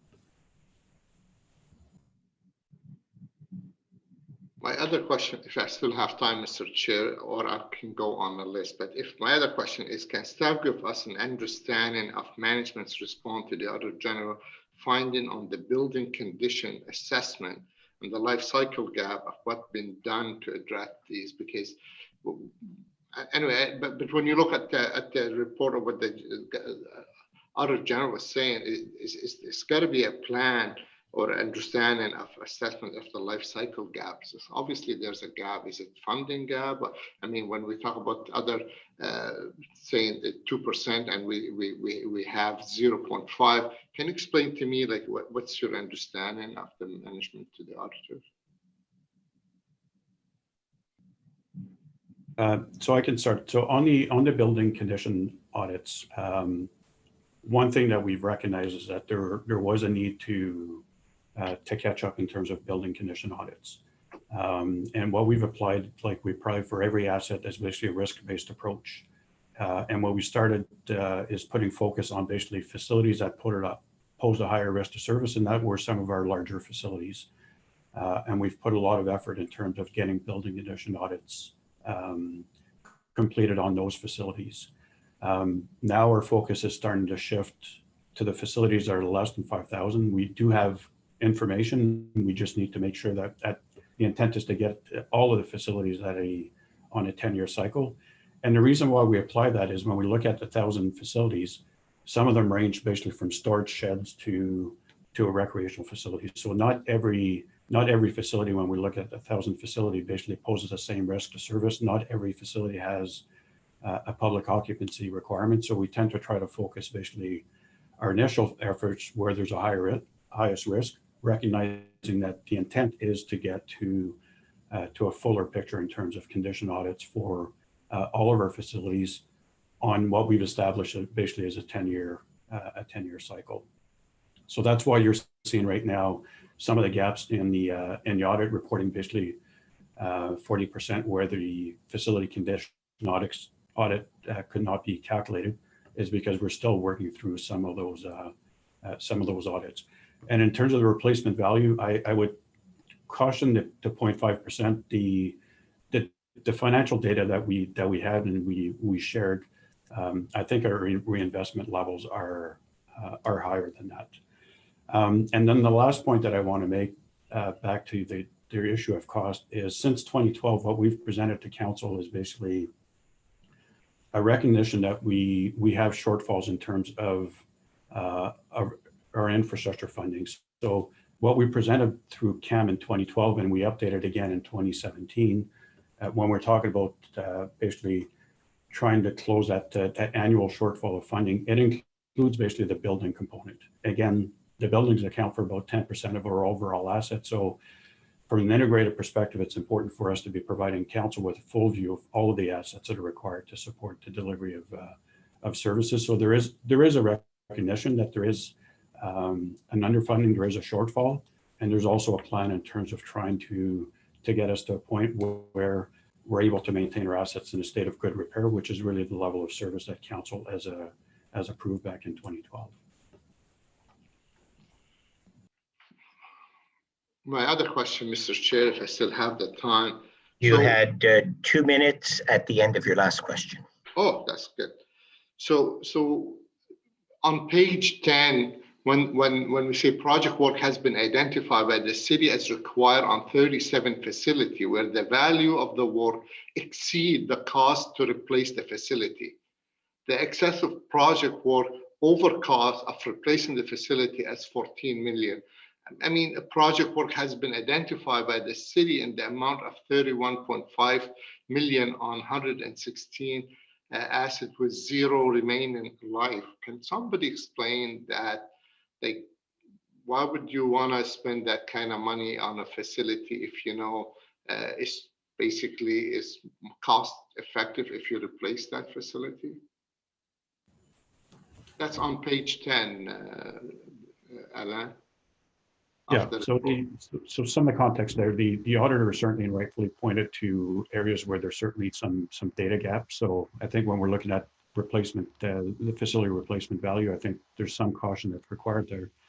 But I think the other element too is that a lot of the facility where we're investing dollars, we are trying to stretch those dollars as much as we can, recognizing that those facilities need to continue to be maintained and serviced to provide the program, to continue to provide the programming. So it's not like we can just suddenly shut the facility and say, we'll be back when we can build a new one. So when we work closely with Dan's group will be looking at from a growth perspective, where are they going from an overall service delivery perspective, and we overlay basically the life cycle renewal on that. We do have the discussion about facilities that are coming to the end of life to make sure that basically, okay, is it still worth putting investments into facilities, even though in some cases we may be pushing them beyond where they are. The reality is basically it's trying to stretch those dollars that we have as much as we can. Chair, I can add to that the arena optimization initiative that was approved as part of Council's strategic plan is a first example of taking a class of assets and having a look. And we know that we have some arenas that are on average, more than 40 years old and no longer meet the programming need. And so that is a first initiative to look at exactly what we're talking about. When is it time to either decommission those buildings or repurpose them because they no longer meet the need, and not invest any further in them. The other piece that we'll be looking at as part of our recreation infrastructure strategy is how do we renew some of the facilities that are of all kinds in the core of the city primarily, but in other parts as well, that are past life expectancy, but there are no development charges coming behind to help pay for them. What is the financial plan for addressing the replacement of some of those things? So that is, and we do need a 10-year plan to look at that, and we'll be delivering that in 2021. My final question, and I'll ask them both together. So and the final slide for the auditor said 34 recommendation, 33 the management agree with, obviously one they disagree with. I'd like to know which one that was. And my other questions, so because of the time, what is the management's response to the lack of succession management? We know when Steve came back, a lot of change has happened in succession planning for management level or assistant general manager, but are those being implemented for buildings and experience and facilities? I mean, we know some people are retiring and those people leaving with 40 years of experience in those areas. Can you please explain it to me and why there's one condition you guys disagree with? Chair, let me start with that one. Firstly, on the one we don't agree with, it's recommendation number 1, and I spoke to that at the beginning of my comments in terms of moving to a centralized model. That management feels that the model that we adopted in 2016 is still in the development phase. It is paying good dividends in terms of improving frontline service. And we also believe, as we've indicated in our management response to the other 33 recommendations, that we can accomplish the things that the auditor says we should within that piece. In terms of succession planning, and at least part of that recommendation I think is intended for the facility operations, which is in my department. And that is a work in progress. The auditor has picked up that this is a line of work that traditionally has seen succession based on longevity. And it is a changing field as the work becomes more technical, HVAC systems, chemicals, health and safety requirements. It's no longer the case that you can just wait it out and be in there. So early on, as in 2017, when we took this on, we outlined for people that are, you know, as starting out with us as Zamboni drivers or maintenance workers, what is the career path to becoming a foreman, to becoming a supervisor, to becoming a portfolio manager? And we created a series of courses, which we're starting at the grassroots and building it up. And we are now looking at, you know, how do we give our supervisors portfolio manager experience? How do we give our portfolio managers acting manager experience? So we recognize that this is a field that has not put a lot of emphasis on training to promote succession management, but we have a plan, and the auditor points out that you know, this is an important place to invest for the city. Just a little explanation, Dan. When you meeting with Alain Dancier and like about facility asset management, does the procurement officer involve to make sure? Because sometimes I don't agree with centralized. I have to tell you why. Because if you get a plumber in Kinburn, the odd is he know how to fix the facility. He's a lot better than centralized someone coming from subcontractor. But I want to make sure the procurement officer involved with that process, making sure there's accountability. Does that table of management include the procurement officer? Yes, we work very closely with procurement, and part of this speaks to another, I guess, recommendation from the auditor of looking at the proper blend of in-house and contractor provided services. And the example you give of a plumber in Kinburn is a good example where, you know, we've looked at creating standing offers where we can have somebody that can respond quickly and close by in order to be able to do the work. Again, work in progress of building a strong network of external providers, because more and more of these resources, you know, that kind of work is being given out to local contractors. And we do work closely with procurement on getting people that can respond all across the city for time and efficiency and of course cost as well. Thank you very much, Mr. Chair, and thank you, staff and Auditor General. It's a great report. There's a lot to digest, but it's a great finding. Thank you. Thank you, Councillor Shanker. You're right on time also. Councillor Hubley, please. Thank you very much, Mr. Chair. My first question will be for the Auditor General. As Councillor El Shantiri touched on, we've got 33 of your 34 recommendations accepted here. In the span of your career as Auditor General, I thought almost all the recommendations get accepted. Am I correct? Is this the only one that has never been accepted? Mr. Chair, the councillor's correct. It's the only one that that hasn't been accepted. Is it tied up with what transpired around the delivery of the response back from management? Possibly. And what I think it's important is you know, what we do with this audit afterwards. My intent is to continue to work with management to update this report with their comments and to seek some resolution on the first recommendation. The councillor's correct. This is the first time that there is that there has been a disagreement. Thank you, Mr. AG. So now my next question to staff. The report notes that there's several buildings that are in what's called a crisis state. Do you accept that finding or dispute it?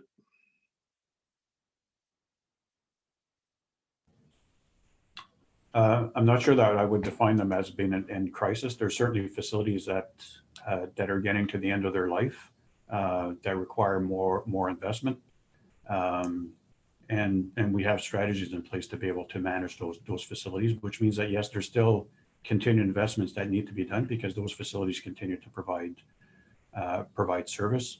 I'm not sure that I would go to the extent of calling things a crisis. As I mentioned before, as we get closer to the end of life, we are having discussions with the service areas around their continued use for those facilities. And in some cases, basically, it takes time to be able to plan some of those facilities. One of the examples is a central library that's identified on that list. As you know, we already have a plan in place for the new central library. It just takes a bit of time to be able to get to that point. So usually if there's facilities that are in that state, there's discussions that are taking place with the different service areas in terms of how do we continue to provide their support their service. Well, Alain, does the term crisis state actually have a definition that is accepted amongst your peers as well as the auditors? Or is that just a term that shows up in this report and nowhere else? Well, terms that we use are, and that we report at the council for all of our assets are very good to very poor condition. I know that in the audit report, they tied the level of deferred maintenance to the replacement value, and depending on the percentage, basically you can have basically a different level of qualification as to what the facility is at. We typically use basically that very good to very poor, just for consistency in terms of how we share the information with council and the public. Okay, fair enough. So the term crisis doesn't imply any safety risk then?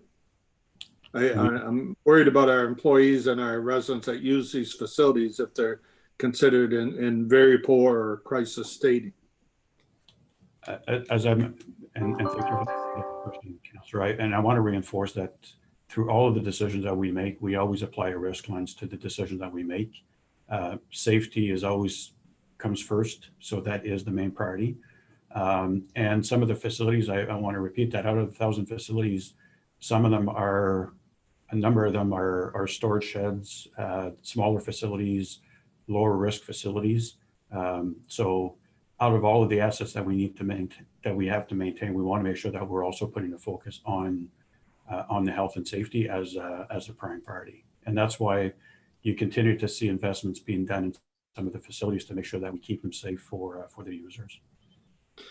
Okay, so I understand there's a fundamental disagreement here between yourself and senior management and the Auditor General on which is the best model to use. I have to ask if what you're doing now is the best model. How come it took so long to answer a simple question like how many FTEs and how many facilities are under your control?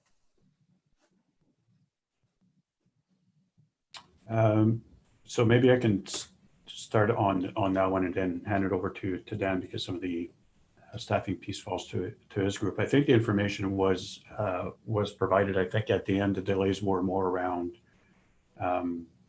some of the factual components of the audit where there were a bit of back and forth. But back to your first question around the model. We have been very progressive in terms of trying to roll out a strategy for the city that looks at all of the city's assets, because at the end of the day, that's where the decisions need to be made in terms of balancing different risks and different investments. So we don't just manage buildings, we don't just manage roads, we don't just manage parks, we don't just manage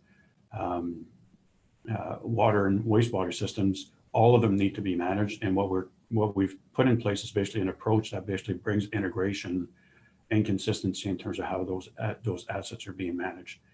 We do have, and we're continually basically liaising with our peer municipalities, looking at best practices, looking at how they're doing things. The City of Ottawa was one of the founding members for the Canadian Network of Asset Managers, and that's a national association that's really focused on collaboration and working on best practices. And I can't say that there is one model out there in terms of organizational structure that's basically deemed to be the best model. You see a mix. You see some that are more focused around certain area of service, for example, around buildings, and everything is focused around buildings, and they have these different silos in the organization. You have others like the City of Ottawa that's a lot more maybe decentralized in terms of some of the functions, but a lot more integrated in terms of how the assets are being managed. So, and our approach is very similar to Edmonton as an example. Our understanding is even Calgary are going through some fairly significant realignments. And from the discussion that the city manager there was indicated, they're looking at moving to more of a functional model, which sounds very comparable to the model that the city has. And I think at the end, let me just interject here. I wasn't questioning you or to get your viewpoint on the model. I fully understand that senior management has the right to choose the models they want. What I'm looking at, what my question was, under this model, why did it take so long to identify the number of FTEs and the number of buildings under your control? So I don't think that providing that data was we were able to provide basically the facilities and the staff count. So that certainly was not, as I understand, basically the concerns in terms of responding to the audit. That information was provided.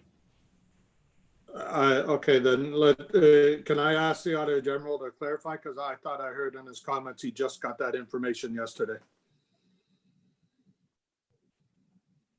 Oh, excuse me, what I was referring to was the fact review, which would change some of the numbers from what we put in our audit report, which was given to us during our audit, and then the fact review that we got on Thursday afternoon. So it just corrections. It was date. So not the reporting of the numbers.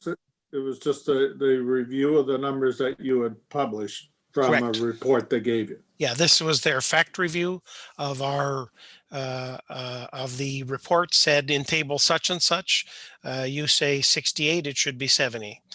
You say 423, it should be 430. That sort of thing. So that Okay. it was corrections of that. Thank you. Alain or Dan, my next question has to do with the potential savings identified in this report. For example, we just got an email this morning about a new federal program to help with retrofits, repairs, and upgrades of public facilities. Unfortunately, the response time is something like Fridays. I just want to know, is this organization nimble enough to respond to something like that and have projects they can add to that list? I can respond to that. For you, Chair. Oh, sorry. Go ahead, Steve. Steve Willis is going to answer you. Yeah. So Chair, just to the council's point, the federal infrastructure stimulus money that was allocated to the City of Ottawa, we have a very short turnaround time to respond to them. And that's a requirement of the program that they set up. Staff have been working collaboratively with all departments for at least 6 months to prepare a list of potential candidate projects based on what we thought the federal government's criteria might be. So in terms of nimbleness, we already have a wish list that we are working from, and we just ask councillors for additional priorities that they may have. So I can assure you we have lots of ideas and we know where our priorities are. Okay, thank you. And I think it's going to be my last question. And I guess this is probably more to Steve Kanellakis because it's a complete overview question. I'm thinking, given the recommendations in this audit and the findings of the audit, I'm wondering if it would be a good idea for us as a city and we as a council hire you to be the one that answers to this and to take direction on it. I'm thinking we've got to take this audit away and look at what's in there long before there's a follow-up audit done and mine this for some very good ideas in here. I'm not disputing your choice to pick the model you want to go with. I just think there's some very good recommendations in here to make whatever model you choose work better. Would that be something you would be willing to take on and at some point come back to council and let us know your progress? No, thank you through the chair for Councillor Hughley for asking that. A couple of things. First of all, out of the 33 recommendations, I did want to point out, it's unfortunate they're not on the report, but the Auditor General gave his explanation for why they're not included, and I hope they are included before they reach council on December 9th, because there is discussion. I think he will do that because I think it's important. 11 of the 33 recommendations have been, I would say, implemented, but we are doing, and there are, additions the Auditor General wants us to do those things, and we agree with that. I've already spoken with our senior leadership team, which is on the call right now, that I'm not waiting for the follow-up audits to be able to report back. My intent is to gather our leaders who are involved in property management, facilities management, I should say, and start having a conversation about what adjustments we have to make. What adjustments we have to make to actually implement these recommendations and ensure that the model that we do have meets these requirements going forward in terms of all the things the Auditor General has said. So we will be putting together a task team. I will be engaged in that task team to look at how we do that. I'm not necessarily convinced at this time that we have to centralize everything. There's pros and cons to the different models. Have we swung too far to service before everything else? Maybe. That's something that we have to take into consideration. Do we have to swing back the continuum to some of the back end risk processes that have been identified? Looks like it. But I can tell you that the RPAM and that central model had its issues when the previous Auditor General brought forward reports, and I was part of that, on many of the same issues as current Auditor General brought forward. It had the same kinds of problems, even central to the sacrifice of service. All this to say is that my intent is to move immediately to start having those discussions and looking at each one of these recommendations and figuring out what do we need to do to implement it. And if that does mean that we have to look at, changing our organizational alignment because of it, I'm prepared to do that. And I appreciate that the Auditor General, acknowledged that, yeah, we probably need to have discussion over audit recommendation number 1. We never had an opportunity to formally do that in terms of the disagree, and maybe we can get it back to an agree when we get to, before we get to council. I'm prepared to have that discussion with him. Thank you. That's comforting to hear that. And I'll just share with you my own personal perspective to this. I think it's fantastic now that if I've got a problem with the facility in my area, I can call Dan Chenier, because the way it used to be, Dan took care of the programs in there, but didn't take care of the building. And so his own people had to go elsewhere to report things. So there is advantages to this model, and I've witnessed it firsthand. I see in the audit, I see a lot of things to do more with the overall coordination, trying to find savings, trying to find where different departments may be able to help each other by finding what worked in one area and so on. And I take comfort in what Alain is telling us today, that there is that work going on in there. So I like your approach, and you've answered my question that you're going to look at this and come back with us on it. So I appreciate it very much, and thank you. That'll be all my questions, Mr. Chair. Thank you, Councillor Hughley. Mr. Auditor General, I think you signaled that you wanted to address the issue of the crisis status when that issue came up, please. Thank you, Mr. Chair. What I wanted to say was that the determination comes from the index that I talked about, the facility condition index that the facilities management uses to identify states of facilities. And based on the FCI determinations that we were able to do, it indicates that properties are in a state of crisis response. It means that as a manager, you are responding in a crisis manager to any activities with that property generally. So there's a very, very different connotation, and it comes out of a mathematical calculation. But I mean, it goes back to the fact that that there are a significant number of facilities where the data is not collected, and I assure you, they're not all storage facilities. But I think that I'm pleased to see the acceptance on the part of the managers and Mr. City Manager. We will continue to work with you and your office on recommendation number 1. Absolutely, that's a commitment. Thank you, Mr. Agee. Councillor Kavanagh, please. Thank you, Chair, and thank you, Auditor, for this report. It gives me great concern when I represent an area that's in the inner urban area. So that means the facilities are older, and so they're the ones that have the most to lose in terms of, falling back if they're not maintained. And this is a great concern, particularly when we talk about that the arena study that's coming up, and how things can just fall down, and then they'll be in the crisis mode, and it'll be very difficult to come back. So I'm very concerned about that. On page 43 of the report, it talks about an amalgamation that there's supposed to have been an accommodation master plan, but the city couldn't produce it. Does it exist? I just want to know right from 20 years ago.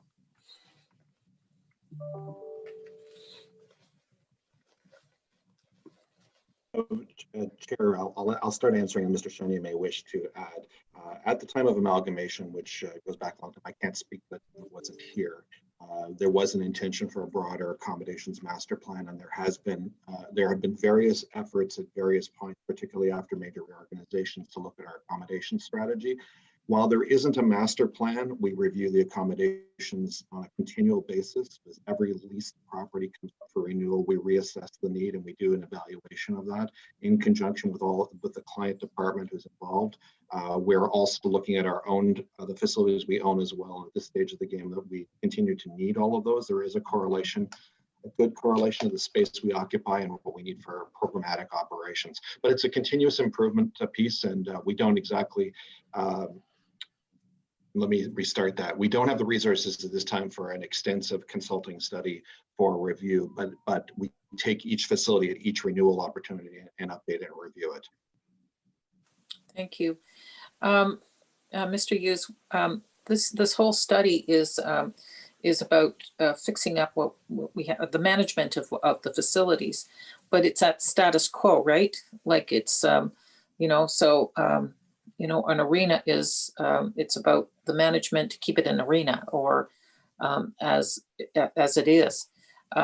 One of the concerns I have is that this is not necessarily going to be the case, because we're going to have buildings, for example, I'll use the bath facility, the plant bath, where it didn't stay static. It had to change. It had to be adapted. I'm a little concerned that this is not even being taken into consideration, because we have to adapt, not just patch it up and keep it going. So I don't know where that fits in, but I'm just a little concerned, because that's got to be the future, particularly with intensification as heavier use comes on facilities. And I guess I'm talking about recreation more than anything, for the inner areas, and how that fits in. Perhaps Mr. Chenier can comment on that as well. Chair, if I might, yes. repurposing and adaptive reuse of facilities is one thing that we've looked at. We know, for example, having discussed, and arenas is a good example, where there is a need, an increasing need and demand for large indoor space. And you can think of, skateboard parks were probably the first thing that came to us, as Ottawa doesn't have a lot of indoor facilities, but now things like pickleball for seniors, or those kinds of activities. So part of our approach to this is to look at, if it can't be what it is now, does it have another purpose? And for some sites, the answer to that is quite probably, and for others, not so much. So it is part of our approach. Thank you. I know the other concern is buildings like Ron Colbus, where Lakeside, where it's obviously very old, and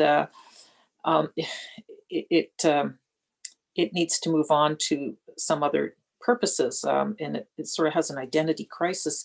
This is part of it. It's not just the management of what's just actually there as a static object, but in how we move forward. And I'm concerned when we fall behind on the management as is, that we're leaving it very vulnerable, and it's going to be more expensive and therefore more delays. And I'm concerned we haven't put aside the money to look after these facilities. Can you comment on that in terms of what we're putting aside for the future? Certainly, if you look, and Ron Colbus is probably a good example that during the prolonged shutdown with COVID, and we have done this at several facilities, we have gone in and modernized the facilities. We did it at Walter Baker, we did it at Ron Colbus, at several facilities, so that if you go there now, for example, a completely new reception area, counter, floors have been redone. So a lot of attention has been paid to those during this opportunity, so that we can extend the usefulness of those facilities until there is funding. And of course, these kinds of facilities are always on our radar when there's senior level of government opportunities for redevelopment funding or addition funding or those kinds of things. Well, when the Auditor General talks about putting money aside and how much you need to put, was it 2%, the figure? Where do you expect that money to come from? Do we have to start planning for that internally, or are we expecting outside funding for that? Well, I believe the treasurer can probably speak to it better than I, but the council has been putting aside additional money for life cycle to be able to invest in some of these older facilities and make sure that they're taken care of. There is still a gap, there's no doubt, but most municipalities in Canada face a similar gap between the need of aging infrastructure and the ability to pay for it. Maybe I can ask the Auditor General in terms of, sort of the older facilities in the inner city, not downtown, but like an area that's older versus the newer areas. Are you seeing the bigger differential? Is this a bigger issue? Mr. Chair, through to the councillor, we didn't look at it by areas, by wards, but if you're talking about infrastructure that is older, they generally present higher risk. And if, as we've identified, the data set isn't complete, then that goes right to the concerns we have identified. So yes, that would be an area of greater concern, but we certainly didn't look at that specifically in our audit. No, I didn't mean to go ward by ward, though that would be great to have it broken down that way, to be honest. I think we'd all be interested in that. But it was more just the fact that obviously facilities that were built earlier are going to have more problems than ones that are in new subdivisions. So that was my point. And that's sort of a chronic problem. And yet intensification is coming along, and it's going to put more pressure on these facilities because they're there, and we want more people in the inner core. So that's my concern. because that's the differential in terms of it's not just maintenance, it's making sure they can work for even more people. Councillor, I wonder if I might just interject here in terms of the investment that the city is making. So we do have operational budgets that deal with life cycle maintenance that Mr. Chenier has spoke about. But if you recall as well that council has made a commitment in terms of investing in our infrastructure over 7 years to fill that gap. And that's what that 1% was about in terms of our overall tax increase. So there's that piece that is happening. And then the other piece too is our ability to leverage any of the programs that come from other levels of government.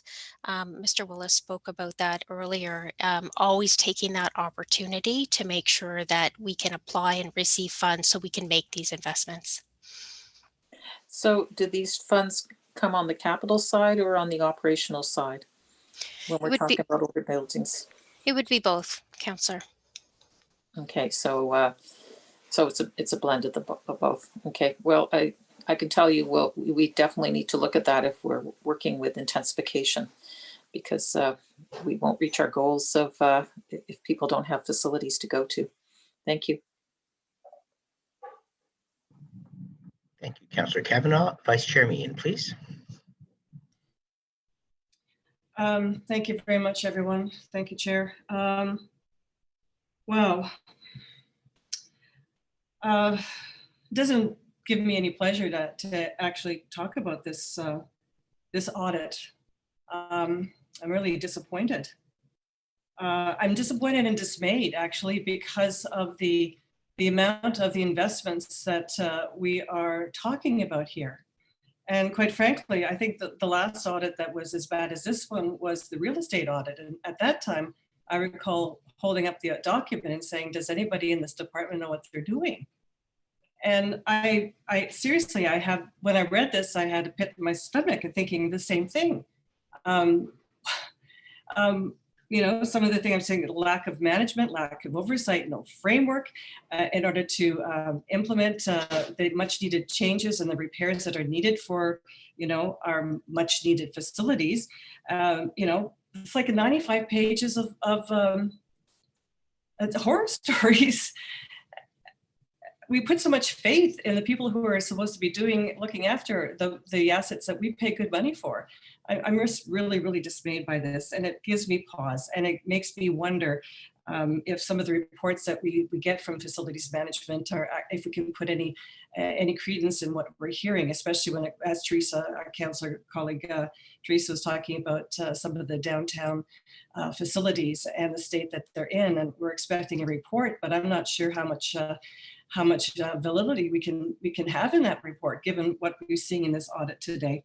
I'm just wondering, just for those who would, you know, Steve K, Mr. Kalakis, sorry, he's called Steve. Steve, when did you come back to the city? What year was that? May of 2016, Councillor. 2016, okay. So, but back in 2012, the city adopted a comprehensive asset management framework and was approved by council in 2012. And I'm thinking, great, good. Yeah, then we find out that none of the components were put in place after that. Can someone tell me why not? Why did we not do that? It's like a blueprint for everything that we have to do. Why wasn't that done? Sorry, Chair, if I can step in. The information that was presented to council in 2012 has been implemented. We have a policy. We have a strategy that was approved by the senior management team at the time. We presented council with the state of the asset report that basically provided, based on the best information that we had, basically the state of all the city's assets. And that became a roadmap around how do we continue to improve how we manage assets moving forward. In 2017, we provided an update to council in terms of with a strategic asset management plan that provided more detail than what we had provided in 2012. And as I mentioned before, this is a journey and we continue to improve on the information that we've previously provided. But what we committed to in 2012 continues to be implemented. I think the areas that the auditor is pointing to are areas where there's still gaps in the process. which we recognize. In some cases, we've already have processes in place that we're working to refine. In other areas, they'll be captured as we get more detailed plans developed, which is basically the pieces that we're working on now. So it has very much been a journey in terms of working through improving every step of the process. Yeah, journey that started in 2012. Thanks, Mr. Comité. So I just want to go back. How long has management been aware of the Auditor General's report and findings? When were you first made aware of that? Steve Box, do you want to talk about the timelines? Steve Box? Are we Well, talking I can provide the dates if that's what you're after. Yes, please. When, Mr. Auditor General, when did you provide management with this report, this audit? We debriefed management in the middle of August. Middle of August. And we provided the report, the draft report in the middle of September. Yeah. Okay. And how long before management provided some comments? If I could, Chair, Steve Box. The original audit plan did call for the factual review to occur in June 2020 and then the management comment in July 2020. And of course, due to COVID, those dates were adjusted. So there was an exit interview in the middle of August. And there were concerns raised at the time of that exit interview with respect to some of the findings of the audit. The normal audit process allows for 9 weeks, 4 weeks to do the factual review and 5 weeks to do the management responses. So we actually received the audit on September 16th with a request to combine the factual review and management comments and complete that within 4 weeks, which we have accommodated where possible in the past. Upon initial review of the audit, it became apparent that given the complexity of the audit, that we would need additional time. So we requested an extension, which was agreed to by the Auditor General. But despite management's best effort, it took 9 weeks to provide the 148 factual review comments and the management responses. 9 weeks. Okay. Which is the regular process. Okay, and then I understand, if I understand correctly, Mr. Auditor General, you said that you met with management and they didn't like the narrative that this audit had painted. Do I have that right? Is that a narrative that this is a mess, that this department is a mess? I personally met with management. That's correct, Mr. Chair, and asked what the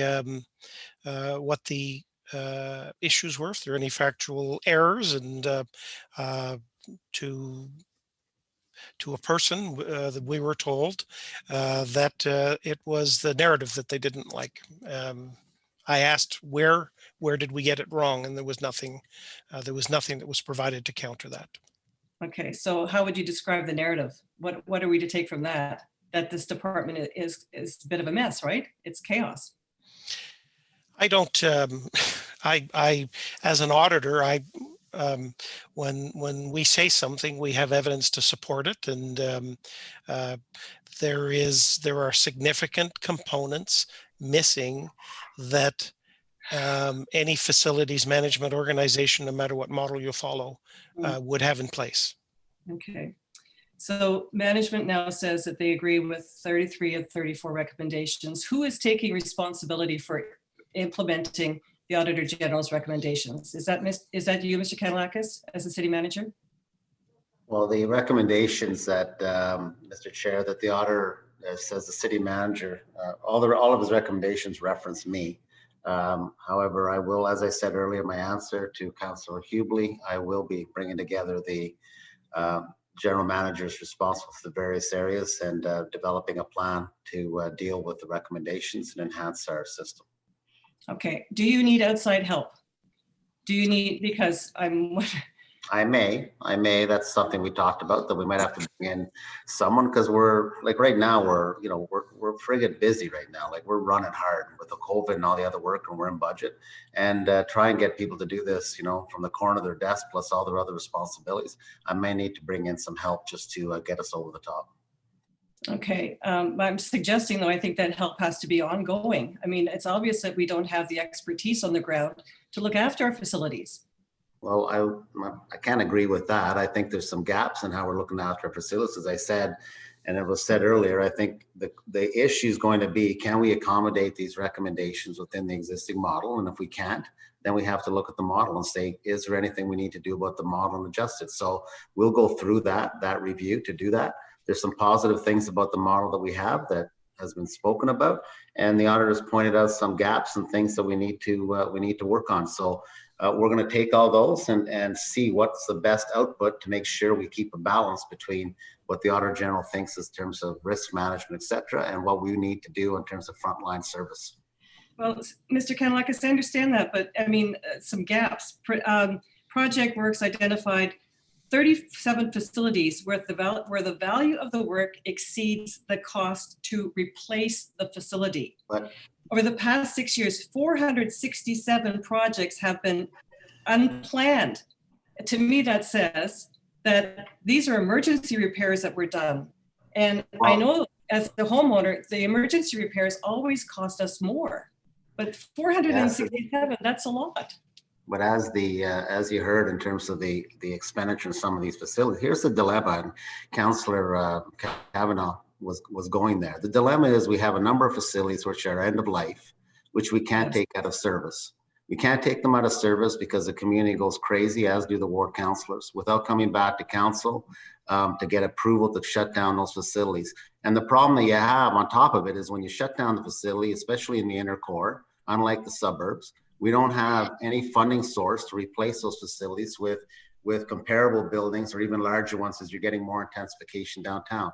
So sometimes the program managers and the facility managers and LANS people are forced to make investments in buildings that we know we should be replacing, but the financial ability to do that is not there in terms of our budgets. So we're stuck. You either close it down, mothball it, because you don't want to spend some money on some repairs, or you keep it open and try to milk it along because you have no other option because you can't replace that building. Okay, so that's downtown buildings, but this report always says that we are continually under investing in our facilities. And we added 1% infrastructure to the tax base. This council has approved, and we have a long-range financial plan, and we're closing the gap on those financial shortfalls for infrastructure lifecycle repair. So that is how we're making up the gap. The report that Alan brought, I forget what year, that showed the gap, and Marion Simulek brought forward a plan to council to close that gap over 7 years so that the money is there for us to be able to fix all of our assets.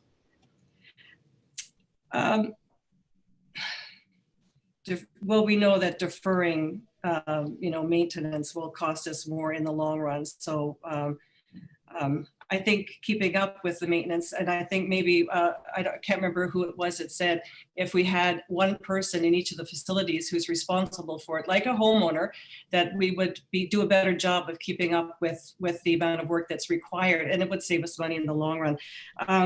Going back to the audit found that outsourcing could be a key component to correcting the situation. I asked if you wanted help, but I mean, could we outsource some of this work? That's something we'll look at. I mean, it's again, it depends what kind of work. We do some outsourcing now. Dan spoke about that earlier. And outsourcing work for some of this, for some of this work is still a possibility. I'm keeping my mind open on all of it. Okay, I just want to talk about the succession management. Vice Chair Meehan, you have 4 seconds. Did you want to go back? Can I get back on the list then? You can get back on the list. Do I have to use up the 4 seconds before, because there's nobody else with their hand? There is not, but I wanted to comment. Oh, thank you. Why don't you, is this your last question? I might have 2 more. It's just, this is so important that I don't want to forget anything. But going back to the succession management, and there was somebody who made a comment that if you start as a Zamboni worker and you work your way up through the process, it's possible that the Zamboni worker, I'm not putting anything against Zamboni workers, but maybe a Zamboni worker doesn't have the ability to manage a project as large as an arena, but he may have been promoted up through the ranks. And it distresses me to think that, what did we say, that the succession management needs some attention. We need some more education and training for these workers. Is it possible we have people in jobs without the correct credentials, without the expertise to be able to manage these projects? Councillor, Chair, that I believe that refers to comments I made, and what I was stating is that we have created within the department an internal pathway for those who want to, and like clearly many of these are internal position, are entry positions at the city, in maintenance and variety of those kinds of tasks.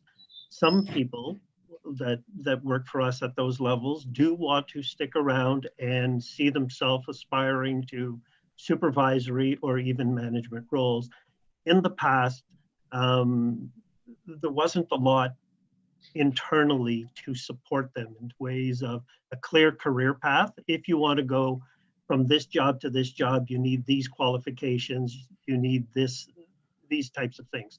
We have created that because the world of facility management has changed significantly, and it's not, in many cases, it does require certification in a variety of trades and being able to work on certain types of equipment.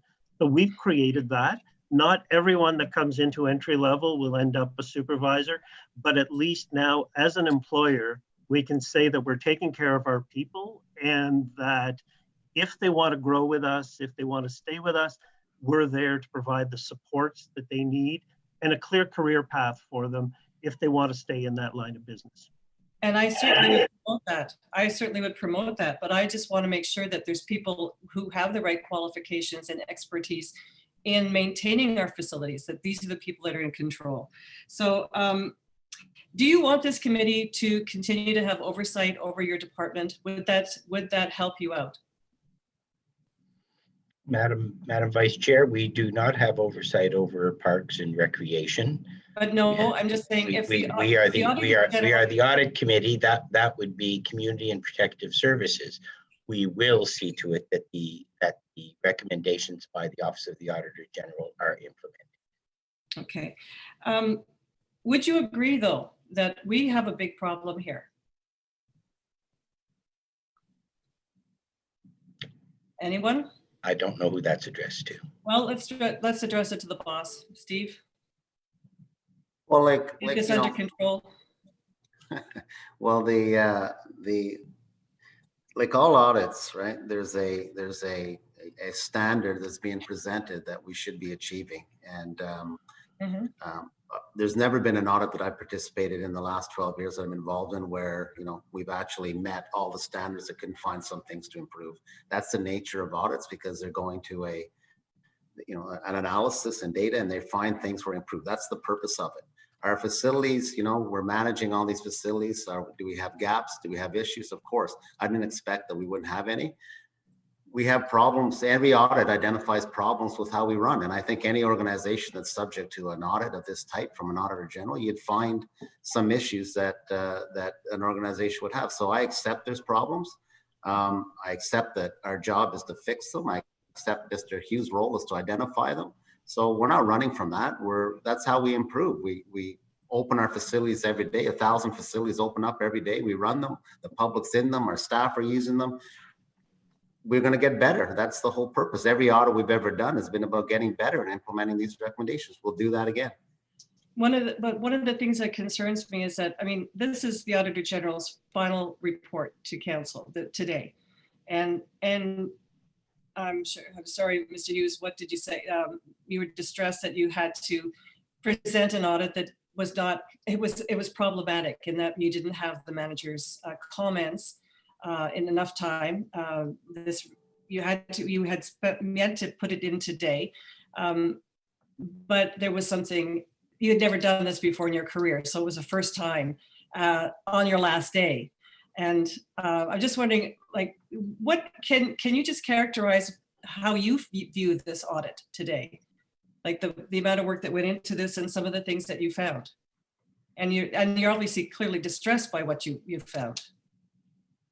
Mr. Chair, through you to the councillor, yes, we haven't released an audit like this before without the management comments. There was certainly as much care and attention taken for this report as has been for this audit has been given to each and every audit that we've done in the past. We received absolutely perfect cooperation from staff while we were conducting our work.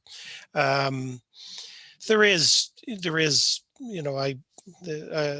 city manager is correct in saying that audits by their nature focus on problems. You know that we do a risk analysis, and to be quite frank, that's why facilities management was chosen as an area to audit. We do a risk analysis.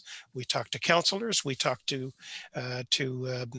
city managers, and we look at this. We look at the stuff that we deem to be of highest risk. That's why we're looking at this. What we do when we go through areas, we do point out positive steps that have been taken and good practices when we see them. So yes, Mr. Kanellakis is quite correct that every audit that comes forward has identified areas for improvement, and this is certainly one of them, and that's was identified by the audit process. But this is an important area because so much of what the city does requires a facility, and that was the common theme that came up when we in our discussions with staff and councillors when we were preparing our audit work plan, and that's why this one is here. We require facilities, and they're expensive, and we have to watch our dollars right now. I know the mayor's always challenging us to find savings if we want certain programs, to find savings. Well, there's savings to be had here if we manage better. That's what I'm determining here. Thanks, Mr. Auditor General. Just one last thing. I would like to see an update of this audit. I would like to see what we're going to do about it and going forward. And I'm hoping that that'll be agreed to. So before our next scheduled audit, if we can have an update on this, I would be very grateful. And I'll just take this time to thank you, Mr. Auditor General. Thank you for caring, and I appreciate your role. So can we get an update on this audit before the next audit committee? I'm sorry, Mr. Chair, when is the next audit committee? That has not been determined, and we will follow up as per the terms and references of the audit committee on the recommendations that have been put forth in this audit. Okay, that's it for me. Thank you. Councillor Hubley, please. Here we go. Thank you, Mr. Chair. I just want to come back on one comment based on what was just going on there. I think it's fair to say that everybody's trying to work towards the same goal here, and that is to respect the taxpayers and make sure we're getting value for the money. I believe that over the entire term for Mr. Hughes, every audit has done exactly that. It's brought forward good suggestions. Management, as we learned today, has agreed with everyone except for one. But we've heard from Mr. Kanellakis that he's going to work with the Auditor General between now and Council to maybe try to find some common ground so that can be changed. I hope my colleagues understand what takes place here. The audit finds the problems. The whole purpose of the audit is to go in and look as a fresh set of eyes on a process or a program and find the problems with it and make some recommendations to make it better. Under Mr. Kanellakis, the management team takes that in the way it's intended, and they tend to implement most of these. We have several ways of following up on that. There's the follow-up audits, which verify that changes have been made. In this particular audit's case, I don't think we can wait for the follow-up audit. So I agree with Councillor Meehan insofar as the dialogue I had with the city manager about him talking with the senior management team and trying to look at this, I'm hoping that sometime in the new year, he will find a vehicle to come back to council, whether it's a memo or an update at council. Doesn't matter to me, as long as we get the information and we get it out there on how they're going to work to improve this.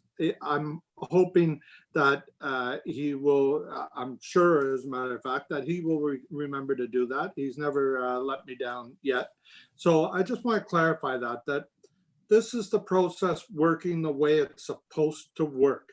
Good things will come out of this audit as they do every other audit. So I'll leave it at that, Mr. Chair. I just appreciate the effort of all the parties here to look after the taxpayer.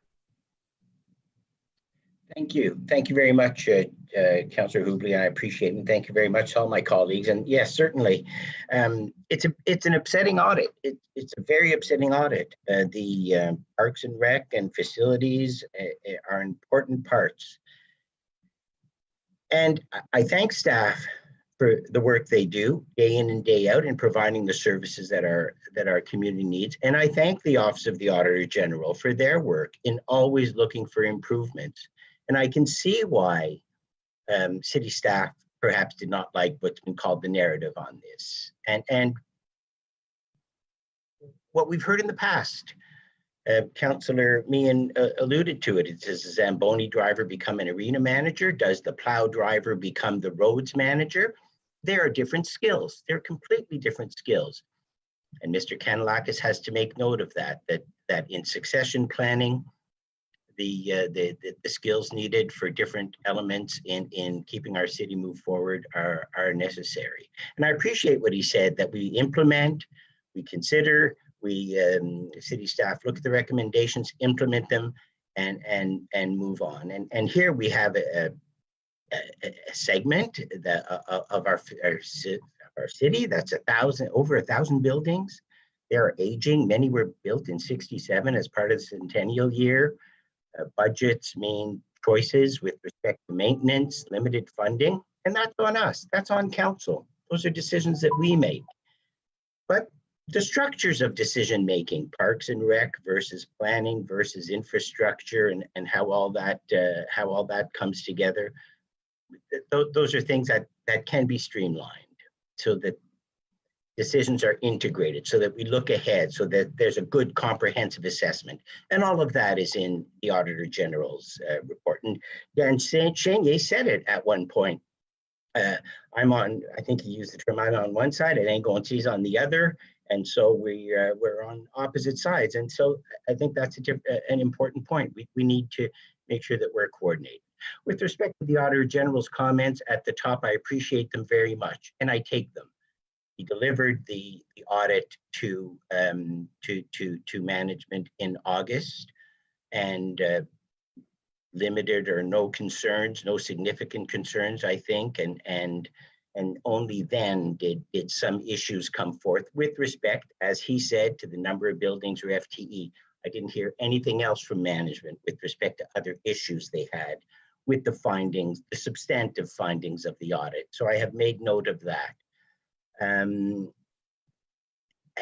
what I heard wasn't said, but what I heard is that the Auditor General provides a lot of time to management to provide comment, to provide feedback on their work. And I appreciate that, and I'm sure management does too. I support the work of the Auditor General, and I want to hear that from management.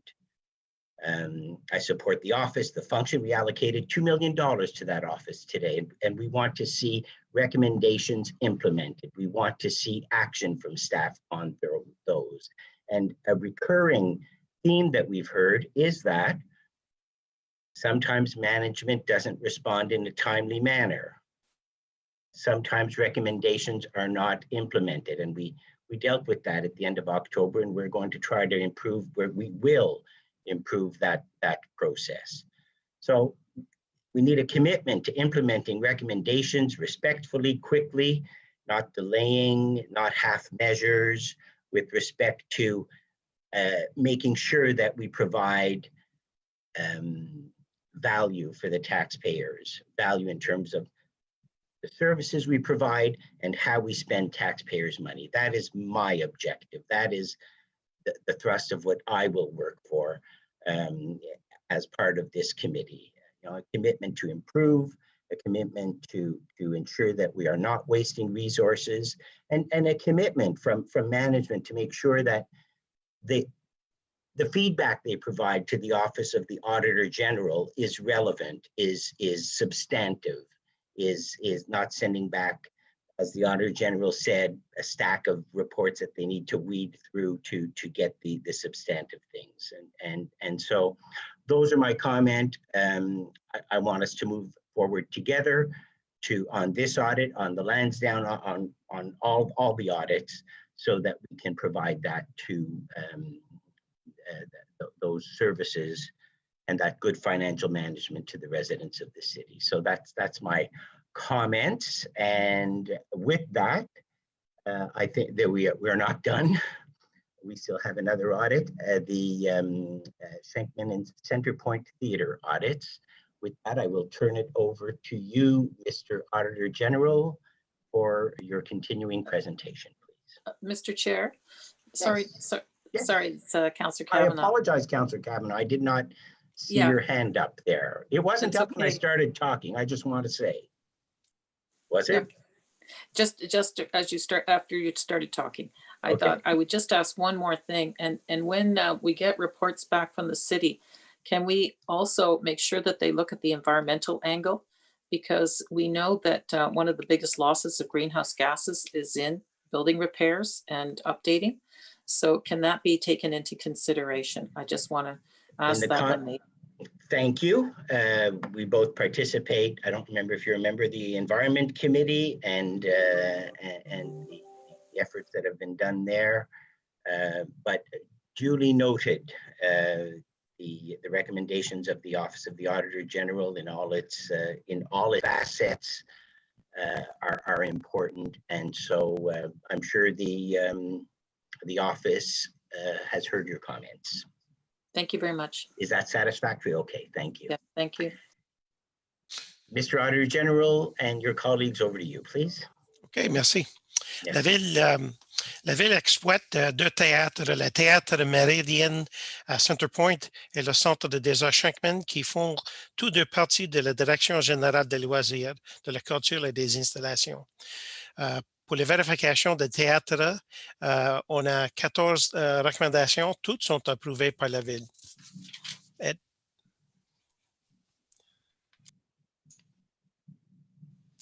Thank you. The city operates two theater facilities, the Meridian Theaters at Centerpoint and the Schenkman Arts Center, both of which are part of the city's Recreation, Culture, and Facility Services Department. The Centerpoint Theater was opened by the former city of Nepean in 1988, and the city of Ottawa assumed it upon amalgamation in 2001. It was subsequently renamed in 2018, becoming Meridian Theaters at Centerpoint, following a sponsorship agreement with the Meridian Credit Union. It'll be referred to as MTAC in this presentation, Meridian Theaters at Centerpoint. The other theater is the Schenkman Theater. So following, the Schenkman Arts Center. Following in 2005 council approval of a P3 strategy for an arts facility in Ottawa's East End, an agreement was reached with Orleans Town Centre Partnership in 2007. And the Schenkman Arts Center opened in 2009. So Schenkman is home to 5 resident art partners, and they have a resident dance company there as well. Next slide, please. The overall objective was to assess whether MTAC and Schenkman at their finances, human resources, and operations were effectively managed, and whether they delivered arts programming that was aligned with their mandates and the city's cultural plans and priorities. So the scope of the audit was the governance and operational activities of the two theaters from 2016 to 2019. And we completed our field work in January 2020, so of this year. I should note that our scope excluded the Artisipate Endowment Fund, the art gallery and the studio and the instructional programming that are carried out at Schenkman by the partners. It also excluded the rental of galleries and instructional spaces and administrative spaces, such as meetings and office and storage rooms, which we do as well, because we just wanted to focus on theater operations here. So next slide, please. We found that a strategic plan had not been established for MTAC. MTAC currently operates under the mandate was approved by the former city of Nepean more than 30 years ago in 1987. Direction regarding MTAC's mandate and an annual deficit were last confirmed by council 15 years ago in 2005, when a competitive service delivery review was performed. The risk is that MTAC's mandate may no longer reflect the current operating environment and that its financial results may not be aligned with committee and council's expectations. Flowing back from the lack of a currently approved mandate, there's also no strategic plan or strategic objectives for MTAC. On the other hand, a strategic plan was developed by Schenkman in 2015, and progress on that has been reported annually. We found a history of budget overruns at MTAC, and we found that there was no performance targets for either theater. So MTAC experienced significant budget overruns in 2016, 17, 18, and 19. In 2019, the theater had a budgeted deficit of $464,000 and an actual deficit of $602,000. Now, the actual deficit represents the difference between the actual revenues, like the ticket revenue and concessions, versus the actual theater operating expenses. So it gives you an idea of what that's comprised of. But we want to be clear here. We're not suggesting that covering this deficit each year is not a valuable investment that the city's making. However, we do believe that as MTAC is operating without a recently approved mandate, this really should be confirmed with committee and council. Now, the operational performance of MTAC and Schenkman is monitored on an ongoing basis. However, the reporting of this really, it's produced annually and it only moves up to the program manager level, so it isn't getting up higher than that. And we also found that there were no performance targets and for either theater. So we found that the cash compliance review recommendations were not fully implemented. And by that, you can appreciate that both theaters take in cash and credit cards, both at the box office and for their concessions.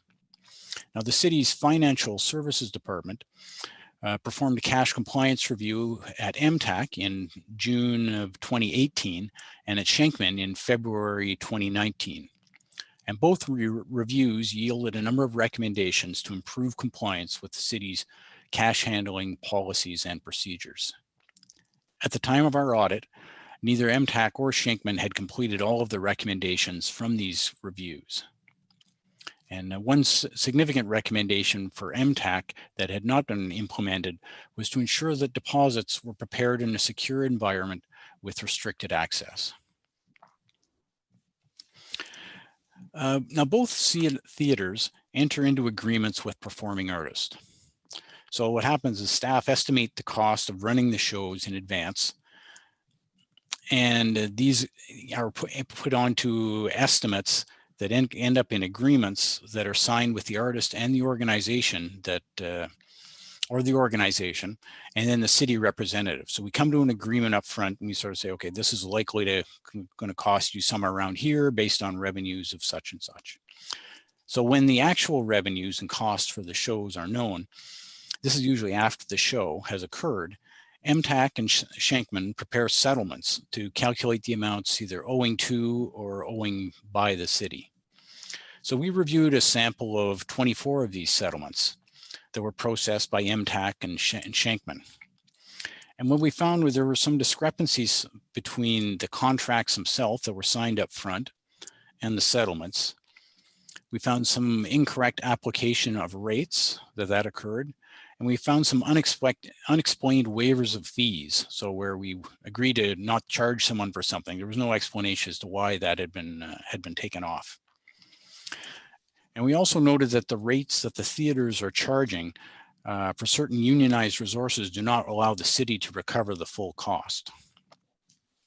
So, and then we reviewed a sample of 23 performers contracts that were signed by MTAC and Schenkman. And 7 of the contracts from MTAC were not signed in compliance with the delegated authority. So basically the dollar value went above the delegated authority of the individual who signed these. And lastly, we looked at the P3 requirements, because property management services at Schenkman are provided by Brookfield Global Integrated Solutions under the Arts Center Property Management Agreement. So we reviewed staff's management of this agreement and found that some of the agreement requirements were not being met. For example, there is supposed to be an annual meeting of OTCP and Brookfield and the city, and there was no evidence that these meetings were taking place. As well, some of the reporting requirements were not being met by the partners. So again, there were some items that that we need to do a better job of to making sure that the P3 partners are doing their part. So next slide, please. Now, we think that some sort of outreach activity would be useful to inform programming decisions. For example, asking the community what type of shows they want to see at the theaters. We found that neither MTAC or Schenkman is conducting outreach activities, like patron survey and that, and their use of analytics to identify local interests or preferences is limited.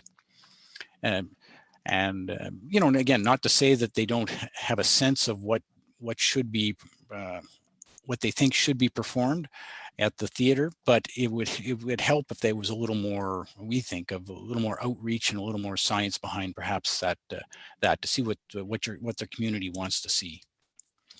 And lastly, we looked at the city's obligations within the Meridian Credit Union sponsorship agreement. So the city signed its naming rights with the Meridian Credit Union relating to the theater in 2018. And the agreement was for 15 years and with an annual payment of $65,000. So roughly $1 million will come into the city over the life of the agreement. We found that the city was yet to fulfill all of its obligations under this agreement. However, it was working collaboratively with the Meridian to implement the outstanding items. We made 14 recommendations in this audit, and city staff have agreed with all of them. If there are any questions, I'd be happy to take them. Do any of my colleagues have any questions? Councillor Hubley, please. Thank you very much, Mr. Chair, and I'm going to be brief. To the Deputy Auditor General, what troubles me with this audit is the cash compliance component of it. I think we've talked about this at previous audit meetings too. I think it's one of those fundamental things that taxpayers are going to get very upset about, hearing that we're not doing the proper care and control of the dollars we're receiving. So I'm just, from the Deputy's Auditor General's perspective, tell me if you are hopeful that they got the message now through this audit and that things are being changed. And I want to direct that question to the city manager afterwards to get some assurance that this is the last time we're going to be talking about cash compliance for a while. My own sense is it may come up in other areas, and it may come up here again at the theater, but I'm somewhat doubtful, at least here at the theater. I got the sense that they are moving on this and they are taking it seriously. I mean, the reviews were done by the city's finance group, and that's, we went back and we tested a few of the items, but for the most part we relied on their review because it looked like they did a thorough review and they were moving towards it. But I guess, we just wanted to make sure that they get there. Now, part of it, one of the items, they're actually constructing or they're reconfiguring a room, so they're going to do their cash counting in it. So, I can understand that may take a while, but Yeah, I got the sense they're taking them seriously. I guess we'll follow up and find out, but that was my take on it. Mr. Chair, I can confirm that since the audit, we have worked with finance at both theaters, and that we are now in full compliance. And to Mr. Miner's comment, it is true that Centrepoint, because of the time it was built in, did not really include a proper office environment to count cash and to manage cash. And since that time, we have completed the project to create a separate cash counting room within the facility, and those things are done, and we are now in compliance. Great. Thank you both. I had said I would direct that to the city manager, but maybe our treasurer wants to jump in here. I just want some assurance that across business lines here, any city staff dealing with cash that falls under your command and control. I'm going to use that term. I know it dates me, but the stuff that falls under your control. Can you give us assurance that the lessons learned here from these recent cash control audits, you're applying the findings and getting cameras in there to provide protection for your employees? Because nobody wants to be an employee that's responsible for or work the shift where money disappears, because that means they don't trust any of their coworkers, anyone else that knows that they work there. It damages their reputation.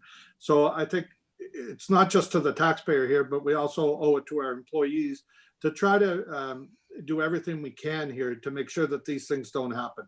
So Madam Treasurer or the city manager, whoever wants to jump on that, I'd like to have your personal assurance that this is going to be addressed citywide. I can speak to that, Councillor. Thank you for the question. What I can tell you is we have a very comprehensive policy here at the City of Ottawa in terms of cash handling that has oversight from finance services and myself, as well as staff. We have implemented a training regime, a significant training regime across the organization in terms of cash handling. And to complement that, what we do every year is we have a series of compliance reviews. So the Deputy OAG had talked about that in terms of the review that was done here. We do those across the organization.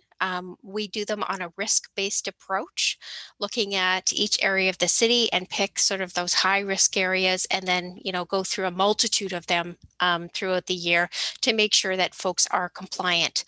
We report back on that, and what we do is we get what I would suggest a very full and detailed report, which includes recommendations, and then staff and management are responsible to implement those recommendations. The only thing you didn't mention in there is the frequency of these reviews. I really appreciate what you're saying you're doing. That gives me a lot of confidence that areas that you are reviewing are no doubt compliant or will be compliant. But how frequent can you do those reviews? We do them every year, but not for every site. So we basically cycle around to the different areas across the city. And I talked about using that risk-based approach. So we're looking at those various sites in terms of overall risk, and then we cycle through. So ones that haven't had any issues and we don't feel the cash is at a high risk, they would get less attention, but they're still going to get some type of review over a period of a couple of years, hopefully, just in case. Yeah. Okay. Yeah, absolutely. All right. Thank you very much, Madam Treasurer. Okay, Mr. Chair, that's my only question on this. Thank you. Hubley, Councillor Kavanaugh, please. Thank you. It won't take long because I know everyone's tired. In terms of what's happening with COVID, obviously it's not going to be business as usual for a while, but I just wanted to ask Mr. Chenier, in terms of the report, how are they going to survey or test out what shows to bring in terms of making sure you have good audiences and you get people what they want? Chair, thank you for the question. Right now, both theaters are primarily dark. We have not been through COVID. It's just not been possible. We have been working on some virtual programming. We are now focusing that at Schenkman. Even though both Meridian and Schenkman are called theaters, Schenkman is more of an art center because it also has studios and programming and a bunch of other partners that are there to develop a broad range of cultural programming. Those have started up again with strict COVID requirements, and it will be gradual. We will, the industry is not quite there yet in terms of being willing to invest in very small productions. And for the most part, our theater staff are redeployed to priority corporate initiatives, public health, and respite, and those kinds of things. But we anticipate that in the new year, probably only by the second quarter, things will start to pick up again, and that small productions may be possible. If someone was willing to try it now, we might entertain something that was COVID safe in terms of distancing and all those things. But there isn't a lot of business at this point for the rental of theaters. No, I imagine not. But my question was about how you were going to survey people on what productions you bring in. Yes, of course. And part of the auditor's recommendations, which we think is a good one, is to reach out to the community. Both theaters are intended to be community theaters and to have a community aspect to them. And our theater management group, as well as our overall departmental marketing team, are working on not just theaters, a broader kind of canvassing of people, because since COVID, it has changed quite a bit what people are willing to do, how much they are prepared to do on-site activity and virtual activities. We did a little bit of surveying earlier this year in terms of virtual, and what it really revealed to us is that if it's free at this, certainly at that point, if it was free, they would look at it. They weren't quite willing to pay. We think that is now shifted, that it's becoming more of a normal piece of business.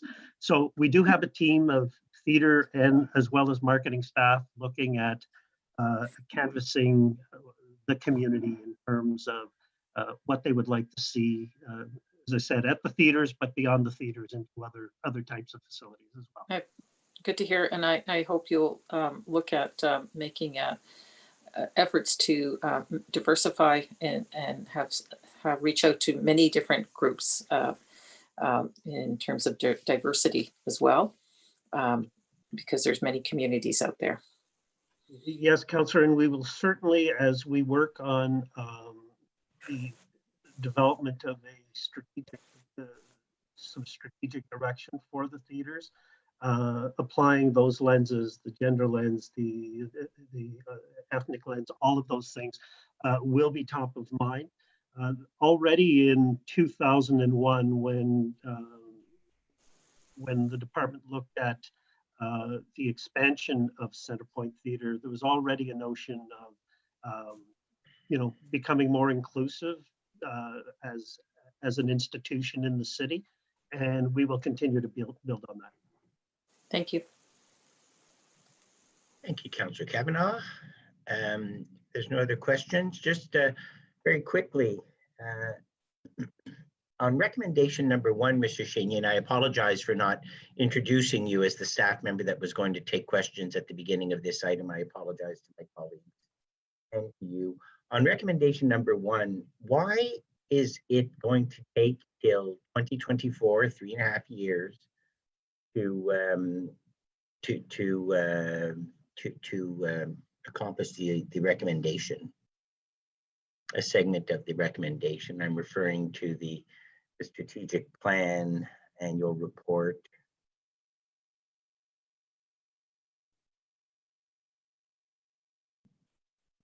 You're on mute, Mr. Chenier. Sorry about that, Councillor. because we are in COVID and because our staff are redeployed, this will likely only start sometime next year when the staff are back. And we do want to do a complete consultation on this and to properly consider how it helps paint the future of the theaters and what we're going to do in those institutions. So we've allowed enough time to really be able to do this in a proper fashion, realizing that right now the time people don't want to go to theaters, they're not thinking about theaters, and the time really isn't right when there is apprehension about the whole experience. So we need to let some of that pass a little bit in order to get I think a meaningful result to the process. Merci, Mr. Chénier. Seeing no other questions on this item, no other hands up. The last of the 5 annual report audits by the Office of the Auditor General, the Audit of Ottawa Light Rail Transit Stage 1 Contingency Fund. Over to you, Mr. Hughes, or your colleagues. Merci, Monsieur le Président. Le 19 décembre 2012, le Conseil municipal a approuvé le projet de conception, construction, financement et entretien de l'étape 1 du train léger. Il a notamment approuvé le fonds de prévoyance multiprojet de 100 millions de dollars afin de financer le changement imprévu de reportant au projet du train léger, au projet d'enregistrement de l'autoroute 417 et la transition de train léger. On a une recommandation et il a été approuvé par la ville. Merci. So back in 2012, Council approved the design, build, finance, and maintenance of OLRT Stage 1. This included the approval of a $100 million multi-project contingency fund used to cover unforeseen changes in the OLRT project, the Highway 417 widening, and the OLRT transition. So Council approved delegations at that time of authorities going to the city manager, the deputy city manager, and to the city treasurer. So they all had individual, they were delegated certain responsibilities individually. City staff, in response, established a contingency management committee consisting of those 3 individuals to review and approve all draws against the contingency fund. Under that, a change control board was established as part of, to review any scope changes that came up and to process them either through the contingency fund or through other sources. So at the end of our field work at March 2020, there were 81 contingency draw approvals. So we call them CDAs. So there were 81 approved CDAs, and they had a value of 99.9 million. And on those, 88.6 million had been spent to date. And they covered things like contract variations, the integrated station entrances. I don't know if you remember the original ideas of the entrances on Queen Street would be standalone, but then they were moved to be integrated with the buildings. Property acquisitions. So if the property acquisition went above the budget, roadworks for infrastructure as well as transit priorities, and environmental remediation. So next slide, please. So just starting off, just because this was a compliance audit, really. The objective was to provide assurance to council that the Stage 1 contingency fund was used for its approved purpose. So the audit objective, we're looking at the following 3 areas. We looked at appropriate approvals. We wanted to make sure that the funds were only used for approved purposes. And we wanted to make sure that the draws stayed within the approved limits. I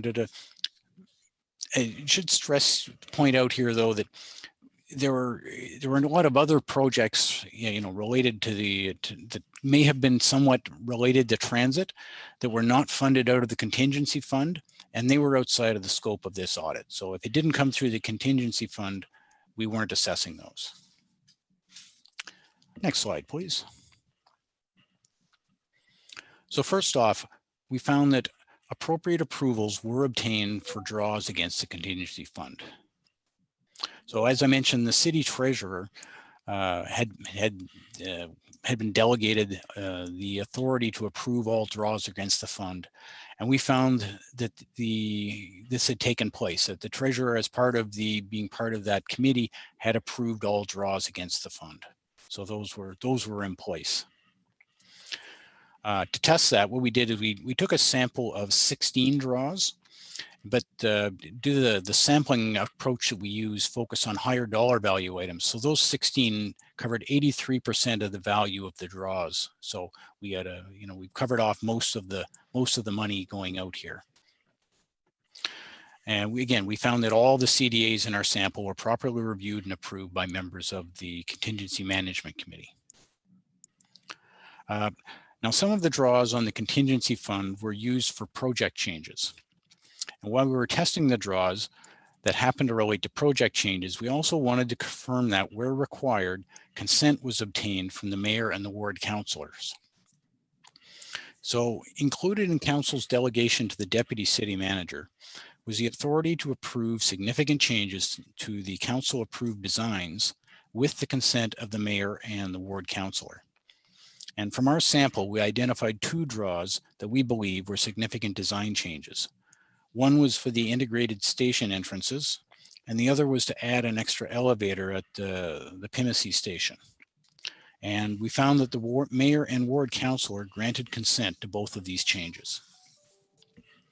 Now, although the change control board reviewed all potential changes, the criteria used to identify a change as a significant design change was not specified really as clear as we think it should have been.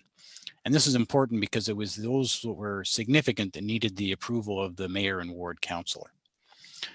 So the criteria used for the staff were set out. There was accessibility, station architecture, capacity, location, public art commitments, and then safety and security.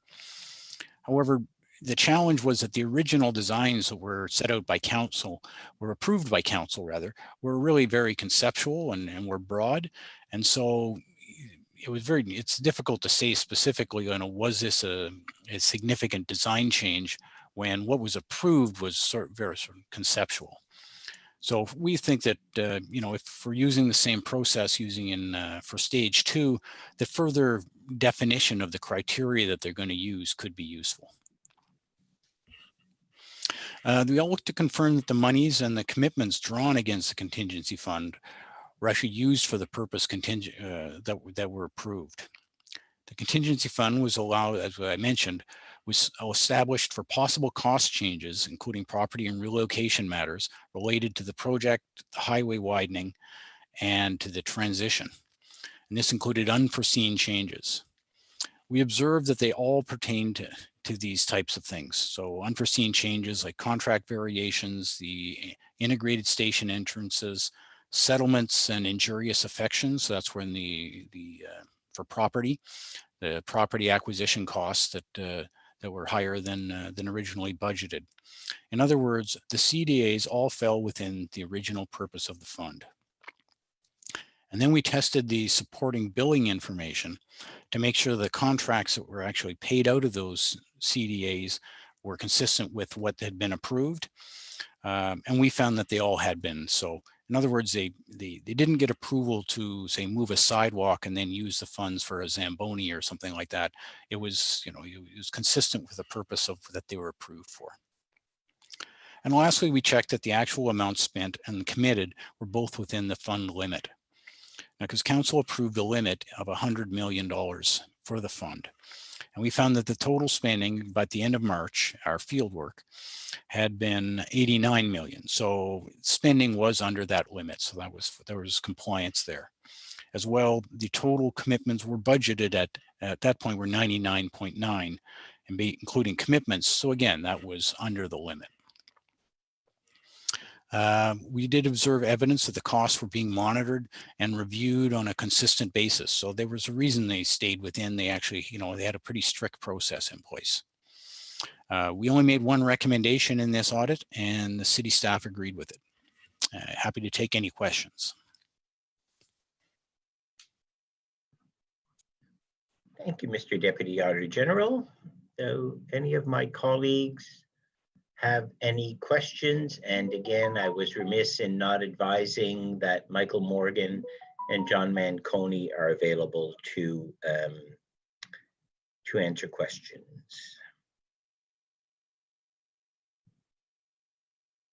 Councillor Kavanaugh, please. Thank you, Chair, and thank you for the report.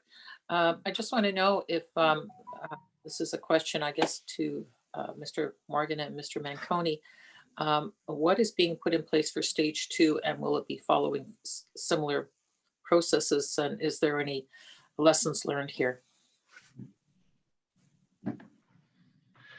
Mr. Chair, through you to the councillor, we're following the exact same process in stage 2. So in stage 2, we have a change control board that approves the draws, or approves the request for a draw, and then that draw goes to contingency management committee, who then would approve the draw.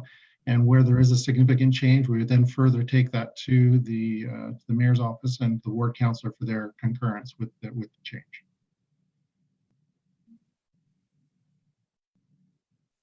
Thank you, Chair. Thank you. Thank you. Councillor Hubley, please. Thank you, Mr. Chair. I'll put the question out there and we'll decide who's going to answer this. Councillor Hubley, I don't know if it's only contingency. I don't know if it's only me, Alan, but you're breaking up. Could you maybe try turning off your video? With pleasure. The question that I have is, this is a very large contingency. I find the audit's very good. It tells us that the rules are being followed here and everything. But is it common on large projects like this that the entire contingency gets used? Is there anything different with the amount that's been used here? In respect to the whole contingency fund? Chair, I'll take that one, and Michael can certainly add. And I look to Wendy also because I know she knows the financials inside out. Chair, the contingency here, I believe, is about 4.6% on a $2.1 billion project, which is very, very small. As a matter of fact, if memory corrects me, is correct, we actually squeezed that. I wasn't around when the contract was awarded, but I think we actually squeezed that down very tight to meet the affordability cap. And so while it is a lot of money, the overall build is $2.1 billion. So as a percentage, it's fairly low when you look at industry comparators. Michael, I don't know if you want to add to that. No, I would agree with that statement, John. It is, it is a lot of money, but against a $2.1 billion project, I think it's below the industry norm. The industry norm is more like 15%, is it not? Or higher? 15% are on complex projects. You see them exceeding that with, I was looking at one in the States yesterday. They've gone through their 14th budget amendment, and then you've got scenarios like Honolulu, which is almost double the budget of the original build and so forth. So you had a cap on yours, and that's all part of the P3 advantage. Okay, thank you. That's my questions, Mr. Chair. Thank you very much. Did anyone else? I'm not seeing anyone else with questions. I have just a quick one for either Mr. Morgan or Mr. Manconi. At the end of the field work, 88.6 million of the 100 million had been spent. Where are we now? And what are the expenses that are remaining that might draw on that contingency? So in the last quarterly memo, I think we were up to 89 million. So we're still inching up a little bit. There are commitments out there in terms of property, in terms of some remaining office costs and legal costs. So we're still going through the final closeout, and so we do expect to spend all of the remaining amount. But at present, there's still roughly $10 million that's unspent. Okay, thank you very much. Councillor Meehan has raised her hand. Yes. Thank you very much. Just a quick one. 100 million for phase one. What's the amount for phase two? Gentlemen, do you know? And we have a contingency fund for phase two? I assume. Yeah, stage 2, it's 150 million. 150 million. And so we can't access that until when? Or have we already started to access it? No, we've started to access that. Again, the numbers are in the quarterly memo. We provide that update. So that funding is available. To date, we haven't done any requests that require concurrence from the mayor's office or the ward councillor, but I suspect there'll be a few of those coming up soon. Yeah, as the ward councillor, I'm interested if there's money to spend.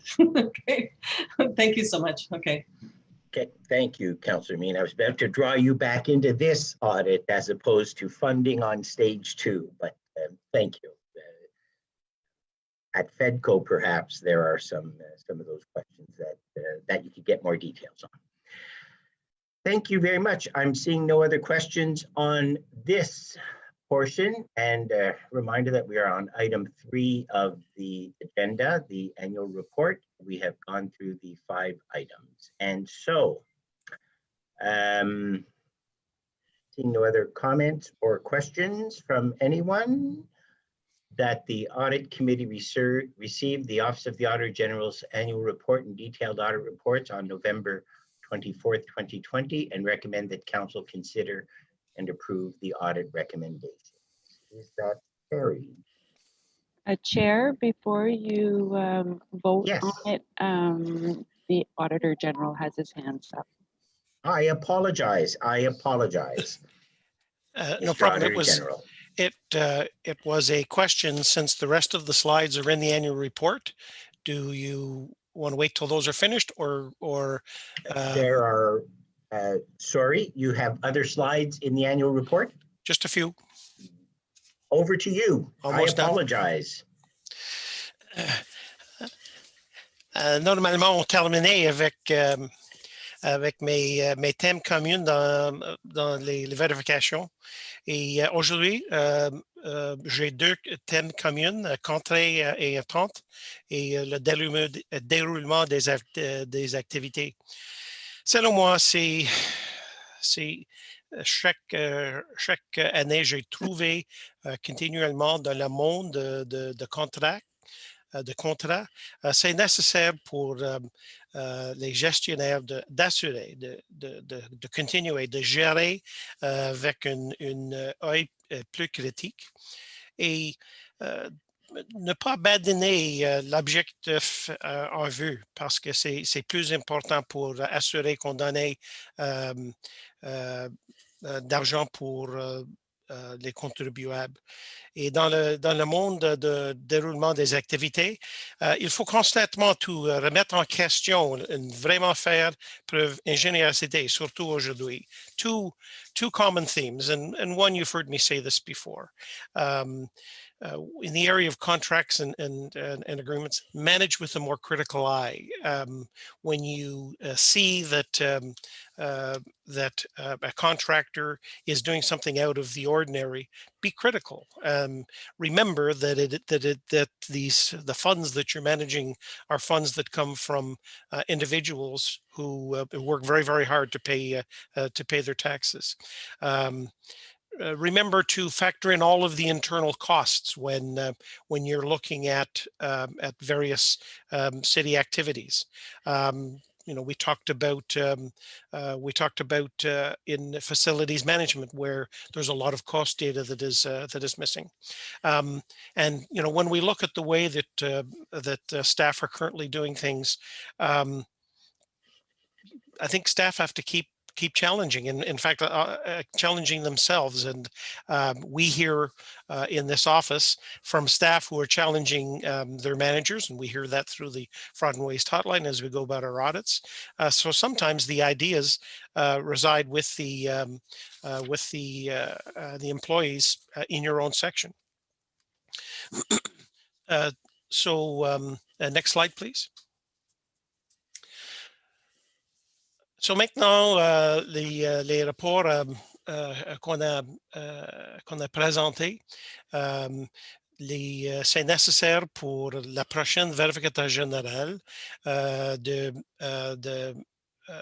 préparer un plan annuel et ce sera les projets pour l'équipe de vérification pour les prochaines années. For me, this is my last audit committee. The reports will go forward. The follow-ups will be planned, and all of that will be the work of the next Auditor General, who will come back to you with a work plan for the next year. One of the things that I do every year is give you an indication of the work that we have in process. And at this point in time, there are 2 audits near completion, 2 audits that are started and well in process, another audit that's just about to start. There are 6 follow-ups near completion. So early next year, you'll probably see some follow-up audits with the new Auditor General. There's another follow-up that is started in process and 2 that are about to start. And Mr. Chair, I would like to once again thank you very much, and members of the Audit Committee, thank you for the time that you've permitted me. Thank you for the wonderful gift that you provided me with today. Merci beaucoup. Merci beaucoup. Au revoir. Thank you, Mr. AG. I believe Councillor Kavanaugh has a question or a comment, please. Thank you very much. Well, this one will be a comment because I didn't get a chance to say thank you. I don't know if Councillor Meehan will agree with me, but I think the Audit Committee is a great place for your first term as councillor because you really learn a lot. And I thank you for being patient with us and teaching us so much and showing us where we should put the light on things that we can do better. And I thank you for your patience and skills on finding these and just being very thorough. It's been a pleasure to work with you, Ken, if I may say. And I truly wish you the best and hope you have a good retirement. Thank you. That's it. Thank you. Thank you, Councillor Kavanaugh, and thank you for your kind words. We have no end of fun here at Audit Committee. Yeah, I would just fun by nature. 2 seconds.